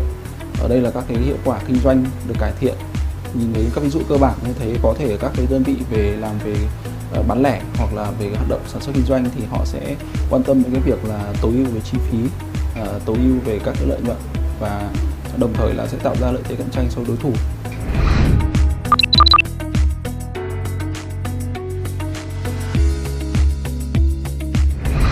Năm gần đây thì chúng ta có những thuật ngữ mới như là data is gold hoặc là data is the new gold, thì có thể thấy tầm quan trọng của cái việc sở hữu dữ liệu cũng như cái việc phân tích và khai thác dữ liệu. Về cái xu hướng phát triển như vậy thì cái ngành DA và ngành BDA nó sẽ là cái càng ngày càng hot trong thời gian sắp tới, và các nhân sự đó sẽ luôn luôn được các công ty săn đón.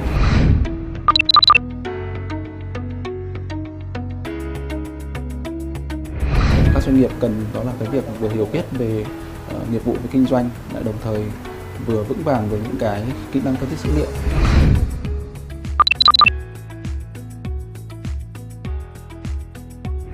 Các bạn sẽ có những cái lợi thế về ngoại ngữ, cái tiếng Anh của các bạn vững thì các bạn sẽ dễ dàng tiếp cận với các cái tri thức, các cái công trình nghiên cứu hay là mới ở trên internet, và kể cả trong cái việc làm việc với đối tác người nước ngoài thì cũng có lợi thế rất nhiều.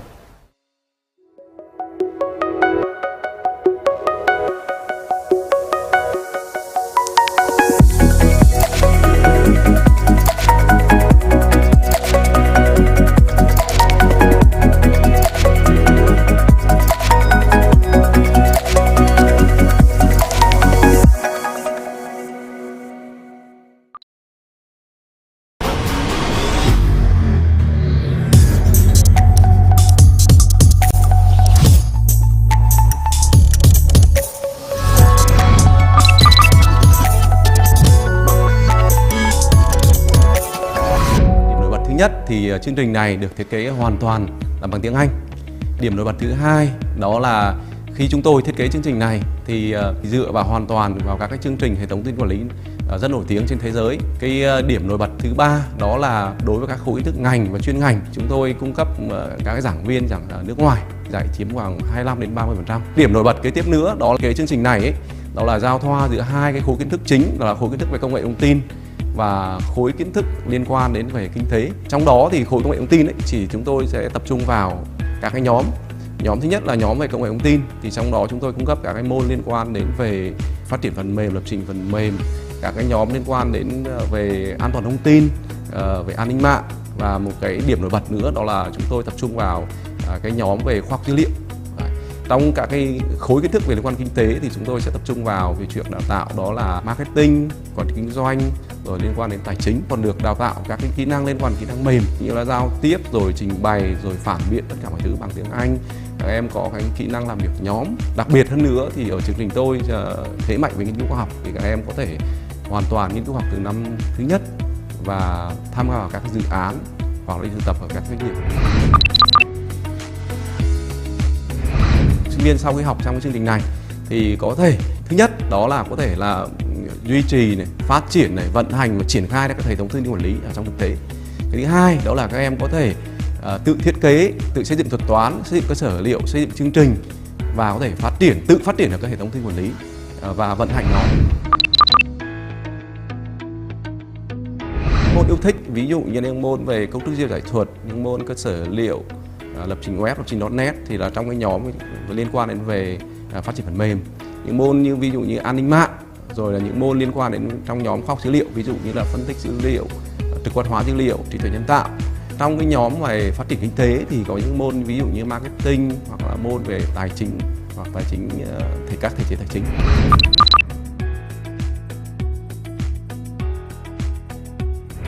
Các em nên chuẩn bị ví dụ như là có cái khả năng về tự khám phá, sáng tạo, kỹ năng về mặt ngôn ngữ, ở đây cụ thể là tiếng Anh.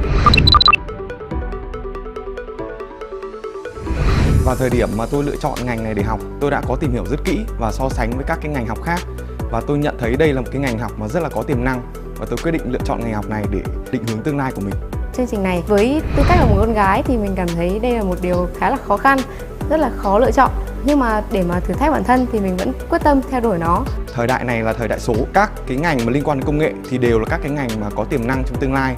Và đặc biệt hơn nữa thì ngành của tôi còn có một cái sự kết nối, sự giao thoa giữa tài chính và marketing cộng với công nghệ. Thì tôi cảm nhận đó là một cái ngành học rất là phù hợp với tôi.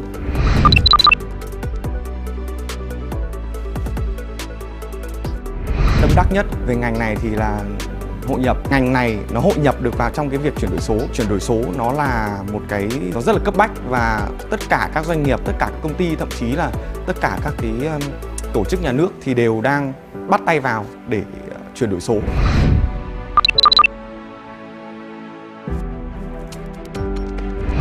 Tôi đã tưởng tượng là mình sẽ sở hữu một tập đoàn hoặc một công ty liên quan đến công nghệ và đúng theo cái định hướng ngành học của mình. Thứ mà tôi muốn theo đuổi chính là công nghệ và kiến thức tương lai.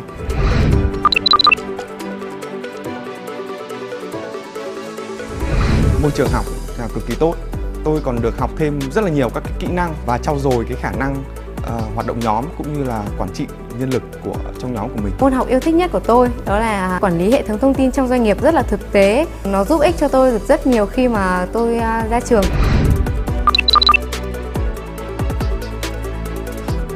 Chương trình đào tạo phù hợp, nó sẽ cung cấp cho sinh viên những cái kiến thức nền tảng vững chắc để các bạn có thể sau này ứng dụng các công việc khác nhau. Sinh viên có thể chủ động ứng dụng các công ty có việc làm lớn hơn, các ngân hàng hay các tập đoàn đa quốc gia.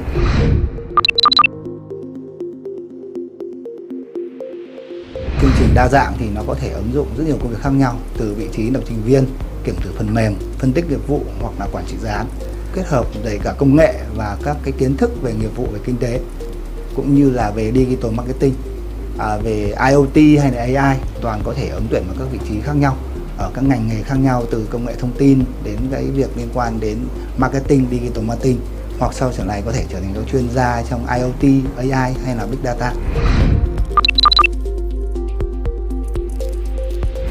Cầu về cái nguồn nhân lực công nghệ thông tin hiện tại rất lớn tại Việt Nam cũng như trên thế giới. Thì cái cơ hội việc làm cũng như là cái mức lương của ngành công nghệ thông tin thì cũng là cái thức hứa hẹn. Và dựa theo cái career map thì cứ khoảng 1-2 năm thì mức lương nó có thể tăng từ 30-50%, thậm chí là gấp đôi. Thì cái đấy dựa vào năng lực của từng bạn và dựa vào cái sự thăng tiến học hỏi của từng bạn thì các bạn sẽ có cơ hội để nhận thu nhập cao hơn. Ngoài ra thì cũng có cơ hội làm việc tại các tập đoàn đa quốc gia.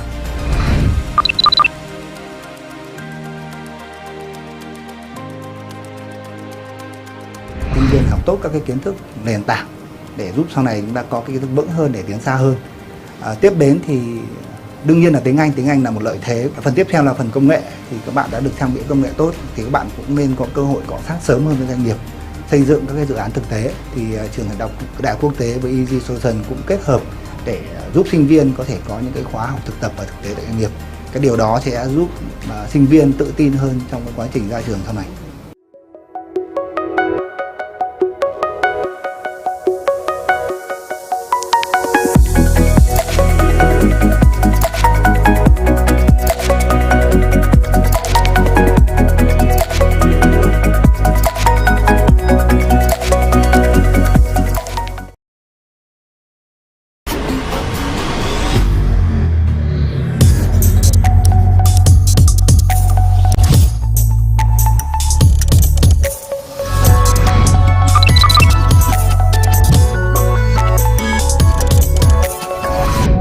Thì bản thân em là một người học theo khối D là khối xã hội, nhưng mà lại rất là tham thích tìm hiểu về những công nghệ mới và cái cách áp dụng công nghệ vào phục vụ trong đời sống. Cho nên là em rất là cảm thấy bản thân mình phù hợp với những định hướng môn học của ngành BBA.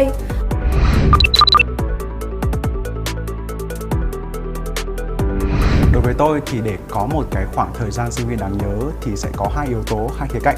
Đó, thứ nhất đó chính là academic achievement và cái thứ hai đó chính là social activities, là những hoạt động ngoại khóa, là những thành tích liên quan đến học thuật. Thì hiện tại tôi đã tham gia rất là nhiều cái cuộc thi liên quan đến khởi nghiệp, thậm chí là mang tính toàn quốc, và các cuộc hướng đến sắp tới là các cuộc thi liên quan đến nghiên cứu khoa học. Tôi cũng hướng đến hoạt động liên quan đến tình nguyện, như sắp tới có chiến dịch tình nguyện mùa hè xanh hay là tiếp sức mùa thi, là hướng đến một cái kỷ niệm trọn vẹn bao gồm cả social activities, hoạt động xã hội và hoạt động học thuật tại Trường Quốc tế Học Quốc gia Hà Nội. Em ấn tượng và yêu thích nhất thì có lẽ là môn kinh tế vĩ mô macroeconomics của thầy TRspodCIsion. Em rất là ấn tượng với môn học của thầy tại vì thầy có một phương pháp giảng dạy mà giúp cho sinh viên chúng em có thể tự chủ động tìm hiểu về những vấn đề từ trước và tự học ấy. Và khi mà ở trên lớp thì thầy dành rất nhiều thời gian để chúng em có thể thảo luận với thầy và có thể giải quyết những cái vấn đề còn vướng mắc cùng các bạn. Lời khuyên lớn nhất mà em có thể dành cho các bạn đấy là hãy tự tin lên, chủ động học hỏi, dám tiếp cận với những cái mới và cái mà gọi là đang được săn đón về data, về dữ liệu. Cái thứ hai là các bạn dám tiên phong vào cái thị trường liên quan đến công nghệ và các bạn đối đầu và dám thách thức bản thân với những cái lĩnh vực, cái thử thách khó hơn, thì chắc chắn Trường Quốc tế là một cái đơn vị mang lại những cái hành trang vô cùng hữu ích, đảm bảo cho các bạn có một cái sự vững chắc để đạt được, chinh phục được cái giấc mơ của mình trong tương lai.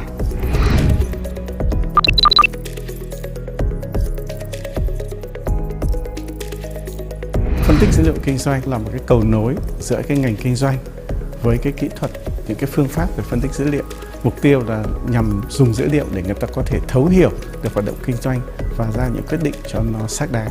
Tôi nghĩ là chương trình phân tích dữ liệu kinh doanh của Trường Quốc tế được xây dựng đây là cái chương trình đầu tiên kết nối giữa kinh doanh và khoa học dữ liệu ở Việt Nam. Thì người ta phải chắt lọc những cái phần nào cốt lõi nhất của kinh doanh và những phần cốt lõi nhất của khoa học dữ liệu và kết nối nó lại với nhau. Đây là một cái lĩnh vực đang rất là mới và nó hợp với cái thời bây giờ là cái thời kỷ nguyên số. Chúng ta, con người có rất nhiều dữ liệu trong các hoạt động hàng ngày, là nó sẽ đẩy cái ngành kinh doanh lên một bước mới, là nó đúng vào cái thời của cái sự phát triển của xã hội, dùng những cái phương pháp rất là hiện đại để làm những câu chuyện mà nó là cơ bản của cái kinh tế số. Thế còn tương lai thì tôi nghĩ là chương trình này là theo tôi hiểu là một cái chương trình đầu tiên ở Việt Nam và nó đáp ứng đúng cái nhu cầu hiện nay của sự phát triển của thị trường, của doanh nghiệp, và tôi tin là nó sẽ tiếp tục được phát triển. Nhu cầu của thị trường tôi nghĩ là sẽ càng ngày càng lớn hơn.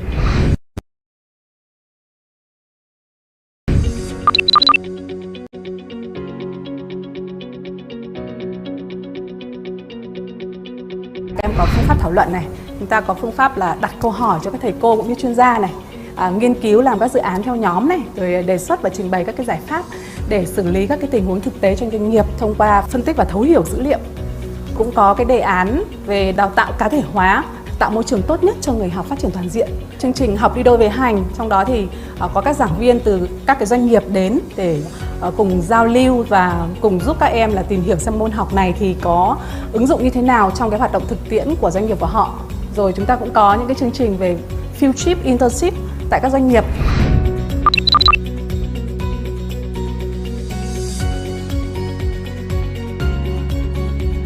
Cái ngành khoa học dữ liệu này rất lý tưởng cho những bạn mà có đam mê về công nghệ, về dữ liệu và ưa thích khám phá những điều mới lạ. Tuổi trẻ phải hướng đến những thứ mới, vì những thứ mới này nó sẽ mở ra một cái tương lai rất là sáng lạng cho mình. Thì đương nhiên là mình bước vào một lĩnh vực mới thì mình cần phải có một quyết tâm lớn, nhưng mà tôi nghĩ là những người trẻ phải dám thách thức với những thứ mới. Và tôi tin là nếu bạn theo học cái ngành này, bạn được nhận cái sự đào tạo rất là tốt ở trường quốc tế và bạn có sự phấn đấu thì tương lai sẽ mở ra rất là nhiều cho bạn.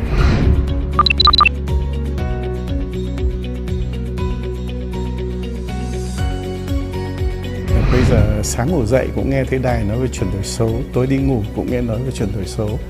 Thì thật sự chuyển đổi số là một cái đặc trưng của cái thời đại của chúng ta, khi mà cái môi trường sống của mình lại thay đổi và con người có rất nhiều dữ liệu, rất nhiều sự kết nối, và cái cơ bản chuyển đổi số là phải thay đổi cái cách sống và cách làm việc trên cái môi trường mới. Chắc chắn ở Việt Nam câu chuyện chuyển đổi số cũng đã diễn ra bắt đầu từ 1-2 năm nay và nó đang vẫn tiếp tục được diễn ra rất là mạnh mẽ.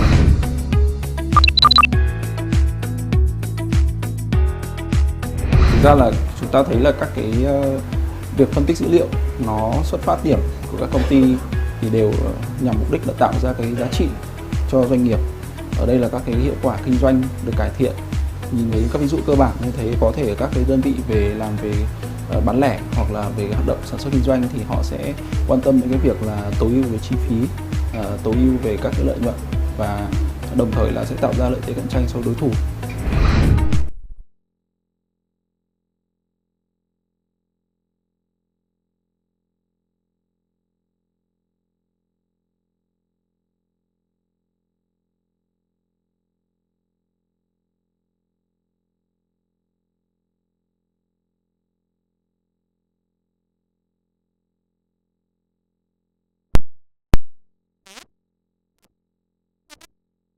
The organizing committee, I would like to send our VNUIS congratulations to all of the students on the groups today, as well as their advisors for your success today. And now should be the time for us to announce the prizes. And here we all have 23 groups of students who have completed their presentation, as well as a poster presentation there.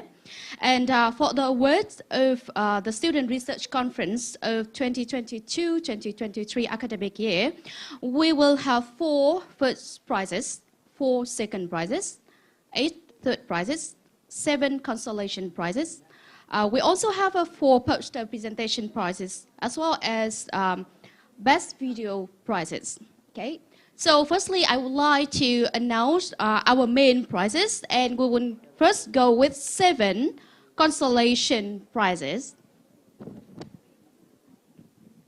So the first consolation prize goes to the group 2005, Automated Extraction of Information from Curriculum Vitae, with the group leader Nguyễn Thị Ngọc Quỳnh, and our advisor here is Associate Professor Dr. Trần Thị Oanh. Congratulations. And now please, we need to, we invite the representative and also group members of all groups to, all the group members to come on the stage to receive your award.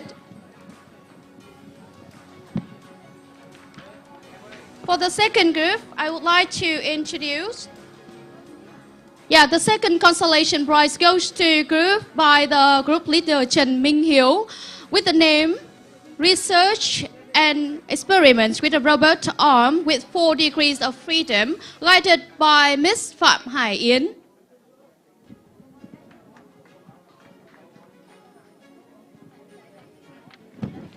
next consolation prize goes to group leader Nguyễn Thùy Linh, 2036, and the project title is Smart Dryer for Pet, guided by Mr. Bùi Thanh Tùng. Congratulations. And the next consolation prize is Research on the status of post-COVID-19 symptoms and related factors in Vietnamese people in 2022, guided by Dr. Chu Đình Tới and Dr. Thân Văn Thái, and the group leader is Lê Thủy Tiên. Congratulations. The next consolation prize goes to Determinants of Unsafe Sexual Behaviors Among Adolescents, Evidence from Vietnam. And this project is guided by Dr. Nguyễn Thị Kim Oanh and Mr. Chu Huy Anh, and the group leader is Vũ Hải Yến.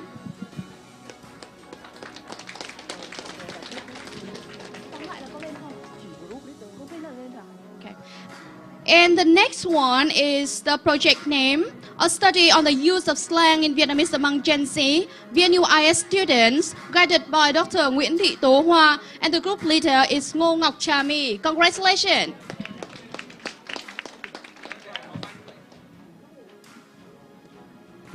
And the last consolation prize goes to the project's name, Enhancing Students' English Learning by Employing Short-Term Memory Strategies, a case study at VNUIS, guided by Dr. Nguyễn Việt Hùng, and the group leader is Đỗ Hồng Nhung.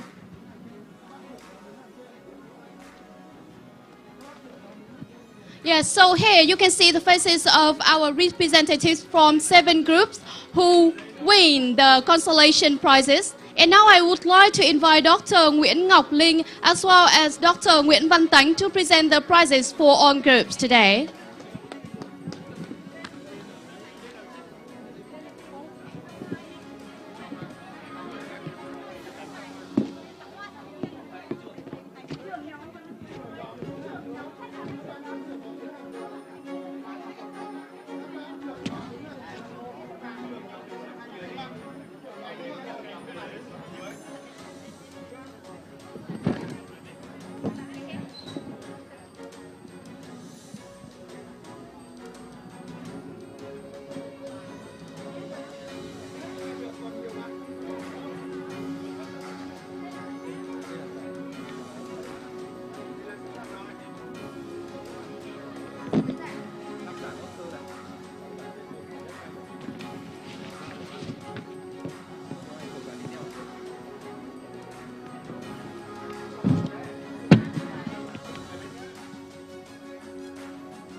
Once again, congratulations to all 7 groups who win the consolation prizes today. Thank you.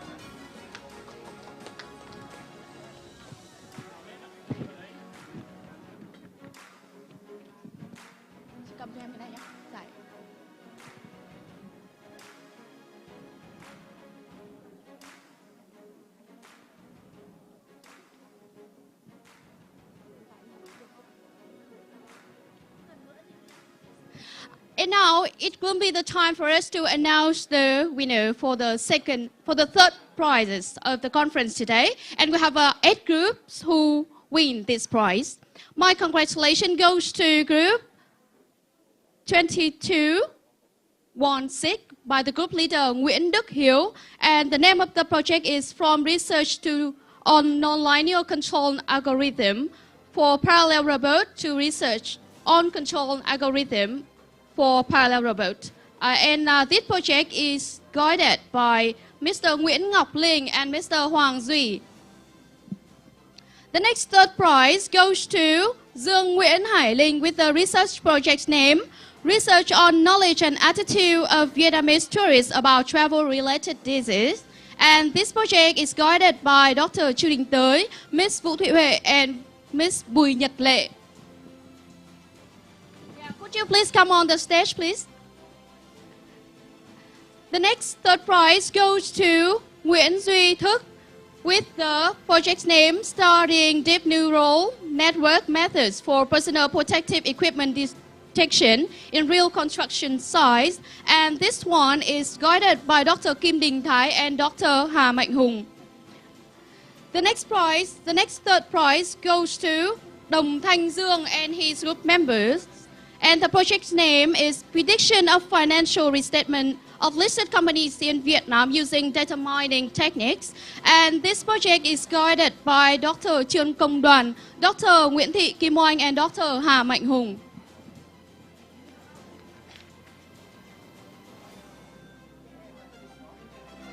The next third prize goes to Nguyễn Quang Duy, and his project's name is Gamification, an empirical study on the impact of gamification elements on customer engagement and brand attitude in marketing context. This project is guided by Dr. Bùi Mỹ Trinh. The next third prize goes to Trần Kim Thanh and her group members, with the project's name Investigating the Factors Influencing Consumers' Purchasing Intention on E-commerce Platforms, Evidence from Vietnam, and this one is guided by Dr. Nguyễn Phương Mai and Miss Nguyễn Thị Kim Duyên. Congratulations. The next third prize goes to Vũ Duy Trung, and his project's name is The Heterogeneous Impact of Social Distancing on Household Level Economic Performances, Evidence from Large Survey in Vietnam, and this project is guided by Mr. Lê Văn Đạo. And the last third prize of today's conference is the impact of FDI inflows on environmental quality and economic growth in developing country, evidence from Vietnam, by the group leader Vũ Thị Hạnh, and the advisor is Dr. Nghiêm Xuân Hòa.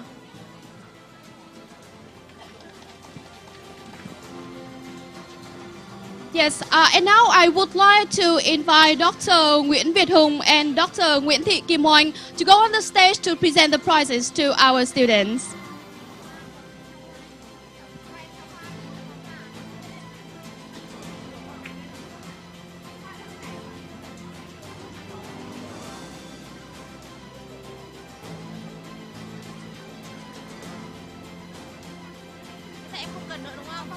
Có thì đúng.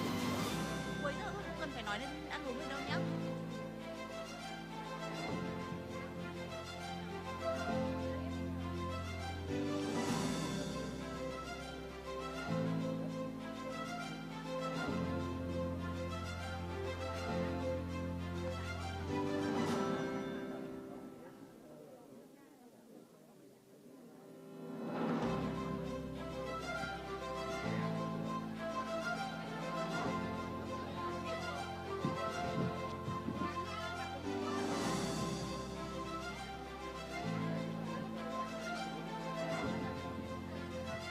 Yes, a big applause to congratulate all of our students and their advisors for their success today.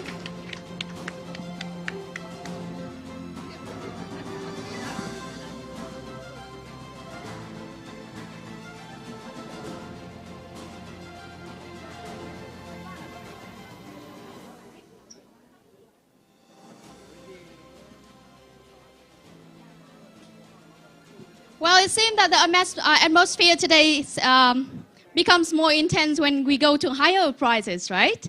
And now it is the time for us to announce the prizes for the second prizes, and we have 4 prizes for 4 groups today. And it is my honor now to introduce the 4 group leaders of the 4 groups as follows to receive the second prize for our research conference today. Number 1, my congratulations goes to Nguyễn Hoàng Lan Anh, and the project's name is Financial Distress Prediction Using Multilayer Perception Neutral Network, Evidence from Vietnam, and this project is guided by Dr. Nguyễn Thị Kim Oanh. Congratulations.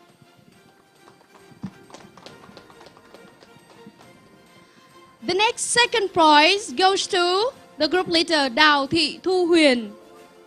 Congratulations, and the project's name is Factors Affecting Consumer Behavior Toward Hanoi Street Food. And this project is guided by Dr.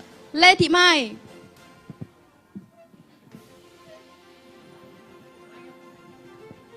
The next second prize goes to Vũ Minh Đức with the project name Research on Design Neural Network-Based Adaptive Controller for Under-Actuated Wheel Mobile Robot. And this one is guided by Dr. Phạm Ngọc Thành and Dr. Lê Xuân Hải.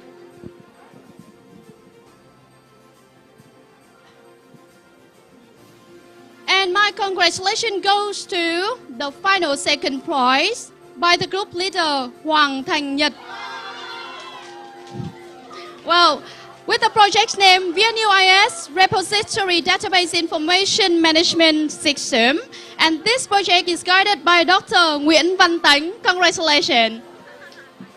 Yes, we would like to invite on the group leaders to come on the stage to receive the prizes. Loa nhỏ, em vẽ nhạc nhỏ. And we would like to invite Dr. Chu Đình Tới, as well as Associate Professor Dr. Nguyễn Hải Thanh to go on the stage to present the prizes to our students.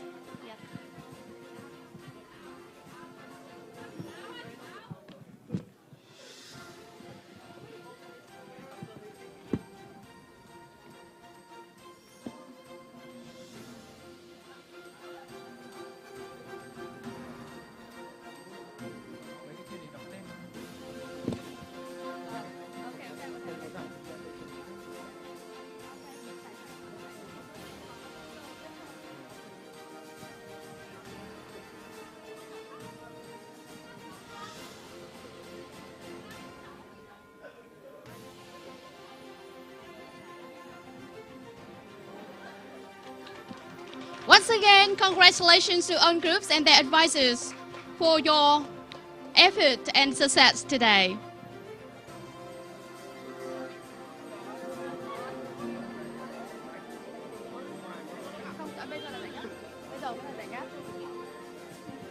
Well, yes, and yes, now we know the winners for the first prizes of today, right? And I can see a lot of smiles as well as tears too from our students. Yeah, we have reached this destination for the first prize of this year research conference. And yes, now it is my honor to introduce the group leaders for the 4 first prizes of the conference today.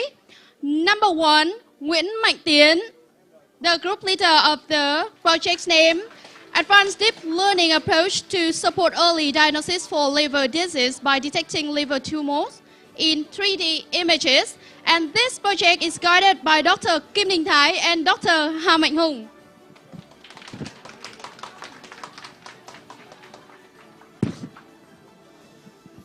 The next first prize, congratulations to Nguyễn Danh Việt Anh. And this project is guided by Dr. Đỗ Phương Huyền.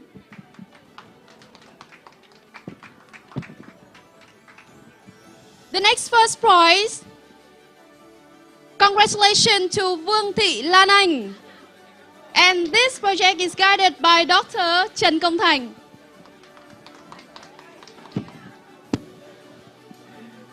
Well, a lot of prize that we can see today from our advisors too. And the final first prize for the conference today goes to Nguyễn Tuấn Thành. And this project is guided by Dr. Trần Đức Quỳnh and Dr. Nguyễn Doãn Đông.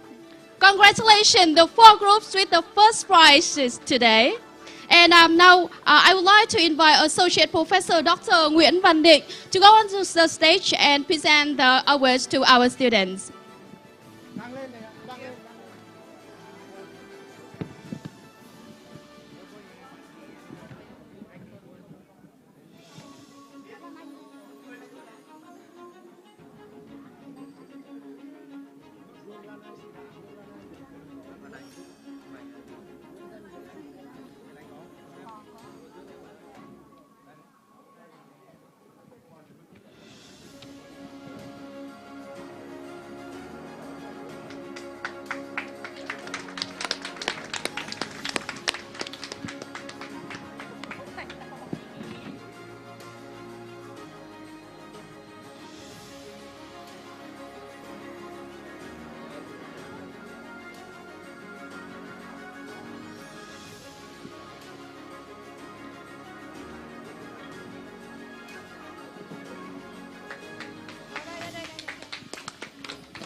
Yeah, once again a big applause to our winners today for winning groups today.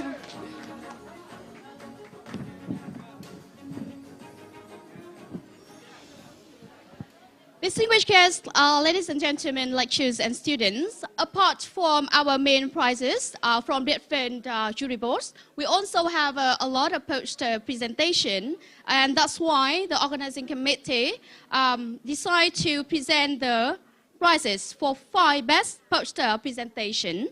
And now it is my honor to introduce the 5 poster presentation prizes for 5 groups. Number 1, the best content delivery prize goes to Đỗ Hồng Nhung and Nguyễn Thị Diễm Quỳnh. And their project's number is 2203 for linguistics. Yeah, we would like to invite the representatives of all groups named in here to go on the stage. The second is the best creative design prize goes to Vương Thị Lan Anh. Congratulations. The next best presentation prize belongs to the group by the leader Nguyễn Mạnh Tiến, and other members are Đỗ Anh Luyện, Nguyễn Thị Lan Anh, and Ngô Diệu Linh. Number 4, that is the best scientific presentation prize, and my congratulations go to Nguyễn Hoàng Lan Anh and Tạ Minh Ánh. And the last one, the most impressive prize, goes to Nguyễn Tuấn Thành, Ngô Mai Anh, Nguyễn Thùy Dương, and Nguyễn Thảo Vy. Yeah, congratulations, and please go on to the stage to receive the award. And we would like to invite Dr. Nguyễn Ngọc Linh and Dr. Nguyễn Thị Tú Hoa to go on to the stage to present the awards to our students.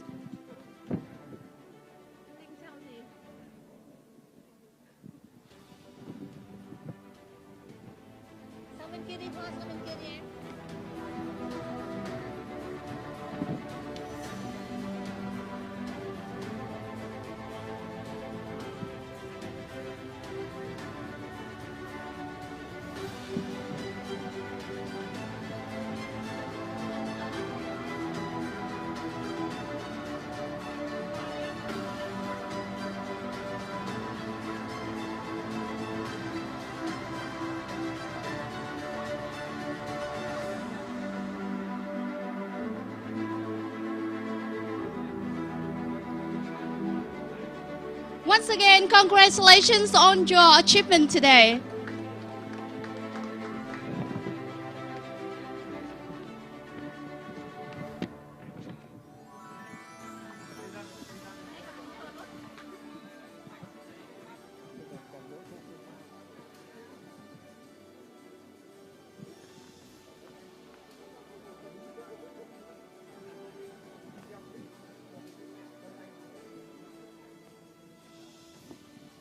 And last but not least, apart from those who joined our conference today with those presentation in the jury board as well as poster presentation, we also have a very special prize for the best video clip.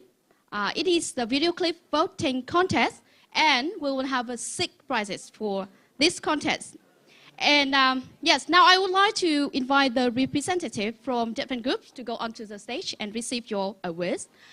First prize for video clip voting contest goes to Đỗ Vũ Duy, Vũ Đức Anh, Trần Thị Ninh, Nguyễn Phương Thảo, and Phùng Đức Tân. Congratulations. The second prize for this contest is Đào Ngọc Nam, Nguyễn Khắc Tôn, Doãn Thị Phương Thảo, Phạm Anh Phương, and Nguyễn Khắc Trường. Another second prize for this contest goes to Nguyễn Quang Duy, Phùng Phương Nguyên, Trần Thị Kim Ngọc, and Bùi Thu Hiền.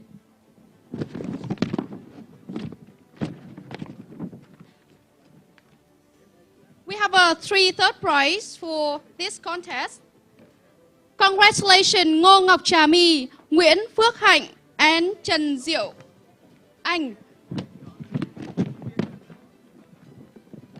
The next third prize goes to Vũ Bích Diệp, Nguyễn Thị Linh, Trương Quỳnh Anh, Nguyễn Thị Mỹ Uyên, and Hoàng Thị Trà. And the final one for the third prize of the voting contest is Trần Kim Thanh, Trần Xuân Hải, Hà Tuyết Mai, Nguyễn Tuấn Kiệt, Mai Bình Duy, and Cao Đỗ Thủy Tiên.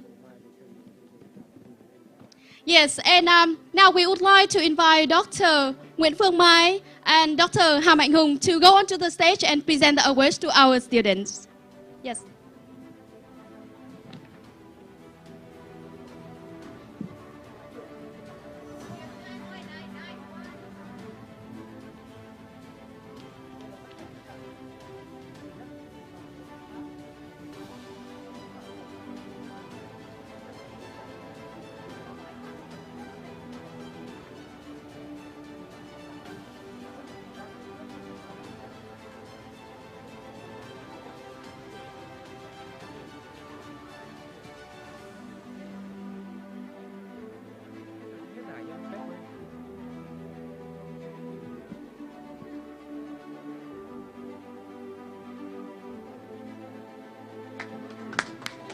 Once again, congratulations to all groups for your success today.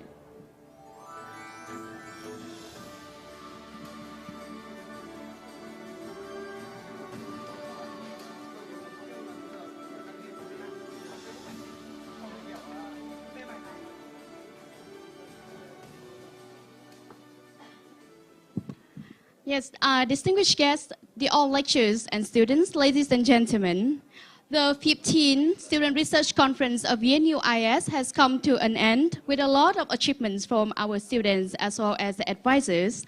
Once again, on behalf of the organizing committee, we would like to send our best congratulations to all of you for your achievement. And we do hope that next year, all the faces in here can be seen again in the next conference and a lot more.